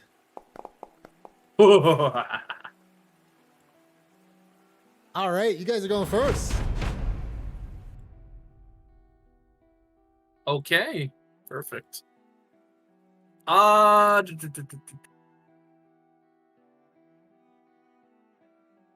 I do it now or should I wait for the music? Oh, it's up to you, guys. You gotta wait for the music. Go. Yeah, you know, gotta get immersed, right? All right. All right, here we go. I go and I'm gonna activate my Blade Song right now. Okay, that's a bonus action. So go ahead and target yourself and hit Blade Song. I go and I think, looks like we found our culprit. So I go and I activate my Blade Song. There we go.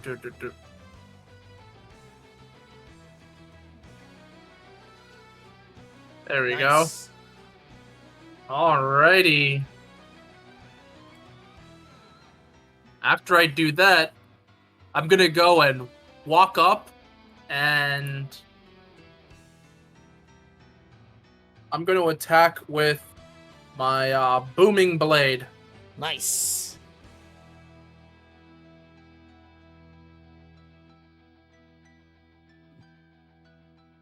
All right, so you gotta hit first. Solid. All right, give me a normal weapon attack with your short sword. Let's see if you hit him. The main or the off? The main. I mean, okay, yes. Yeah, you. Ooh, that's a solid hit. 4. Woo, 8 points of damage to the mimic claws. Ooh, nice. So you've done a total of how much was that first hit with the rare frost? 6, right? So 14 6. damage. Yeah, so 14 damage you've done so far. Solid hit. Nice. Is it 16? All right. No, 14. Yeah, 14 damage. Yep. All right, so 14. anything else on your turn? After I do that, I'm gonna stay. Actually, no, I can move back, right? Yeah, you got mobile. I got mobile, so after I do that, I'm gonna go and like. This is so stupid, but all right. After I hit this guy, I'm gonna do like a cool like jump backflip behind and land behind Zeno. Okay. It's the last flip, like the last backflip. Is like that, like those like cheerleader ones. They go really high up in the air and land back down over me. Yeah, you know. And I go and I say, take this thing out. As I'm like, end my turn, I'm like, it's go time. All right. Whose turn is it next? Grizzly, it's your turn. So I draw out my longbow and I glance over my shoulder to Pog. It's like, take Hula and run. All right, and they do so, and they look. Yes. So if you do you have anything that prevents cover? Because Cypher and Xeno are in the way. If you do try to shoot him No, I from where you don't. are. So Okay, I'm gonna, you might wanna I'm gonna move. have to adjust. Yes, sir. I think you have good line of sight there. Let me take the ruler and see. Yes, you do. You're good. All right, and I'll fire off a shot with the longbow. Solid. Unfortunately, goes wide. Anything else? No, that's it. All right, Zeno, you're up. I'm gonna move right here, and I'm gonna actually hold on. Oh, yeah, that's enough. I'm gonna pull out my javelin and I'm gonna toss it, or won't toss it. I'm gonna launch it at this mimic claws. Okay.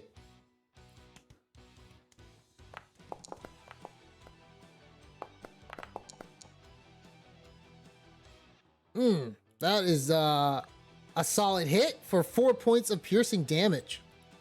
Nice. And I'm gonna end my turn there. All right.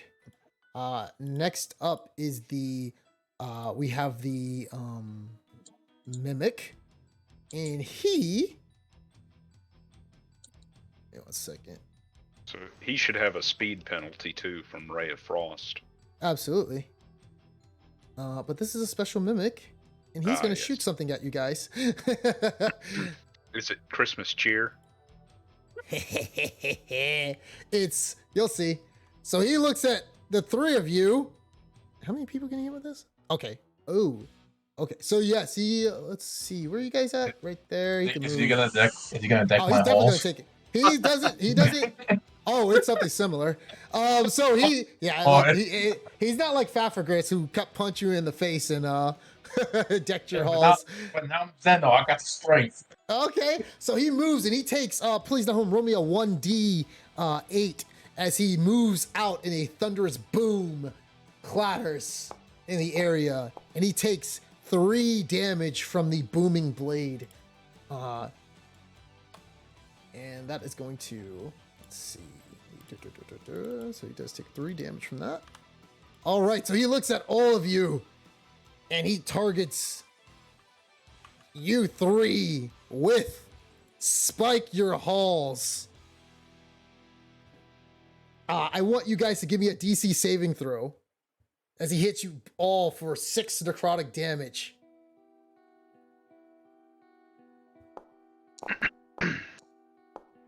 Solid. Solid. Oh, damn it. Wait, no, Cypher, you have no strength. Miss Oh, my so Wait, you one. do- wait, you do wait, take- but doesn't it miss though? It misses Nahum though, right? No, that's no, a he tap. that's it. No, he hit everybody.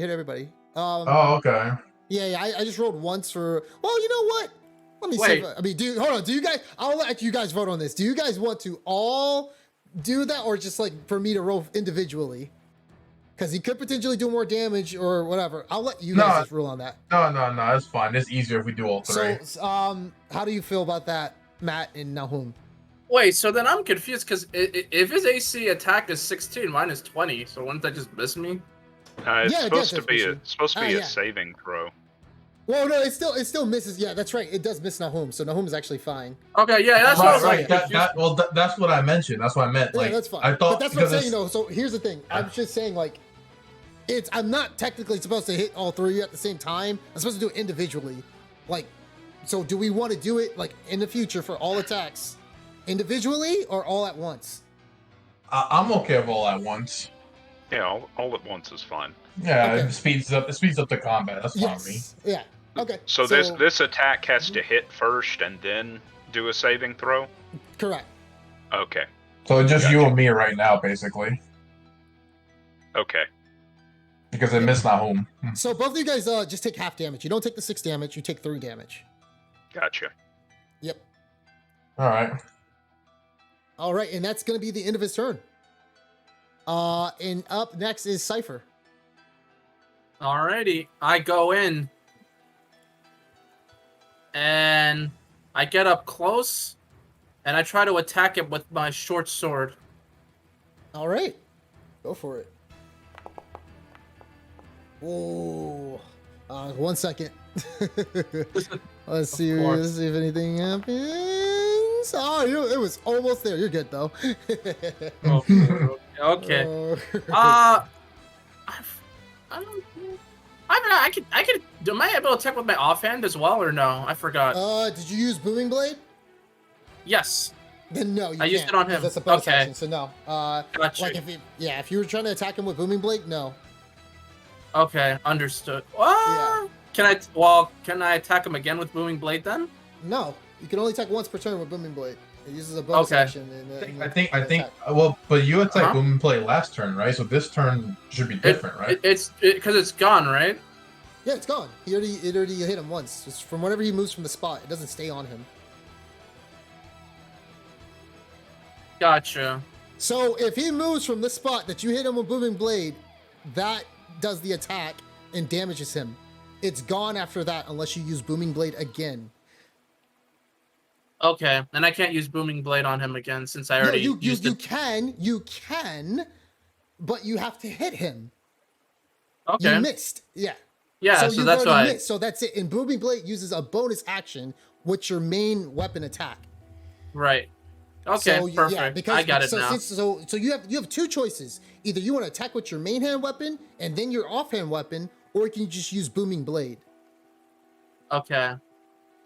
Well, I missed with my main hand weapon. Yeah. So I mean, you said that you were trying to use Booming Blade on that, so you can't use your offhand weapon in this turn. So did you want to run away? Yeah, I'm gonna move back. So I'm just gonna like go back all the way right here, and I go and I say, "You guys need to get out of here. Go. Okay. I'll protect your escape." And I end my turn right there. Okay. Yeah, so just remember that Booming Blade, it's a spell attack. It's different than, so if you use the only way you can use your two-handed is if you're using 2 weapon attacks, normal weapon attacks.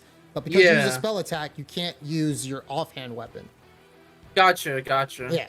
So, who's next? Matt, you're next. What's up? Anything you want to... Yeah. I'm gonna fire off another shot with the longbow. Absolutely, go for it.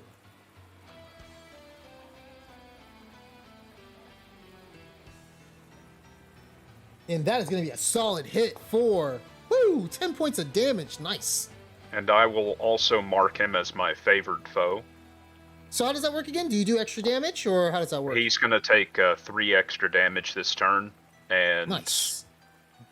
basically I now have a concentration effect for 1 minute. So once per turn when I deal damage to him, he will take an extra D4 damage. Solid. All right. He's looking almost a little bit worse for wear right now as the blood starts to gush from the entity. Anything else? Nope, just reposition, and that's it for me. Okay. Zeno, you're up. Pick out another javelin, throw it at him. All right, go for it.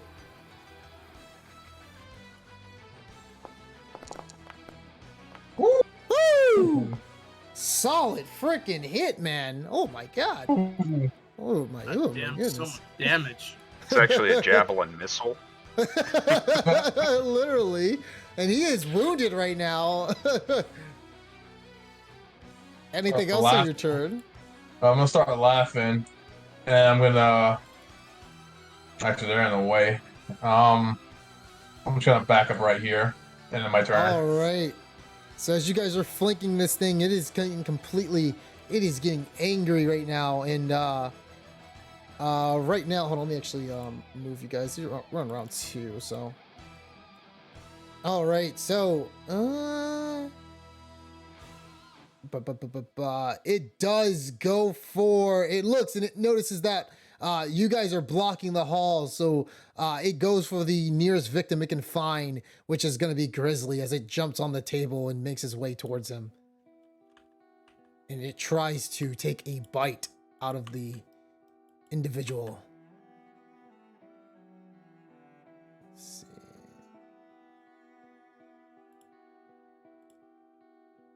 Oh, shit! Oh, Ooh. Ooh, no, no, no. Oof. Oh man, I'm having deja vu. Matt, you take 24 points of damage. that's really deja vu. It really is. It's deja vu. Give me 1 second there. Yes, sir. There we go. It's on the wrong tab. Okay, so it's a bonus action. Go. All right, I'm down. All right. The mimic can't move, and that's all it does on its turn, and it's going to end it there, as it looks straight at you, Zeno, preparing for its next hit. Cypher, you're up. All right. So yeah, from here I'm not even sure how, but whatever. For whatever reason, I could see from here. So I noticed that it just downed Grizzly in one hit, and I'm just like, what the hell? How strong is that thing? And then I just now Cypher's like kind of nervous to get near it. So he's like, I just tell Zito, I'll support you from the back here. Stop being And a coward. Shut up. Hold on a second. Can I don't even think. I think the thing is in the. I don't know. It's because it gives Yeah, me 'cause vision it- or something. That's yeah, why it I'm gives like, you vision. That's because the walls are like whoever. I forgot. I don't even know who made this map, but the wall is technically supposed to be. Oh, let me see. Yeah, I don't think you can. No, you technically can't see. I'm gonna say you're gonna have to like stand like right in front of Zeno to. I'll stand up here. Like I can stand up here or whatever. So you did hit it. So you did hit it for 4 points of damage, and it did get the its speed reduced. So, anything else you wanted to do on that turn? After that, I go and I move back into my spot. All right. So Grizzly is just like unconscious. Yes, he's gonna have to start making death saving throws, which I'm going to roll for. All right, and I tell Zeno. All right, Zito. It's all you. Show me your strength. Maybe I can go and save Grizzly. Shut up, coward.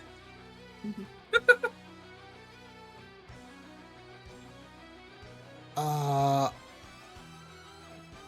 right. So that is the end of. I just rolled the death saving throw for Grizzly. Zeno, you're up. All right. I'm gonna move up right next to him, and I am gonna target. Yeah, I'm gonna pull out my great axe, and I'm gonna try to strike him. All right. And it goes wide. All right. I'm gonna circle around him, so I'm not leaving his spear. I'm gonna move right here, Okay. and I will end my turn there. All right. Next up is the Mimiclaws, who looks strictly at you, and he prepares to bite you as well. And he doesn't get a crit, but he hits you for 16 points of damage. I roll lucky on it. Sure. Okay, I'm gonna roll lucky on that. Yep. He still hits you this time, but for 14 points of damage. It still worked out in my favor. Yes, sir.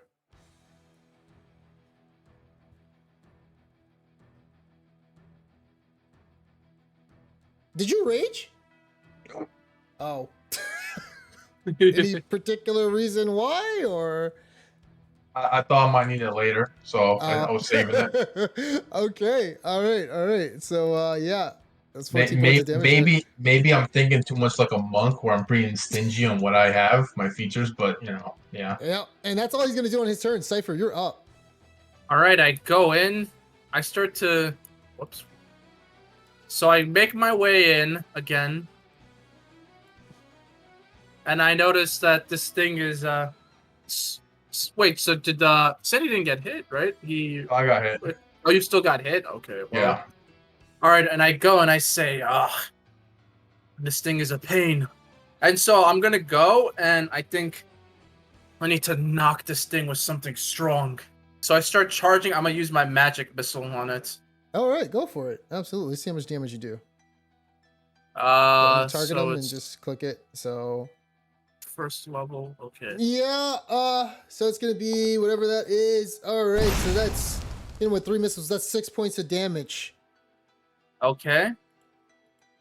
And then Solid. after that, I go and I go and I try and jump. Can I you like can't jump go on that this far. room? You can't go that far. You can't go that far. You can only go up here. Cause you Oh, what's it sorry. called? I was looking at the wrong thing. Yeah. So after that, yeah, I'm gonna go right over here, Okay. and then I end So- my turn. Okay, let me roll for Matt. Well, look at that. All right. Matt, you get 1 HP back.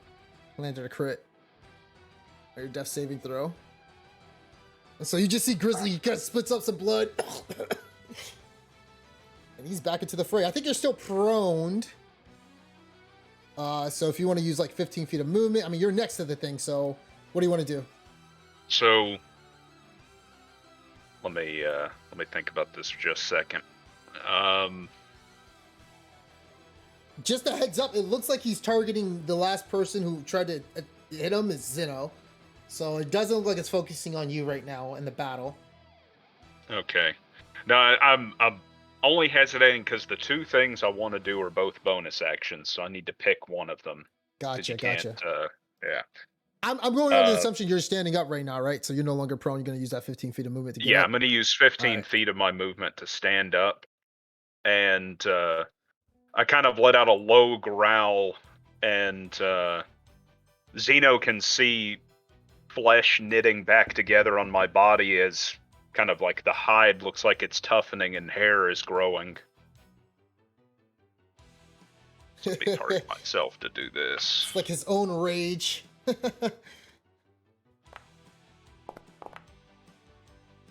So I gain 8 temporary hit points. Solid. All right, go ahead and add that for yourself.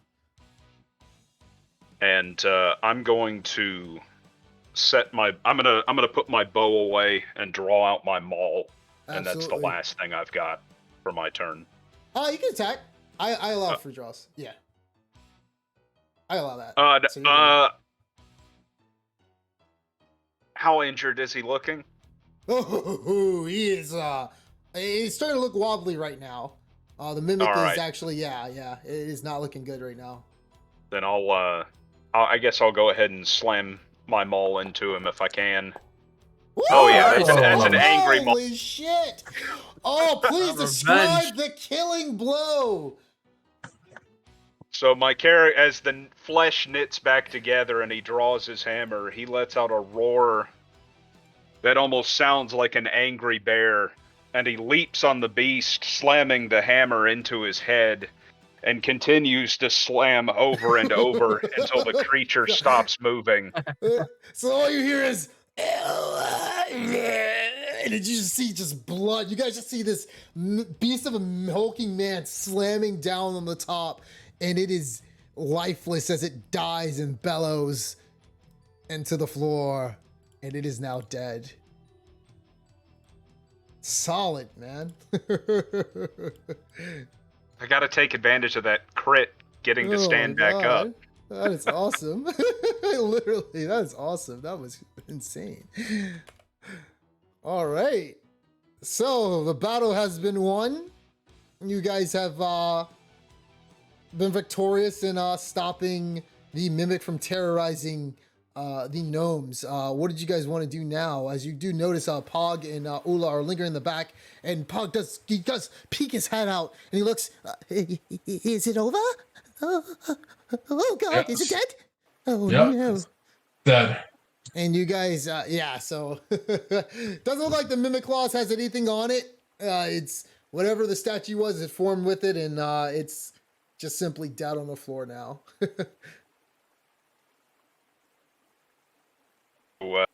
I'm gonna take one of my hand axes and remove Mimic Claw's head. Absolutely, and attach it to your. I'm gonna put that in your inventory. Yeah. Can I get back my javelins? Yeah. You can pick it back up. Just pull it out of its body and put it back in my Yeah. inventory. The king wanted Absolutely. proof of a dead mimic, so we have Yeah. it now. Yeah, and he also wanted in unison for some of the gnomes to come and all say that the thing is dead. Well, we have Pog and Eula who saw it. Say that again? Yeah, you You have say- Pog and Luyula, so yeah, you guys are gonna have to like round up some other gnomes too to maybe Should- Fiddlestip and Dabbledob. Should we just assume that we just went around and we kind of brought all the gnomes here to Yeah. show them? Yep. Give me 1 second. Let me give Matt his trophy.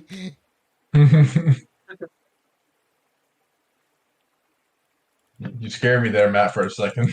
No kidding. He's like, I'm not dying again. He's like, you crit me, I crit you. Exactly. Literally. Oh, you got crit 2 times, you and me. Yeah, with the death saving throw and Oh, 3 times. Wait. Yeah, you. Merry Christmas, you filthy animal. All right, so you all managed to and I'm gonna just teleport you guys around there, so all right, let's just say things aren't over yet, so They weren't, which is why I didn't use rage. all right, yeah, you guys are beaten and bloody. I'm gonna take a What's up? potion real quick. All right, you gonna do it now? Okay, sure. Yeah, I mean, if you want to take a short rest. Oh, you can do that. if we can take a short rest, I'll Yeah, actually take a you short can take a rest. short rest as you before you guys go and present the goods to the king. Okay. Yeah, you can do that. All you guys can take a short rest. Alright, I'm gonna take a short rest. Ooh, just what I needed. Nice. Damn, I forget you heal that much. I'm like, it's like so. Yep, barbarians get a 1d12. Yeah. Okay, nice. Nice. All right. So Valman's still drunk. Slumped over.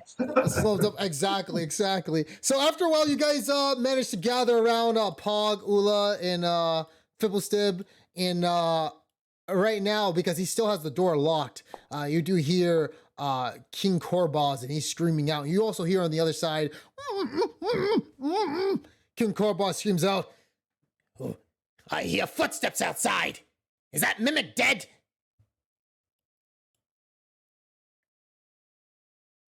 Yes, he's dead. Yeah, so you do guys hear all the gnomes in unison, and they say, "The mimic is dead!" And he looks and he's like, so what I want Cypher, Grizzly, and I want Zeno with advantage to give me a persuasion check with advantage.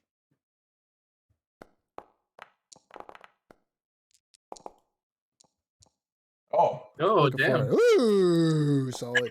Like Even with a crit, I still can't take them.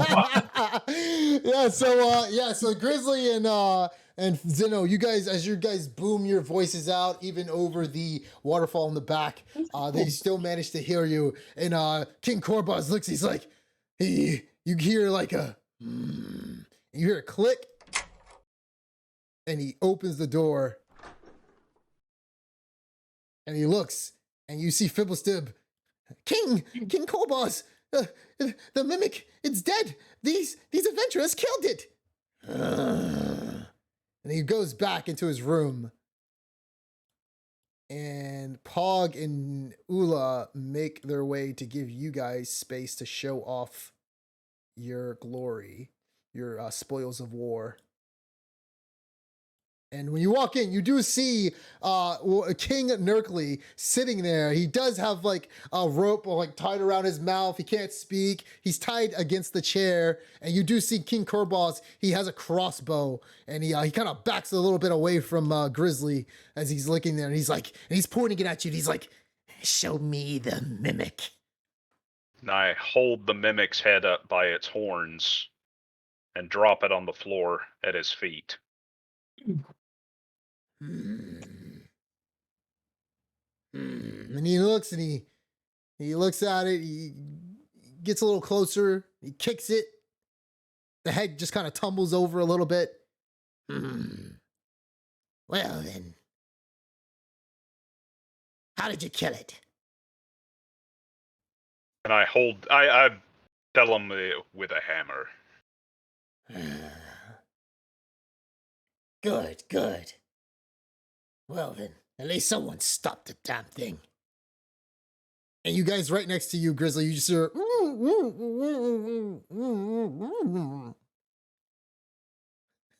So you do see the other king still strapped down to the chair. And King Korbos is looking at you guys. Well then, are you done here? No. We're here to collect the goods for Harbin. Oh. Harbin, Wester? Fine. Move aside. And you see him, he leaves the other gnome still strapped against the chair, and he's like trying to show you guys to the way he's trying to lead you to. And some of the other gnomes do give way to the king as he is making his way down. I am going to remove the gag from the other king. Absolutely. So as you do so with relative ease, you see the king, Nerkly. He's like, oh God, my brother, he's mad. You can't leave him here. He has to be dealt with. I don't know what you plan to do, but please do something with him. He might try to pull something like this again. Is he the one that brought the mimic here? I don't know. I would hope not. I don't think so. He's just crazy ever since he started attacking people. He's been this way over the past years, ever since Saint Nick went missing. I see. What would you have us do with your brother? That's a good question, actually. Oh my goodness. I don't know. I believe, didn't Double Dob say she was working on something? A sanity ray or something? I don't... Did she tell you guys about that? It's untested, and her previous test subject was eviscerated. Is that so? Oh, well, I don't think we have a choice now, do we? We can try Very it. well. Just make sure that you come from behind and just snatch him up. Be gentle, though. The other gnomes will understand. Would it be possible to get this in writing? A contract, so to speak. No, yes, hold on. Let me grab it. Let's see here. And he pulls to the side, he goes up to the table, and he takes out a paper, and he pulls out a feather leaf. I'm sorry, a feather pen, and he just starts writing. I give you permission by... here! And he turns around, and he gives you a sheet of paper. It looks quite illegible, but you can tell it does give you the agreement to do so. As you wish. And he kind of like wipes away the sweat off his forehead. So right when this is happening, King Korbos, he does open the door, and he opens it up, and he looks at you. Here. Wait. I give the gifts. Here. Take the gift. And he hands out, strictly to you, Cypher. As you walk in here, you see a lot of different like contraptions. You see, like you could see at the corner around here. You see a magic hat, like it looks like a magic hat, like sort of sitting there. You see a bunch of gifts, but it looks like King Korbos only like he grabs this like looking potion looking thing and he hands it out. Do you take it? Is there some way for me to figure out what kind of potion this is? It does look like it does run to your advantage somewhat. So I'll go ahead and do you take it? It does look like I'll it'll take fit you. Okay. I mean, yeah, I'm gonna take it. Okay, so as you do take it, it is a I thought there it is. So he hands you a potion of advantage. So this potion gives you advantage on one or the other, any type of roll that you want to make within the next hour. And he looks around and he's like, now get out. Is that it? Oh, So, Yes, while that's it. while that's happening, I want to make sure Dabbledob sees Yes. the paper from the other king. Yeah, so Dabbledob looks and she's like, she looks down and she's like, Oh, I have permission? Well then. Well then, give me 1 second to try. and she goes down and she drops down and she grabs this thing that looks like a gun, sort of like a contraption that looks like if you point it at someone and something will come out of it if you press the trigger. And she grabs it and she looks at you and she says, she looks at you and she points right here and she says, Place him right there.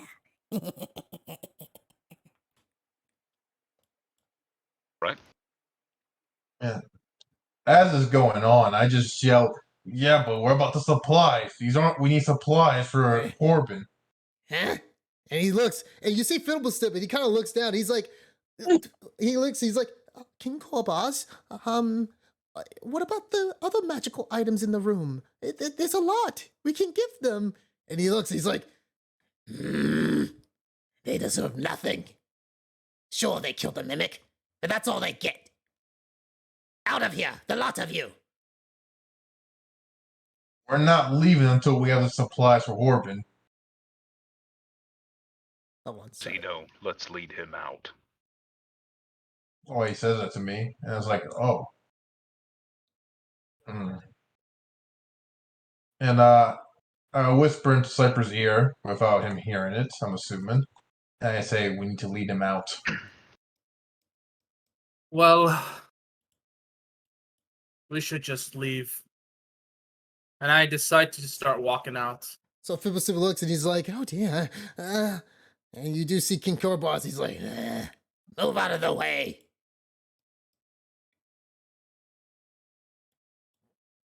Move! Still in my way. Get out! Move, you big oaf! And he's looking straight at you, Zeno. Did you guys want to try to do something? Yeah. I'm gonna try to grapple him. Okay, absolutely. Give me a grappling. Cypher, what are you doing too? Can he I help actually- grapple him? Help me you grapple both, him. I want both of you to give me advantage if you guys are grappling him. All right, Yeah, grapple it him. could be the help action. I'm actually gonna punch him in the face. Don't punch the king. No, I'm gonna grapple him, but like punch him in the face to like knock him out. So, Because Cypher, athletics. oh my god. because Cypher, like he already disliked the king, but since we're already like restraining him, it's like, well, fuck it, this is a good chance to like knock you don't him out. punch kings. Cypher If you're does gonna not hit care. him, we're gonna roll for initiative. I mean, Because he's gonna try to do something. let him do whatever. You guys have the surprise on the advantage. Right now. I If you wash my grapple- hands of this party. I'm gonna go join the bandits in the bar. So, if you do try to harm him, like physically hurt him, we're gonna roll for initiative. It's You so wanna do like that? grappling him, like because the Xeno's like trying to restrain him and stuff, right? We're gonna roll. Correct. He still needs to roll, but if you're going to hit him, we are going to roll for initiative. Like I said, we're going to hit him. All right, then I'll just watch. I'll let Xeno do his thing. Okay, so because you were going to grapple him, I was going to give you guys advantage. But if it's only Xeno grappling him, he's not going to have advantage. Are you helping him? Yes or no? Yeah, I'm gonna help. Yeah, I'm gonna help him because like Zeno Okay. made it seem like he had a All plan. right. So Zeno, please give me. I want you to both of you to give me a athletics check with advantage, please. Solid. Let's see what he gets. I don't even think he can. Come on, nat 20. Come on, nat 20. Nope. Hey, that's almost nat 20. I don't think he can. Yeah, he just completely fails even with this 18. He doesn't have any bonuses to his athletics check. So he just. Oh. So yeah, you managed to restrain him. He's like, what are you doing? I said, Let go of me! don't worry, King. I need to show you something. And then I grab the king and I bring him over here. Yeah, as you grapple him, he kind of looks. Unhand me! Are you placing him in front of you? Yeah, I'm gonna place him. Yeah, right in front of me. Okay. I gotta roll a fucking I'm still grappling, by the way. He's still grappled. Yeah. So, oh man. Which Let's see what means happens. if she's gonna So- shoot anything, she could roll with advantage because he's grappled, Yeah. right? No. Sorry, Not no. on range. If he's Right, 5 feet right. away. Yeah. Right, it's only So melee. she You're right. takes out her ray and she looks and she. Give me 1 second. Oh god. Let's see what happens.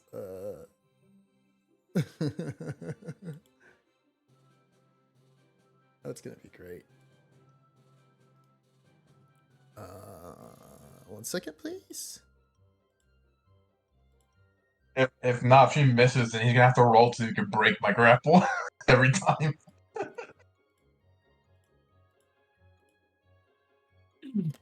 But actually, he can't break my grapple, can he? Because even if he gets a nat 20, no, if he gets a nat 20, it doesn't matter. All right, Right? so she shoots his not with in D&D, only with attack rolls. It's whatever with a nat 20. Right. Natural 20 with success or whatever, automatic success. So she takes out the gun and she simply looks straight at the king. And she gives out a loud yell. You're wondering like like if this was actually the right thing I should have done. And she shoots him.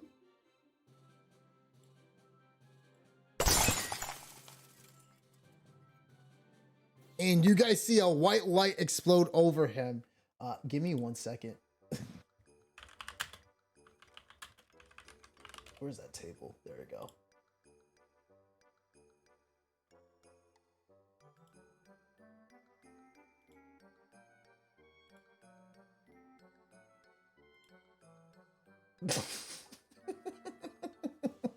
Okay. Oh god. Yeah, buddy. Okay. Let's see. Who Zeno, roll me a D100.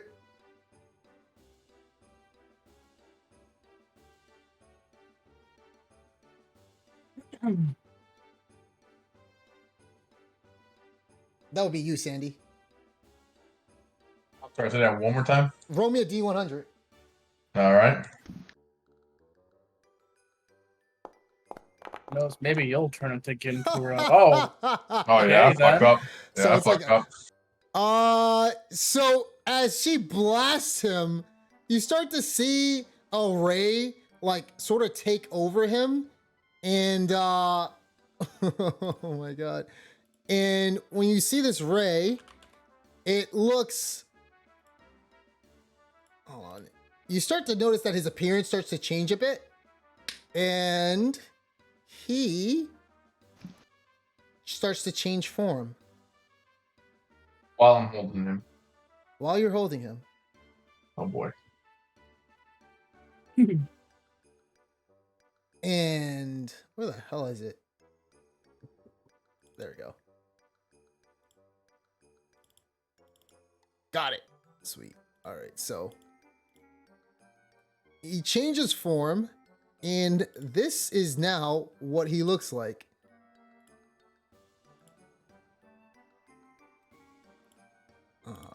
Where's his token? There we go. All right, so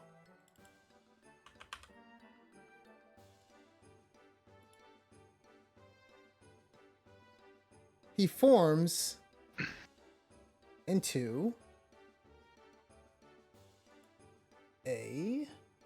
pig. Oh, I kind of froze over as the polymorph thing is trying to. There we go. So he gets turned into a pig, and he just goes. The white-haired one is crazy too. Shoot your ray at him. And she looks, and she actually points to that cipher as well, and she's like, I say, I told you, he's joking. You better not fire that at me. and the pig just starts running around. Zeno, are you still I holding actually on to moved it? behind Zero. I just moved behind Zeno now. I'm still holding on to him. He's like, and he's trying to squeak. So, Dabble Dob, everybody's like, and you do see Dabble Dob. She's looking, she's like, See? I told you it's a sanity ray. Look at him. He's so cute and quiet now. I look at her and was like, so, what do you want me to do with him? well, besides the bacon we're going to plan to make. Oh, I'm sorry. Did I say that out loud? So she looks.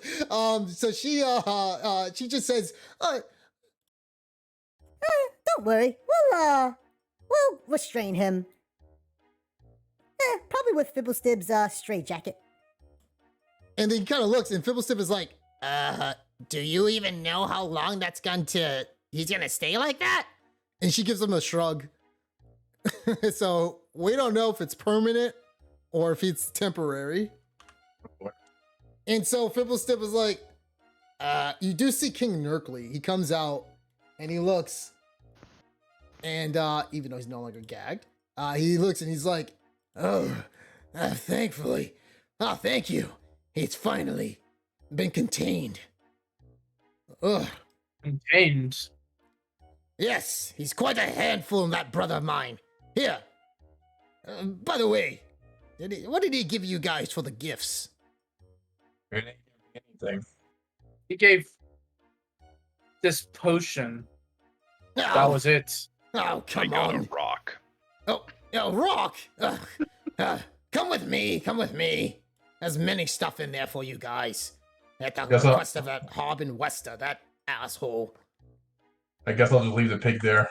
Yeah, the pig and so it's you do see Fibblestib as you drop the pig. He tries to grab onto it, and the pig just starts running around, and a bunch of the gnomes actually manage to corner it, and they do somewhat restrain it with to much great degree of a struggle. So King Nurkley looks to you guys, and he's like, well then, here. We have quite the items. Here, let me pick up these. Yeah. Let me gift wrap these for you guys really quickly. You guys can see. And for you, well, it technically kind of ruins the moment, but you kind of can see what it is. Yeah, take all of these. And he hands you guys, and it's up for you guys to decide how you guys want to divvy it up. So he hands you 90 gold pieces, 1,200 silver pieces. He hands you a clockwork amulet, a hat of wizardry, a pole of collapsing, a potion of advantage, and a wand of pyrotechnics. And I'm going to make an actor for all of you to see what these items are. I'm gonna make a community chest for you guys, so you guys can look inside of it and see what it is. So give me 1 second. Well, the gold we're obviously gonna split 3 away. So the gold Yes. and silver. What about Yes. Valaman? He doesn't get What shit. about Yeah, Valaman? he don't Yeah, he care. doesn't get shit. Like He got his reward in the form of mushroom wine. yeah, and And he got to take a break while we did the work for him. yeah, that's great. and Deno will fight him for that if he tries to take any gold. I That's will great. fight him too. That's perfect. That's great. So everybody add 30 gold to your inventory. Kind of wish I was evil, because then I would put Valaman's body next to the other dead gnome. So when he Oh my wakes up- God. Oh, what did I do? Oh God, that's terrible. That's so terrible. I love it. And you said it was 1,200 silver, right? Yeah, I'm gonna put it. Yeah, it's 1,200 silver. So you guys can split it amongst yourself. 400 silver, guys, for everybody. All right. 30 gold so- and 400 silver pieces. Yep. All right, so I'm gonna make this chest accessible to everybody because it now has it. Community, make you guys observe it. So you guys all so what I want you guys to do is, give me 1 second. So all you guys are observer. You guys can now hit the refresh button, and you guys should see that token after you hit the refresh button and reload the screen. And it's called if you go to the actors tab, the fourth tab at the top right, you can type in community and the chest will show up and you can look to see what's in it. Okay, I see. Yeah. You can click it, it'll tell you what you want, what it does, all that stuff.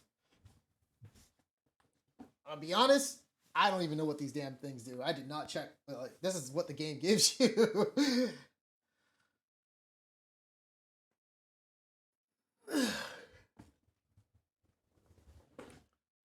Oh, that's pretty interesting. For the Hat of Wizardry for Nahum, you can cast a cantrip you don't know. The cantrip must be of the wizard spell list. You must make a DC 10 intelligence check. If the check succeeds, you cast the spell. If it fails to do so, the action to use the spell is wasted. That's it. Let's see. Oh shit! So- He also hands you, Nahum, a scroll, and it has a bunch of spells in it. It has 1 second, and only you can scribe these.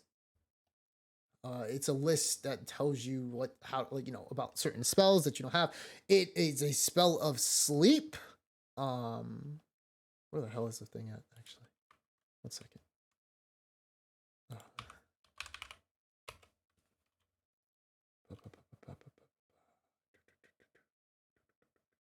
Sleep, mage armor, identify, detect magic, burning hands. So you can scribe all of those. It's going to cost gold, though, I believe. Okay. It is going to cost. I think it's 25 gold to scribe those a day, right? Is that how that I works with think the it wizard? depends on the level of the spell. Yeah, it depends on the level of the spell. They're all level 1 spells, so I don't know. Yeah, I believe it's 25 gold for each spell scroll you want to do. Yeah. Correctly. I'll have to double check 12-hour again. goes, 8 hours for the day. So it does cost you money to add those to your spell list. 25 gold a piece and 8 hours. What you want to do? So I'm gonna give it to you too. I'm gonna put it in the chest as scrolls. So give me 1 second. Okay.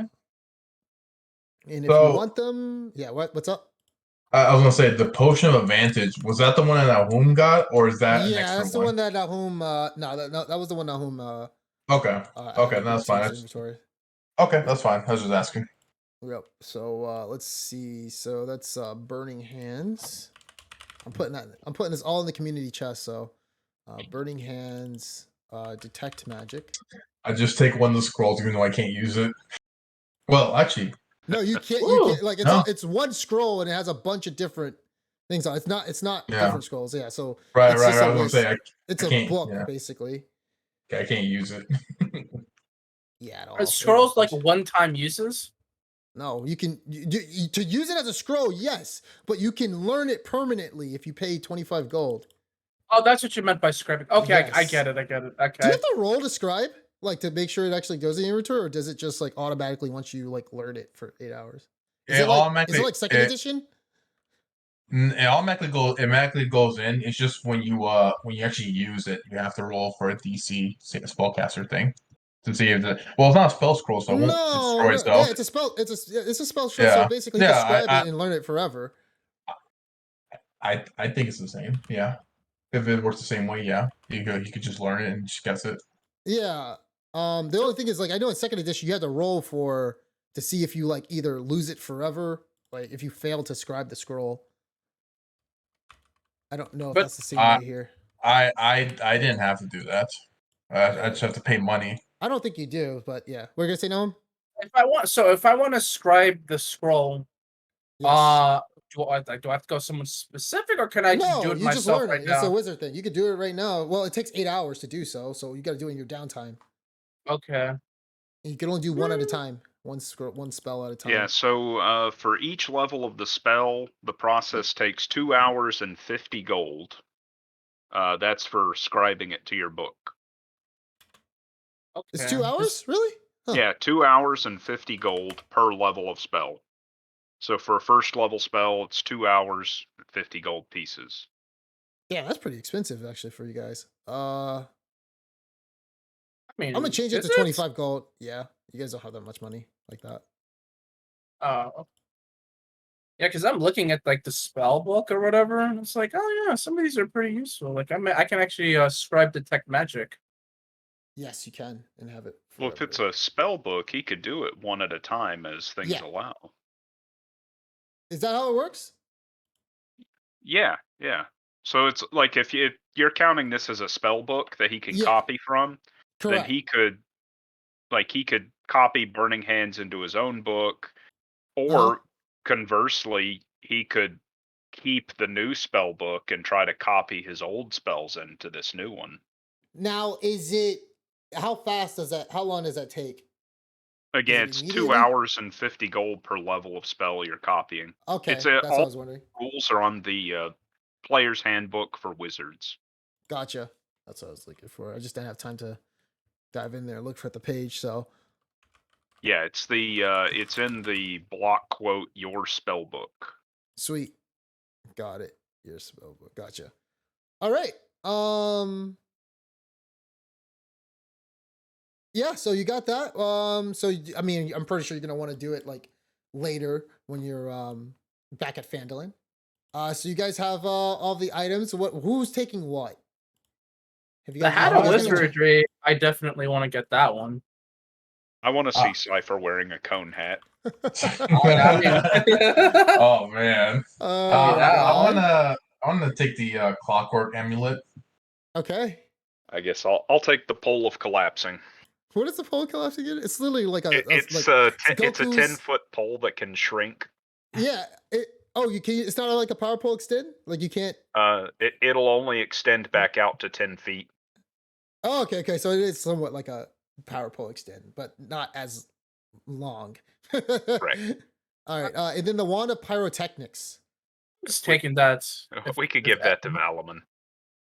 Nah, I'm taking. I'm just taking that. It's like this. Well, it fits him though. It's sound and fury that results in pretty much nothing. I know. True. That's like because I was thinking like, basically just give him a flashlight. Listen, we're not gonna stop you because we're not gonna use it. So if you want to go for it and just take it and not give it to him, that's fine. We don't care. I mean, yeah. I'd rather take because it's Actually, like. I don't know how Grizzly feels. I know Zeno doesn't care. I don't think Grizzly even knows what it is. It's basically a flashlight, like a really good it shoots flashlight. fireworks. Yeah. Yeah, it's a performance item basically. Oh God, do we need to give Valaman any more of this bullshit? Yeah, nah. I mean, there's no way. Cypher's like, So yeah, let me you know, I was give giving. you, I'm here gonna you go. take it. I gave you the pole of collapsing, Grizzly, and Thank you. Zeno, you get the clockwork amulet for a stagnant 15 to hit. Because I think you're what is it? Yeah, you have a +5 to hit, so yeah, a stagnant 15 to hit. Yeah, you so probably basically, wanna use this- basically, like instead of rolling, if I know that this person's AC is like below a 15, then I'll be like, oh, I'm just gonna use this, and that's it. I'll hit automatically. Yes. Yep. Yeah. Yeah, I mean, I have to know. Yeah. I have to know they have an AC. Yeah, and typically monsters have lower than like armor class 16, it's 15 or whatever because Right. Armor, I just have to know it first, or I can guess. I can All guess and right. see. Oh, by the way, you guys also get 2,400 pieces of copper.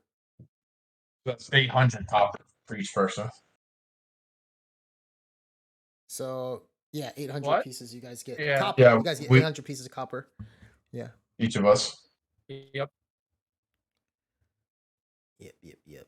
So that's like 8 pieces of gold. You guys can convert it on your sheet, by the way. If you guys go to you see the 3 coins. I mean, not the 3 coins. It's at the bottom right, like all the way at the bottom right. It has like a convert? filter thing. Yeah, convert Oh, all yeah. currency to the highest possible denomination.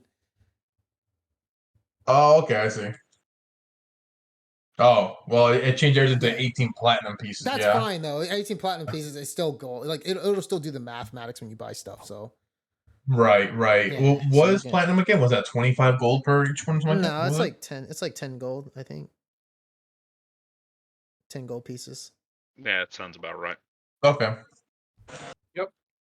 Yeah. So, all right. Yeah. So King Nurkly looked and he's like, "Well then, well, what do you guys need these items for anyway?"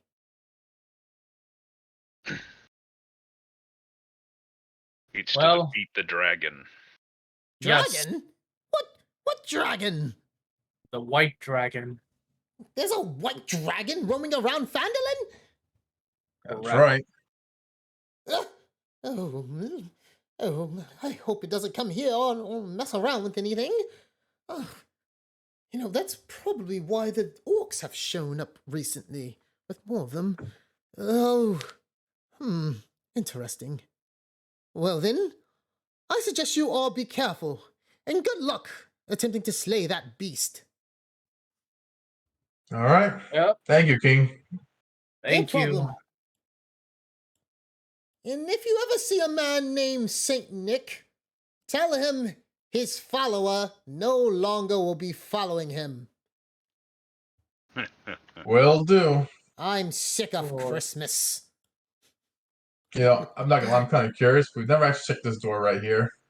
It's their big throne Throne. room. Throne. Oh, okay, never mind.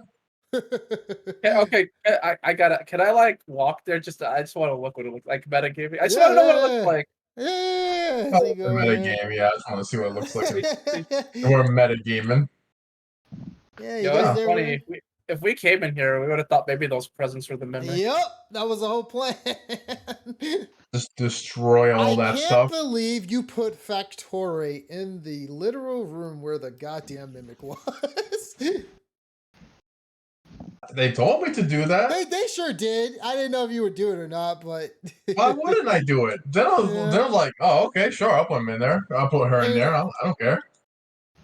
There's no reason for me not to not trust them. And be like, oh, I don't think I should do that. You guys didn't do an investigation check on the boxes during that time either. So Yeah.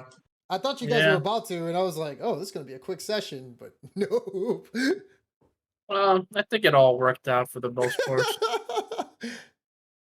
The kingdom is saved. We got our rewards. It seemed like I was the only one who actually like somewhat felt kind of bad she died. Everyone else like, oh well, it is what it is. So She I'm was gonna a move you nuisance. guys. I'm gonna move you guys over. I'm gonna teleport you guys over to.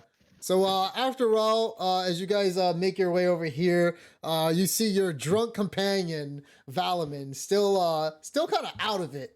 Did anybody want to carry him back to Phandalin? I'm gonna kick him. Who wrote insert orc on his cheek? So he simply doesn't seem to be responding to your kick. It seems like he's still out of it from that wine. I swear, this guy's the most pretty useless drunk. person I've ever met. Let's go. Oh God. Nobody wants to pick him up. Nope. God, that's great. Okay. He'll find his way back. All right, so the rest of them they're like, well, by the way, he still looks like a gnome, by the way. So they're definitely gonna be putting him to work while he's Fine. while he's here, and they're like, well, thank you all for everything, and enjoy. Good luck. All right, see ya. And I start with my hand. I walk out. All We, right. Are heading That's back. great. All right, so let me go ahead and get you guys as you guys are heading back.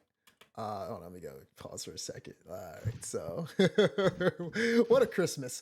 All right, so let me go ahead and get you guys started.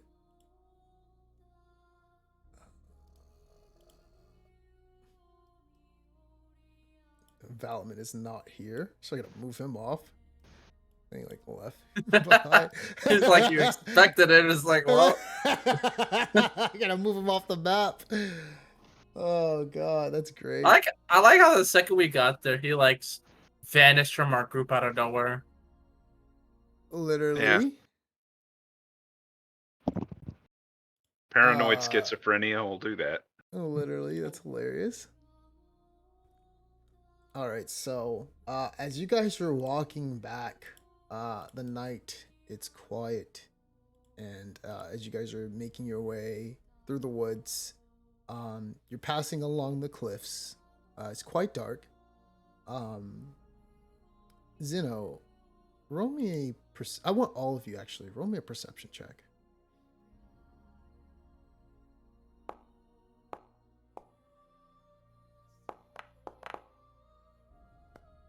Any bonuses for me since I've got dark vision? Absolutely. Well, it's more what you hear than what you Okay. see in this particular case. So just Gotcha. roll me a normal one. All right, solid. Oh yeah, you guys, both of you as well, Cypher and Grizzly. You guys hear flapping in the sky above you. And it sounds like something is spreading its wings and flying. Over in the corner, as you guys perch along a cliff, you do hear a dragon's roar. And it seems as though when you look over the corner, you see orcs as well. And they have their javelins sticking out, preparing to fight the beast. And we're going to go to the map. You haven't been spotted.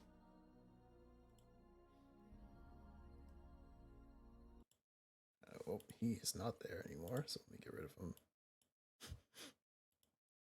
All right.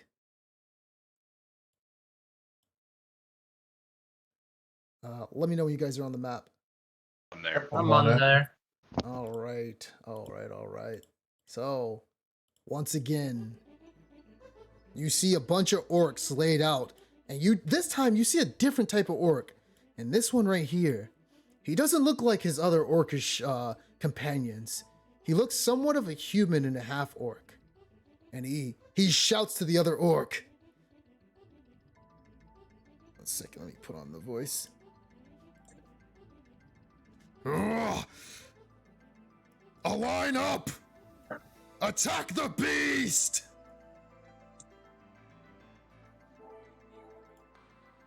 And you guys see the other orcs, they all take out their javelins and they all try to throw it at the dragon.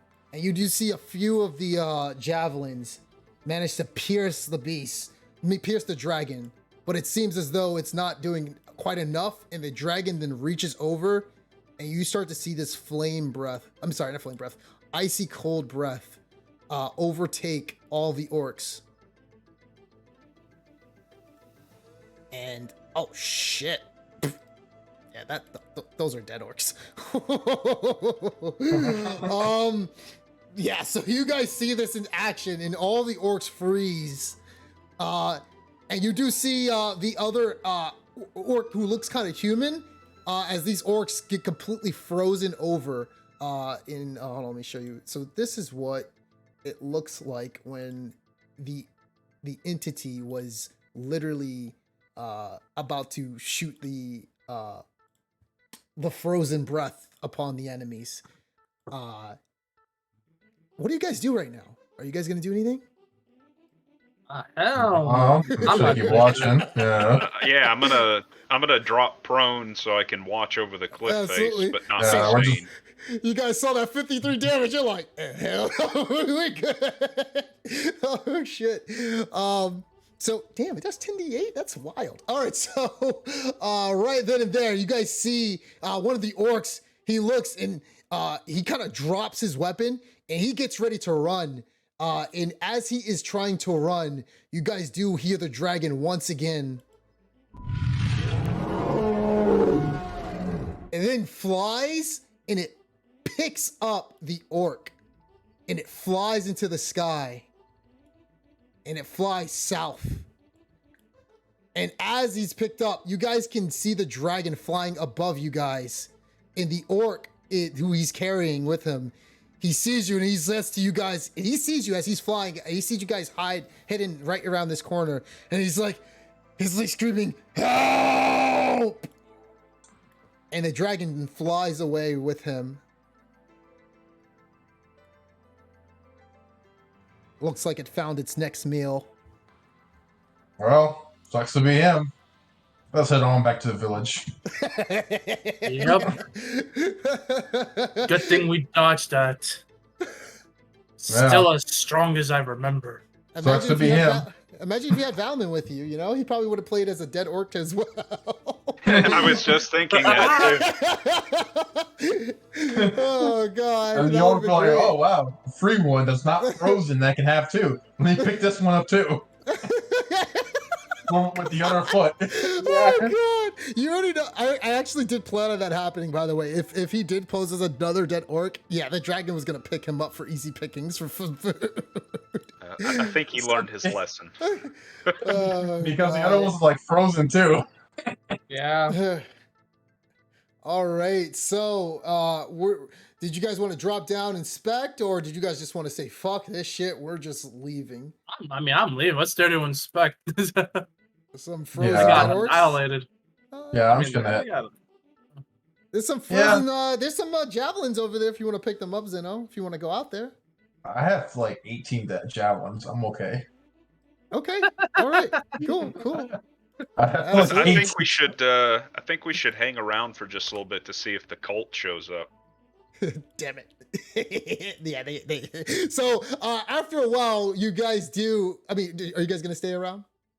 Yeah, now I'm gonna As stay. long as we stay hidden and nobody places a dead body out there. All right. So after a while, if you guys are conversing with one another about the events that just transpired, you guys, what's it called? You guys definitely hear scuffles in the bushes, and you do see, once again, the man who killed Baradreic appear with a few other cultists.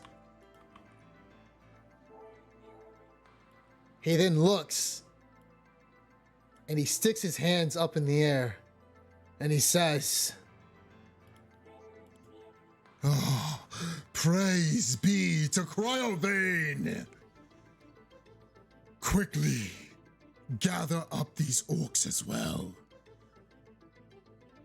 I shall deal with this now." And he lifts his hands out, and you guys see him cast. Cypher, give me an Arcana check, please.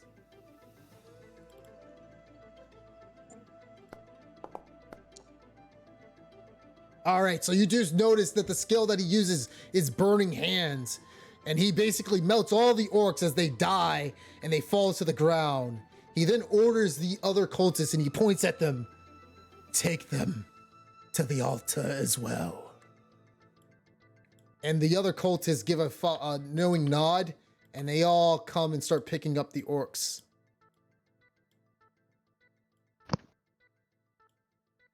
How do you guys respond to this? What's everybody Why feeling not right now? stay? I mean, my character's just calm, and he's just thinking, so, these guys are here, and they're taking the orcs again, just like Grizzly said. Interesting. And I'm just thinking, the altar. What direction are they heading? They're heading north. Heading north. Okay. So, what's it called? Zeno, please give me a stealth check.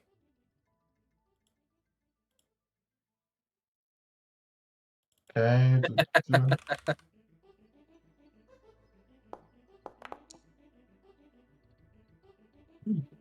Solid. Okay, so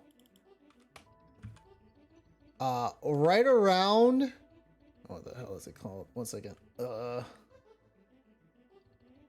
You start to hear a little scuffle, and right when you hear scuffle, you do see the individual, the cult leader, look your way.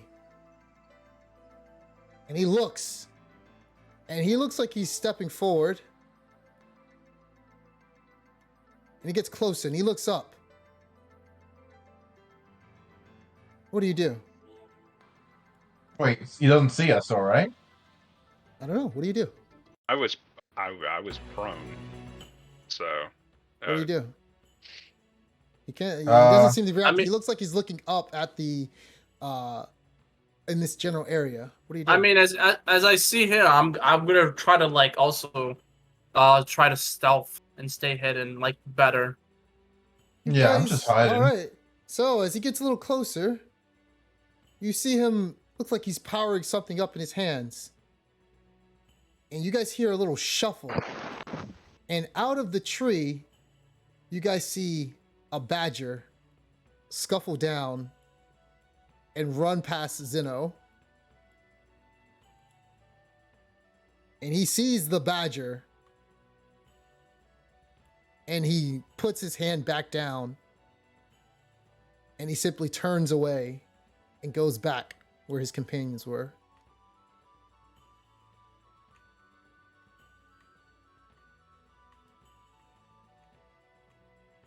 And he leaves the area. What do you guys do?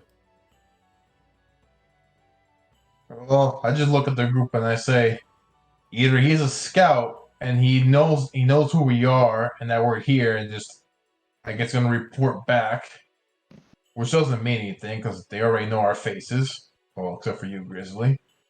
Or we might have a benefactor, perhaps. Maybe a spy within the ranks of the cult. Wait, where did you get that from? Well, I'm trying to where- understand how you came to a conclusion after the badger just left the tree. Also, how about they know our faces? They don't know my Yeah, face they haven't seen you guys' faces. or yours. I thought you said the badger went up to the cliff and looked at us. No, the badger was shuffling around in the tree that you're in, causing noise. Yeah, Oh. the badger almost gave us away. Oh, I thought I thought he No. summoned the Okay. badger. Yeah, I thought he No, summoned it. no. That's what I thought. No. Oh, okay, never mind Yeah. then. Okay, no, I thought he summoned it and then the shit just No. ran up and looked at us. Yeah, that's what I thought too. Yeah, I was thinking the same thing. Okay. Mm-mm. Nothing. I just thinking nothing. Just like, okay, so they missed us. And we know they're going to their altar. That's probably where they do their rituals and such. And probably one day we're gonna have to deal with them. Not Yeah, now, well- though. Yeah, we definitely need to be prepared if we're going to make a move on them. There's quite a few, and they seem pretty skilled in magic. And I don't say anything, but in my head I'm thinking probably gonna need Tia eventually. We're gonna need her help, and I know she'll be willing to help out. But it's better not to say anything right now, as that might cause her to rage and go out there and get killed. So I say that in my head, and I keep that as like one day we'll come and avenge our fallen dwarf friend that we met for a day. Absolutely. We only knew for a day. Absolutely. Did you hear absolutely. that breeze? It kind of sounded like a fuck you. Oh, that's only directed at one person I can think of. It was like, who's that? All right. So, I'm guessing you guys are, gonna head back to Phandalin, right? Yep. Yeah. All right. We're gonna go to end everything. 1 second. So.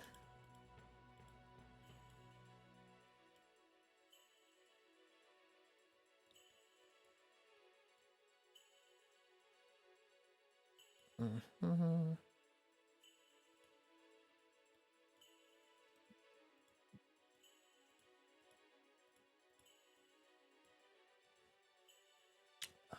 Obviously.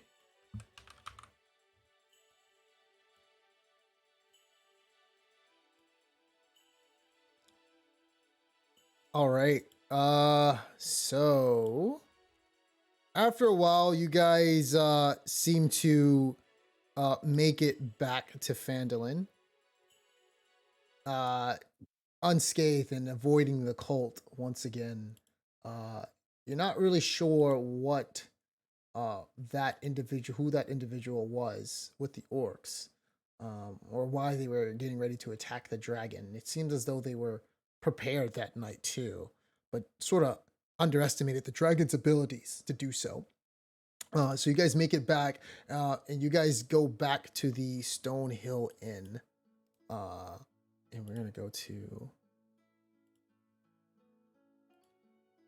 One second.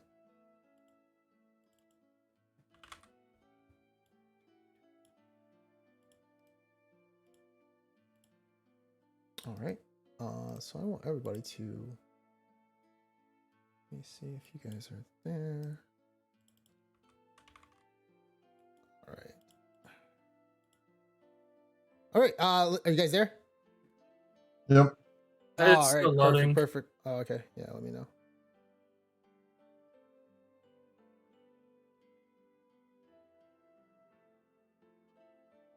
I am only seeing purple. I may not have a token. Oh, nope, there we go. We're back. Oh, okay, I'm in now too. All right. So you guys are in. Sure. All right. So let me get. I like how More suspicious spies. I like how Philip only talked to Santi's dad, but because fucking Roshi was out training his disciples, and Blackie was out in his fucking bedroom, and so the guy who gave him the bill for 50,000 gold, was like, oh, he's like, oh yeah, I live here. It's like, oh, here's the bill for the teleporters. Wait, what? And Phil's got to pay for it. We don't know if anything. Because Phil didn't say anything. Yeah, he gave it to Garmin. So Garmin's like, what the hell? All right, so as you guys all make it back, you guys do see, it's quiet in the Stonehill Inn, and you guys do see breakfast on lunch sitting down, drinking some ale. And you do see a bard, the bard as usual right here, sitting here. No one has talked to her yet. And a casual individual sort of sitting there.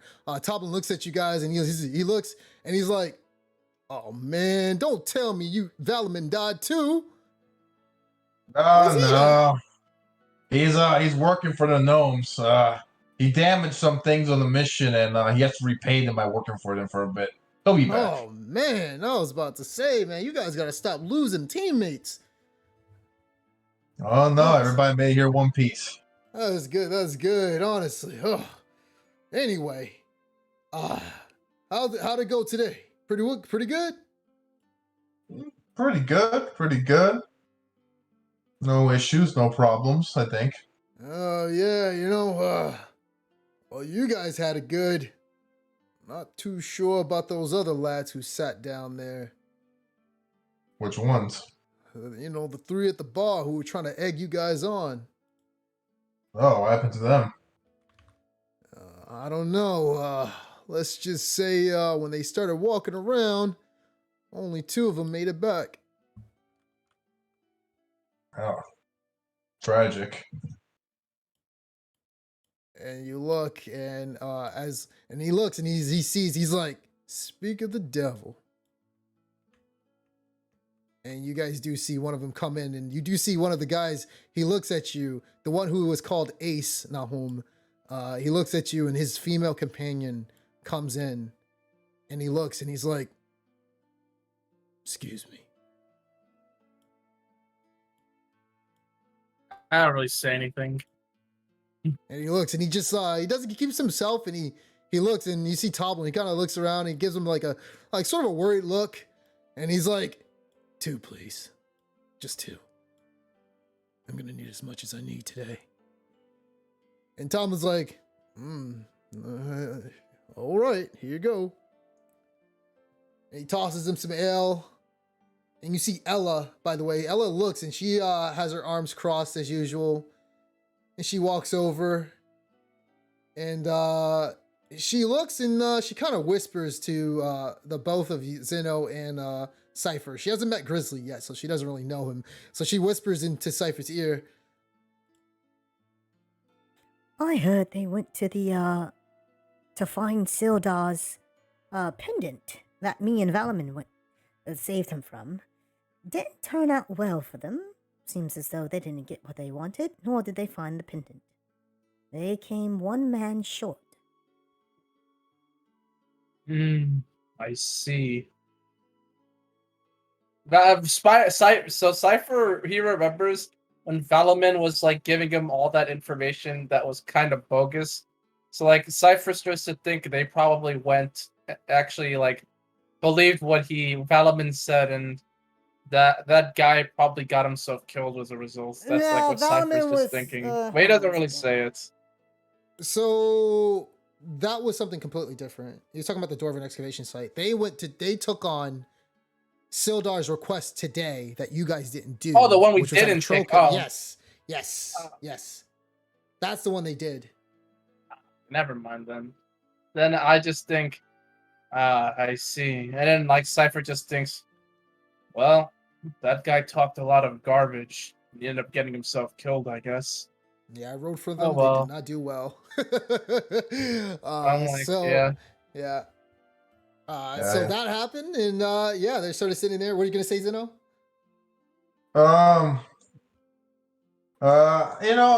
Zeno, even though he didn't have the best of relationships with these two, he kind of puts his hand on Ace and just kind of nods at him and just says, fuck, I just had it in my head. I lost my train of thought right now. Zeno's playing himself. Yeah, I'm just staring at him, not seeing him. Just patting on him on the back, and so you do see Ace. He kind of perches up, and he's like, "You gonna say something?" I was gonna say, don't take it so hard on yourself. Oh, I guess someone told you. You don't notice that he's gone. Yeah. His name was Leon. We've been traveling with him for about 4 years. He wasn't always the nice type, but he did, even though he did talk, and he put up a show to show himself off. He did keep to himself, and he did do what was best for us, looking out for us, even though he could be quite a jerk sometimes. Sorry about your companion too, by the way. It's just life. It keeps going on. Just remember them and cherish the ones that are still alive now. You didn't lose the other drow, did you? I don't see. Oh no. He's stuck doing some work for a couple of gnomes. Well, I'm Ace. This is Cassandra. Nice to meet you. Right. Nice to meet you. At least this time we're on our right foot this time. Unfortunately, at the sake of a dead companion. Well. Yep. Well, and then I kind of look at you. It's like, I know you two need a moment. If you need anything, I'll let me know. And he does take a good swig of the dragon's breath ale as he downs it as you're talking to him. Yeah, I say that to both him and Cassandra. Yeah, and I kind of start to walk away, and after I say, like, if you need anything, let me know. I walk away. All right. So I'll turn around. I actually want to go up and like talk to them myself too. All right. I can't move though because it's paused. Oh yeah. So what are you gonna do? There you go. So I go up and I decide to go and take a seat, and I say, "Well, loss is unfortunate, but perhaps there may be something you still can do." And then I kind of like look to Ace. My name is Cypher Maxim. The past is the past, but perhaps you two, if you're not busy, we could actually maybe use your help. And he looks at Cassandra. Well, I don't think we have anything else we've got planned besides trying to scrounge up some more gold. We're all adventurers here. We've been, well, let's say, entangled in some of the recent mishaps around Phandalin. I'm sure you know about that dragon, the white dragon in the area, as well they as both- cultists. They both look at each other when you mention the dragon, and Ace is like, "Oh, he didn't really have any plans on trying to take the thing out, but you had a plan or something?" We're trying to, well, I guess you could say we're playing it by the ear. We're trying to get strong enough to deal with it potentially. There's also the issue of cultists who've been around here. They've been collecting dead orcs and taking them to an altar. Our companion, unfortunately, met his end with that cultist leader. And we just ran into them, although they did not see us. But the cultists and the white dragon were in the same area. And this problem seems like it's going to continue to get worse unless we find a way to work together and deal with it. So he looks at you and he's like, well, we'll see what we can do. But we also still want to take care of that troll cave. Get revenge on her for her companion. There was a lot of gold back there, too. Unfortunately, we never got a chance to pick it up. If you want, we could probably join together and try to take it out. We could split the gold from Sildar, as well as get anything we find in there. That sounds good to me personally. We can help you settle this score, and then you're free afterwards. Like I said, we can use your help. Right now, there's not that much we can count on. There's me, Zeno over there, Grizzly, the big guy we met recently, Tia, who's with him there. And there's also Valaman. And like Cyrus just like kind of says it like and I say that guy Valaman, he's not exactly the most helpful, but he has his part, I suppose, and I know that we're going to need more if we're going to be able to deal with all those enemies. So he perks up and he kind of perks his lip up and he's like, you know what? Maybe we should actually start working together. Seems as though what's causing competition around here is only getting us killed off one by one. That's right. Consider it a partnership. And he sticks out his hand for you to shake it. I go and I shake his hand with a smile. I'm glad we'll be able to work together then. I can tell you two are pretty skillful and you have good character. Zeno notices Spire Cypher laughing for the first time or smiling the first time without Valman being a dickhead or like joking around, just a normal smile. And he just starts laughing at Cypher. Like Cypher finally met normal people. More like a normal social interaction. It's so normal.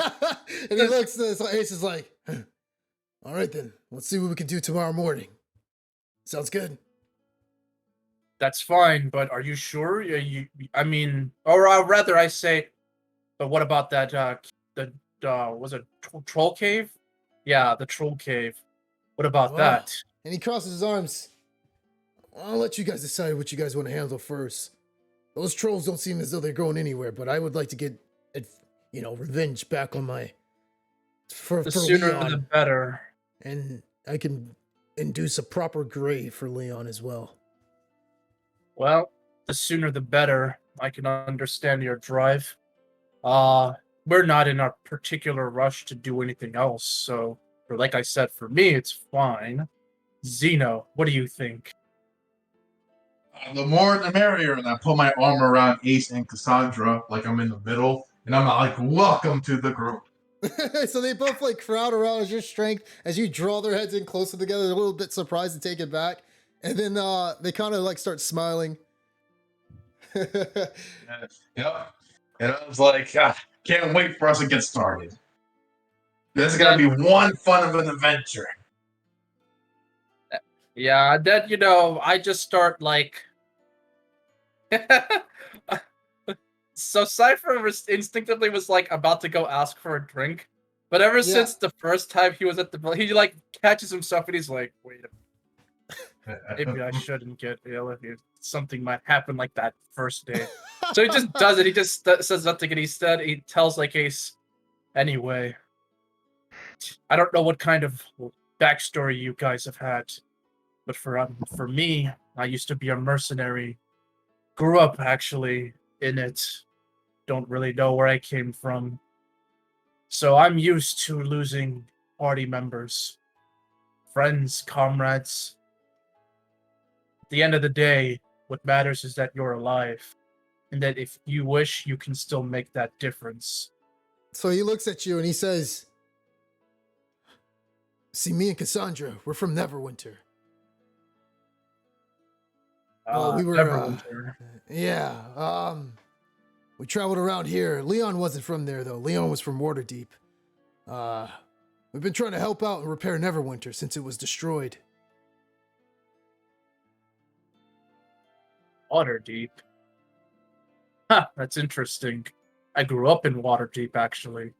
Oh, did you? Yes. Well then, unfortunately, if Leon would have been a better person, we could have met on better terms, but it is what it is. He didn't seem very personable. I didn't have anything really against him so much, though I will confess I wasn't a big fan of his. Yeah. But it would have been good if there was a way to have worked together sooner. I did want to potentially reach out, but I didn't feel like it was the right time. Well, let bygones be bygones.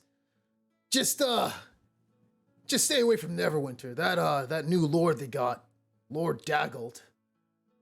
He's in the right mind, but he could be a pretentious fool sometimes. I would suggest you staying away from there for now. Well, I've been traveling around for a long time, but I guess I don't really have any plans to go to Neverwinter anytime soon anyway, so Sandy, what did you do to your token? you like Oh, vanished. What'd I didn't you do it. press? I have no idea. What'd you press? Hold on, let me see something. Oh wait, I think I pressed invisible on this. Let me see. Hold on. Oh, that's probably what you did. Yeah, you did. You have invisible. How'd you do that? Oh, never mind. You just press invisible. I was like, what the hell? Why do you look like this? Like threw me off. I was like, what the hell? I'll be honest with you. I was kind of clicking around, like looking around the bar, and I guess I clicked invisible. I don't know how I did it. So yeah, as I he's doing see it that, now. all right. So as that's happening, Grizzly, you do see Tia walk out, and she looks at you, and she's like, she looks a little bit wide-eyed. Oh, Grizzly. Sorry. Oh, good to see you came back. Did you learn what you needed to about the cult? I didn't. I saw a few of the members. I was about to attack, but I held back, gripping my sword. It took great restraint, but I do know that they are in big in numbers. I'm trying my best not to attack them on the spot without the proper sort of reaction. I know I'm gonna need help in this if we're to take them out. But they are amassing numbers at the Dwarven excavation site, it seems like. That was my assumption as well. We ran across another party on the way back from Gnomengarde.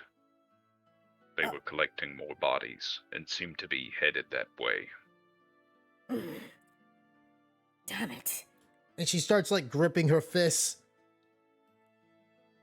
Yeah, I want to attack them now, but there's too many and I know I'm not strong enough yet. Patience will be the correct plan here. We don't know the details of our prey yet. You're right. She gives out a large sigh. and she asks you, Did you find anything in Gnomengarde? Anything useful? I wouldn't say as much. All we got was some coin and a little bit of more information about the cult's activities. Beyond that, it was just trinkets. and she puts her head back down. I see. I'll keep scoping out and see what I can find about their leaders and who works for them and what they're up to. In the meantime, please be careful. As well. And she does so, clutching Baradreic's pendant.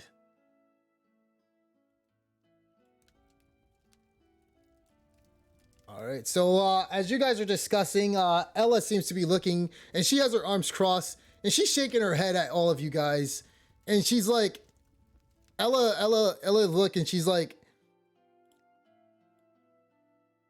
You guys really think you're going to take out the cultist, the dragon, and all that? Ugh, I swear. I don't know why I get myself involved. Luckily, I don't have to. I'll be leaving tomorrow soon anyway, after I give this man his potion. and when she says that, you see this individual, this tiefling, comes in, and he's like, hello, is anyone named Ella? Does she live here? Or not live here? Is she here? Ella? And you do see Ella, she like raises her hand and she says, I'm here, boy. What do you want? Here. oh, we got a letter from someone named Jahira from the Harpers. And when she says that, her eyes go wide. And he says, yeah, Jahira was, she's in Baldur's Gate for some reason. Here you go. The name's Santi, by the way. I'm trying to become a great postal guy like my dad. Nice to meet you. And he says this to all you guys, by the way, as he looks over. And you start to see Ella. She starts reading the letter, and her eyes go wide. And she's like, Jahira, what? Why do we have to get involved? What do you mean? Really? Oh, fuck. and she throws down the letter. And she like looks reluctant to like talk about it. And she sits down and drinks some beer, some ale that's on the table. Not sure if you guys wanted to ask her anything, or that's up to you. Wait, say that one more time. Can you backtrack again? Something. On what? You said something. I'm sorry. I lost the last 10 seconds after you said ale. So she just drinks. Yeah, Before. she just drinks ale. So she just like looked at the letter, read it, and she just like throws it down, says the F word, and sits down. I'm gonna take my L and I'm gonna just come over and just sit down. It's like, what's the matter, Ella? There you go. So Seem as you do upset. so, she looks and she's like, she looks at you.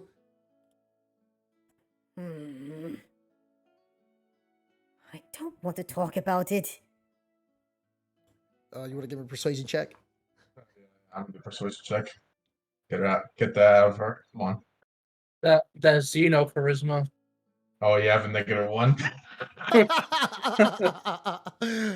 Nat 20, my Let's boy. see, let's get this 13. Oh, so that's almost a 9. So she looks and she just takes her ale and she cocks her head to the right side and she starts drinking more of it, ignoring you. Well, I get up and I say, well, if you need anything, I'll be here. If you're ready to talk, let's walk away. And she's continuing to drink herself at the news of what she just read on that letter that she's holding.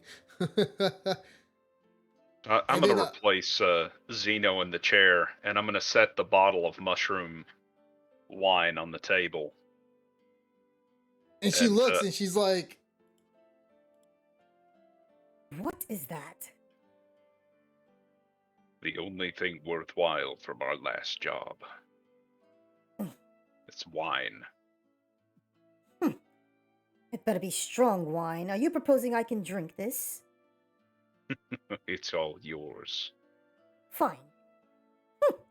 and she takes it, and she takes a swig of it. She's gonna roll a Constitution check at disadvantage.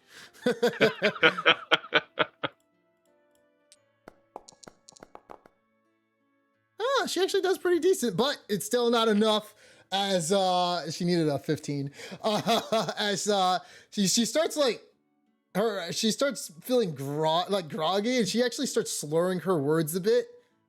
And she starts pointing at you, Grizzly. You know, this is all because of you guys. I would have been back to Tin Towns and never, up there, but I have to stay here, all because of you all. I have to deal with this cult because of what Jahira says, because of what Jahira wants to do. Leader of the Hoppers, my ass. You there, white-haired man.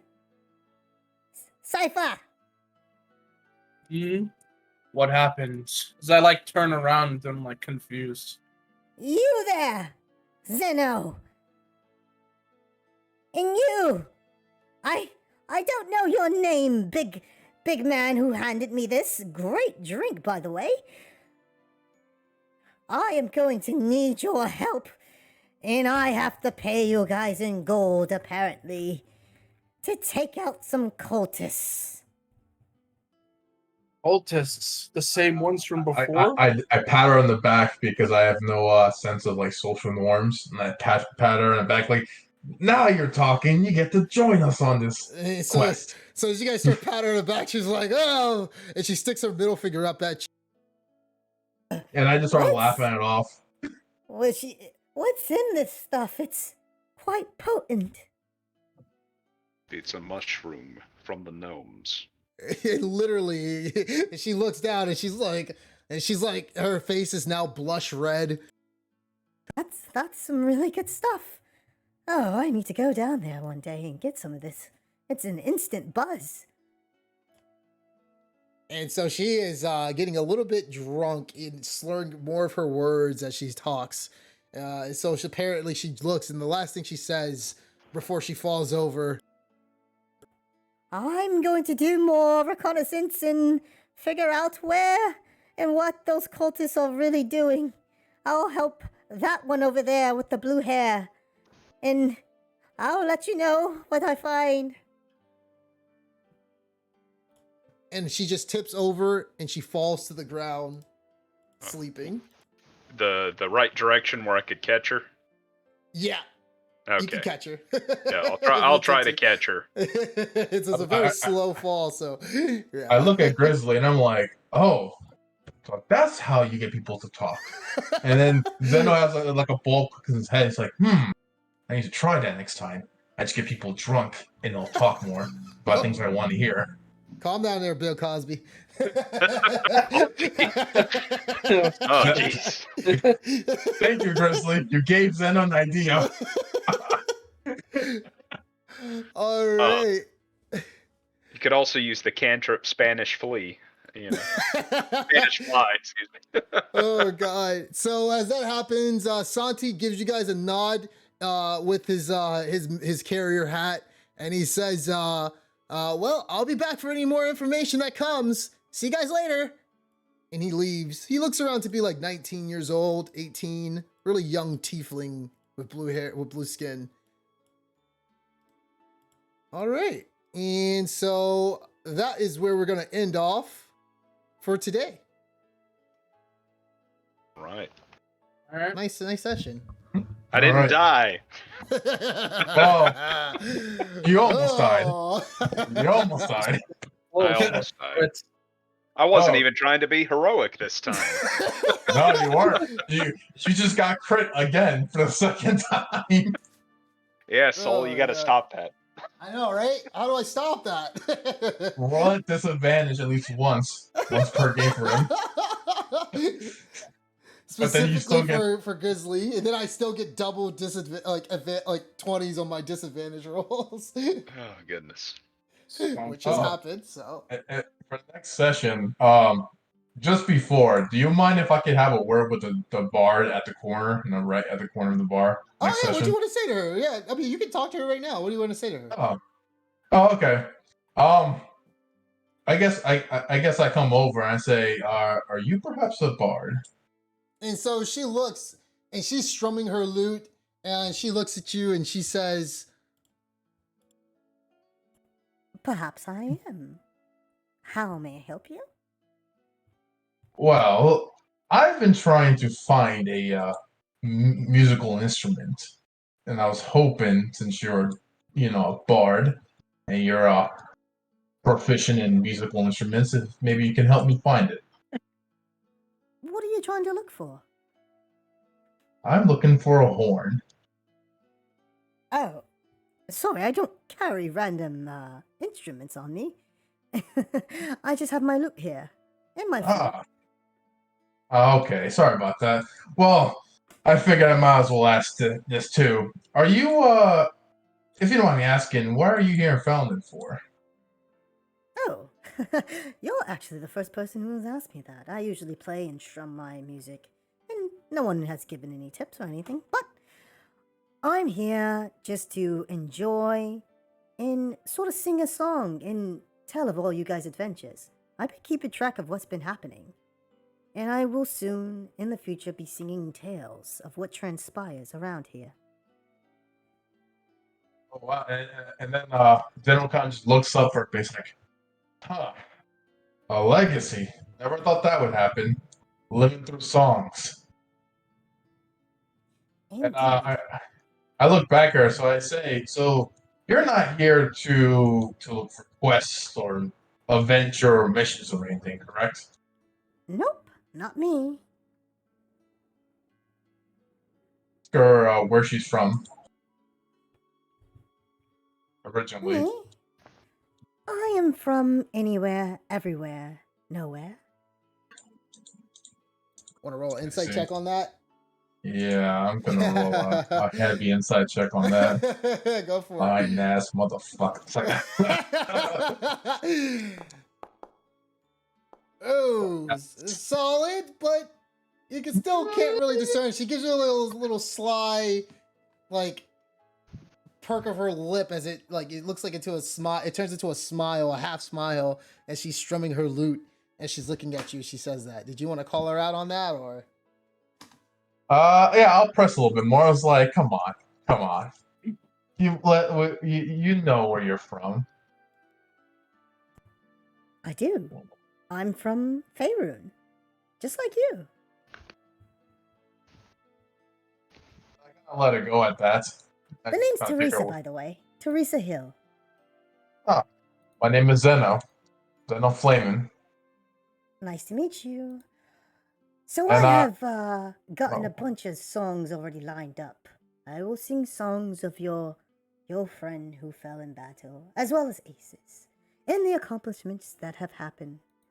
As I have sitting here, listen to your stories and tales, and I will continue to do so. Appreciate that. And thank you. And continue being heroes. Let's hope so. And I take another drink out of my ale.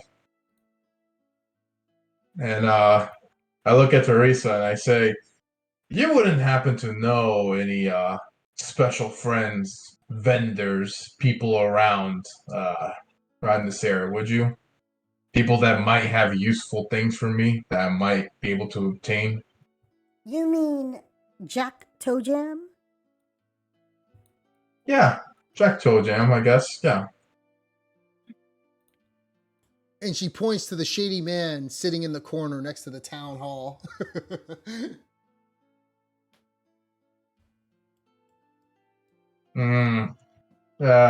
Anyone else? Yeah, so she looks and she's like, that's all I know. All right. Well, I look at her and I thank her and I kind of nod and I say, well, Teresa, it was nice seeing you and meeting you. And hopefully I get to come back and you get to sing songs about me being alive. And I passed on. And she does so with a very cute smile as she closes her eyes and smiles widely. and she strums her lute and says to you, "Absolutely." So I'm gonna do something really quick. I'm gonna walk out. I'm gonna go to the armory. Is that okay? It is closed. God damn it. Alright, I guess I'll go now tomorrow. Nighttime. I know. Yeah, Lenine got to sleep. She got a daughter. Yeah. What is Because she, an NPC? the Jack told him he only takes like weapons that you find off dead bodies, right? Not just weapons. Anything that you skin off of, like. I mean, you guys still have the head of the mimic, right? You could turn that into something. Yeah. I had some I had some broken javelins, but I sold it to Yes. Lenine. Oh, you did sell it to Lenine? You Yeah, sold the broken because javelins? yeah, the broken okay. ones. Because I didn't I think you needed the would. money. No, I Oh, completely okay. forgot about him. I completely forgot about Jack Joe Tim. So I was I gonna don't go. think I ever met Jack Toe Jam. No, you never So- met him. He stays in the so- corner at nighttime. So Okay. I was gonna buy it back, but it's closed already because I completely forgot. I mean, it's been like 2 weeks. I completely forgot about this guy. Even Baradreic kind of passed him when he was like when he had Tia in his hands when she was knocked out, and so I mean, if you want to go to him right now, who has the Grizzly? You're the only one who has the mimic head. If you want to give that to him, So what does Jack Toe Jam do? he turns those type of items. Well, you don't know yet. He just says, you give him something, and he'll turn it into something good for you. All right. So Zeno, you tell me about Jack Toe Jam, and I guess I'll go see him about the mimic head. Might as well bring it to him. I say, come over here. So you see this guy, and he's like kind of whistling, and he's like, Hey, sort of Jack. perched up a corner. He's like, oh, hey, how's it going, man? What you doing here at night? Oh. How's it going, big fella? Who's your big friend over here? He's a friend of mine. He wants to sell something to you. I think you'll like it. Oh, and he starts rubbing his hands. What we got here? What type of beast is this? Ooh. I'm gonna hold up Mimic Claus's head. Oh, yeah. I can definitely turn that into something. Oh, yeah. I can definitely turn that into something. How about this? You give me 5 gold pieces, I'll skin that beast and make it into something good. It's gonna take me a day, though, so you'll get it next time you see me. Sounds good? Sounds like a plan. Absolutely, Here's your money, absolutely. and here's a head. Ooh, and he starts rubbing his hands. Lovely. Nice doing business. What's your name? What's your name? You can call me Grizzly. Oh, Jack Tojim. Nice to meet you. Indeed. Nice to meet you. Well then, I'm gonna go ahead and get off and get this started and work on this. You boys just come back tomorrow night, and I'll deal with this in the meantime. See ya, Jack. Good to see you, man. Good to see you. Shady motherfucker he is. I completely forgot he was a thing. Yeah. He could turn your items into something else, like your. I was thinking for a bit too when I was at the armor too. I was like, why the fuck do I have broken javelins? Why do I have this? And I was like, oh, now it's like, this is why. Originally, I thought you guys were gonna go and try to skin the orcs before the fucking cultists came. But you guys were like, nah, we ain't getting in that. But it's good that you guys didn't, because the chances of you guys getting caught would have increased if you guys were down there with the orcs. Yeah. I mean, it wasn't worth it, but yeah, I was thinking though in my head, I was like, damn, where the fuck do I have broken javelins? And I sold it for some money so I can use it to buy other stuff. So and you'll I'm like, turn one of those into like 4 javelins. yeah, I mean, the javelins were cheap anyway, so it's not I wasn't gonna get like that big of a return for it anyway. Yeah. So he works on that. So, but yeah, you guys, all right, yeah, good session. I don't know, a good Christmas session and Christmas in Gnomengarde. So now we have to finish our actual Christmas session, which you guys failed to save Santa Claus. They fucked up, Matt. They fucked up bad, Matt. We'll be fine. Yeah, last one went pretty good. Philip got mind dominated, was beating the shit out of Fee. Nahum got turned into a frog. Ribbit. Sandy blew everybody up with his cursed weapon. Oh yeah, I was basically a suicide bomber, Matt. Oh, wow. Sounds like a mess and a half. Oh my god, it was terrible. These guys split up. Sandy went to go fight a goblin while they were fighting the main boss. I was like, why? I was like, oh Lord, guys. Roach was pissed because they attacked us with disciples, and he got And upset. Nahum runs straight at fucking Mrs. Claus, Gertrude, lands on her rune, turns into a fucking frog. I'm like, oh my god. That's what Nahum is now. He's a woman because he drank. By the way, he drank the wild White potion, wine. the wild the white wine, the wild magic shit. Basically, Philip and him drank it. Philip is now bald. Nahum is now a woman. Interesting times. Yeah. Going So into that tavern is like PTSD though. So, I mean, you guys are definitely going to see. I mean, you guys failed to save Santa Claus, but at least you guys talked to Marco's mom. Yeah. Made friends with her. Yeah. So you'll Yep. see. By the way, Matt, whatever they do in there, it's definitely going to affect the game here. We'll find out next session. That's kind of continuity I like. Yeah. So whatever they did, and it seems like it's going well so far. Whoa, not with the Santa Claus thing. Is Yeah, it? yeah, kind of fucked that up. No, yes, it is. We'll be fine. Don't worry. I beat that one guy in there. So to start. Yeah. Yeah. We'll be the fine. guy who's the bugbear who's like Pete from Goofy. Yeah. Yeah, you know. How's about a little drink, Goof? It's like Jesus Christ. I still don't like the fact that I'm the tank of the group and I should not be the tank. You're the monk. Why am I the tank? Why am I taking 150, 200 points of damage every single You session? kind of blew yourself up with that last one, so you still don't know what the other ability of the Curse of Loft Right, does to but you, that so- didn't even do that much So- damage to me because I have so- to remember. So Philip sees this hammer after they defeated the chapter 2 boss, and it is completely like possessed of an evil spirit. He tells Sandy this. Sandy's like, I pick it up. This is how every great samurai movie begins. And then the spirit just comes out, latches onto him.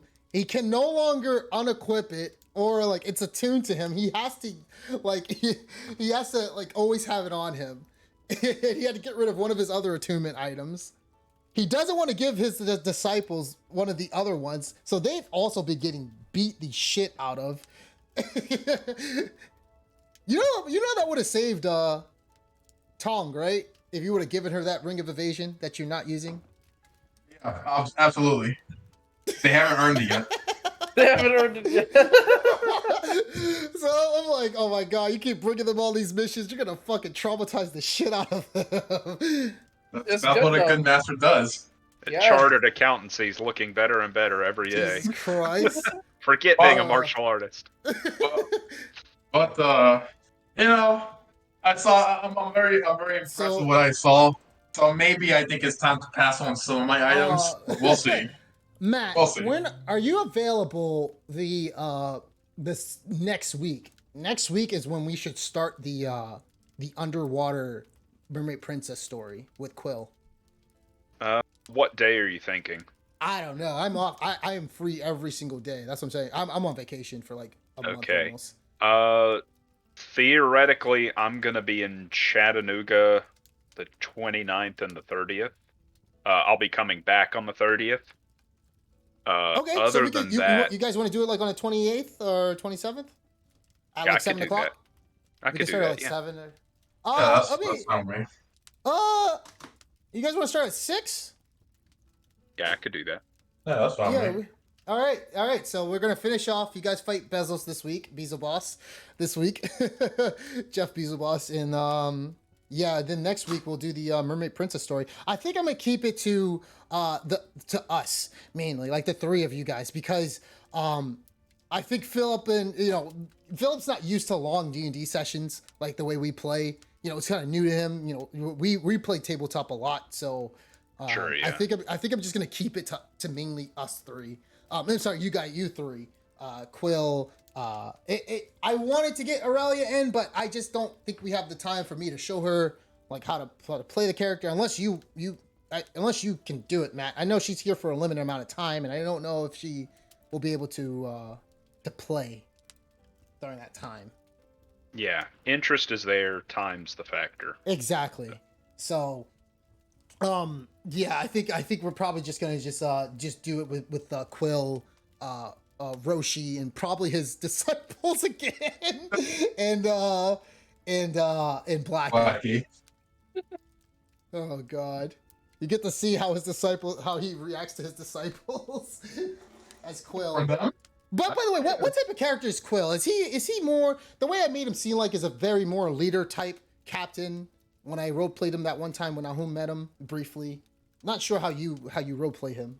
No, that's about what I was going to be. Is the kind of he's definitely the captain type. He wields the authority on his ship as he Yes. should. Okay. All of his crew know that if they die, they could be resurrected as Gotcha. undead. Understood. All Gotta control people that ship boarding somehow. his ship have to sign that waiver. I wonder if Blackie and the rest of them are going to say it. Well, they're there for hired help, so we'll see how that They goes. still have to sign the waiver. Oh, quick question. Not this. Matt, when is the next session for your campaign? That's what I need to figure that out. Well, Because it's the pretty busy, holidays, right? the holidays have kind of messed that up. Melissa's coming back tonight, so that's her last con. So I guess we could shoot for. I don't want to do it New Year's, so maybe January 8th. I'll pitch that out. That's the next available Sunday that's not holiday stuff. Okay. That works. I'll pitch that out as a date in the chat. See what people say, but So- I'm flexible on that. Gotcha. Is there a reason why you don't want the first, or is it just because like Heather and Melly? Oh, yeah. Let me 'Cause if see you- what if you Heather don't- and Melissa say, because you're right. Okay. Because the 31st, that midnight, that's New Year's Eve. So Yeah. we could shoot for the first. I was just gonna say if you don't do the first, we can play Dragon of Icespire Peak the first. That's up to you guys. You go ahead and take the first. I'll pitch the 8th Okay. as the Okay. next date for mine. Cool. All right, that works. And so, and tomorrow, me and Sandy also have another campaign. We're playing as evil characters. I kind of like playing evil. I'm not gonna lie. Evil Zeroka is pretty damn great. I keep going back and forth. I was surprised when you told me you never play as a evil character. I was like, even I've done that. Yeah, I fun. never played as a evil character. It's pretty fun. Not gonna lie. You should, Yeah. I mean, the whole group, like our DM Abby, she's like, yeah, I don't know how I'm gonna deal with this, because like Sandy just likes blood and killing shit, and my character he gets like really fed up with like people lingering around and tell. For example, one of our companions was speaking about her family, and I like gave her a word of advice, like, maybe you shouldn't be talking about your family in front of people you don't know. Like, you just met us. And she's like, wait, what? I thought I could trust everybody here. And I'm like, I was like, you have family members, don't you? I was like, do you even know this man, Miz, talking about Sandy's character? And she's like, well, what did she say when I said that? I forgot what she said, but then she was like, and I was like, you should, keep to yourself about your family. Something may happen to them. And she's like, they'll be fine. And I'm like, I hope so. And she was like, they're like, damn. Yeah. After that is the evil chaotic evil. No, I'm just straight up lawful That's- evil. So I don't think I could play a chaotic evil character. It just, Yeah, it you just can. doesn't sit Yeah, well. you got it in you. Give it No. give it a chance. I like to be that guy that sits in the back, hands crossed behind his back, and gives very suggestions that are brutal, like suggestions that are completely brutal, like quickly executing people on the spot when we have no use for them, and that's such an act.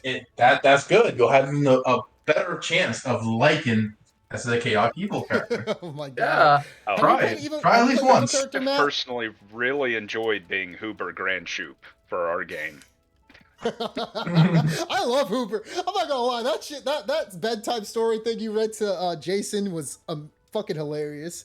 Like, I will admit, part of me is glad that he made his save, but part of me is sad because I had nefarious plans for that removed appendage.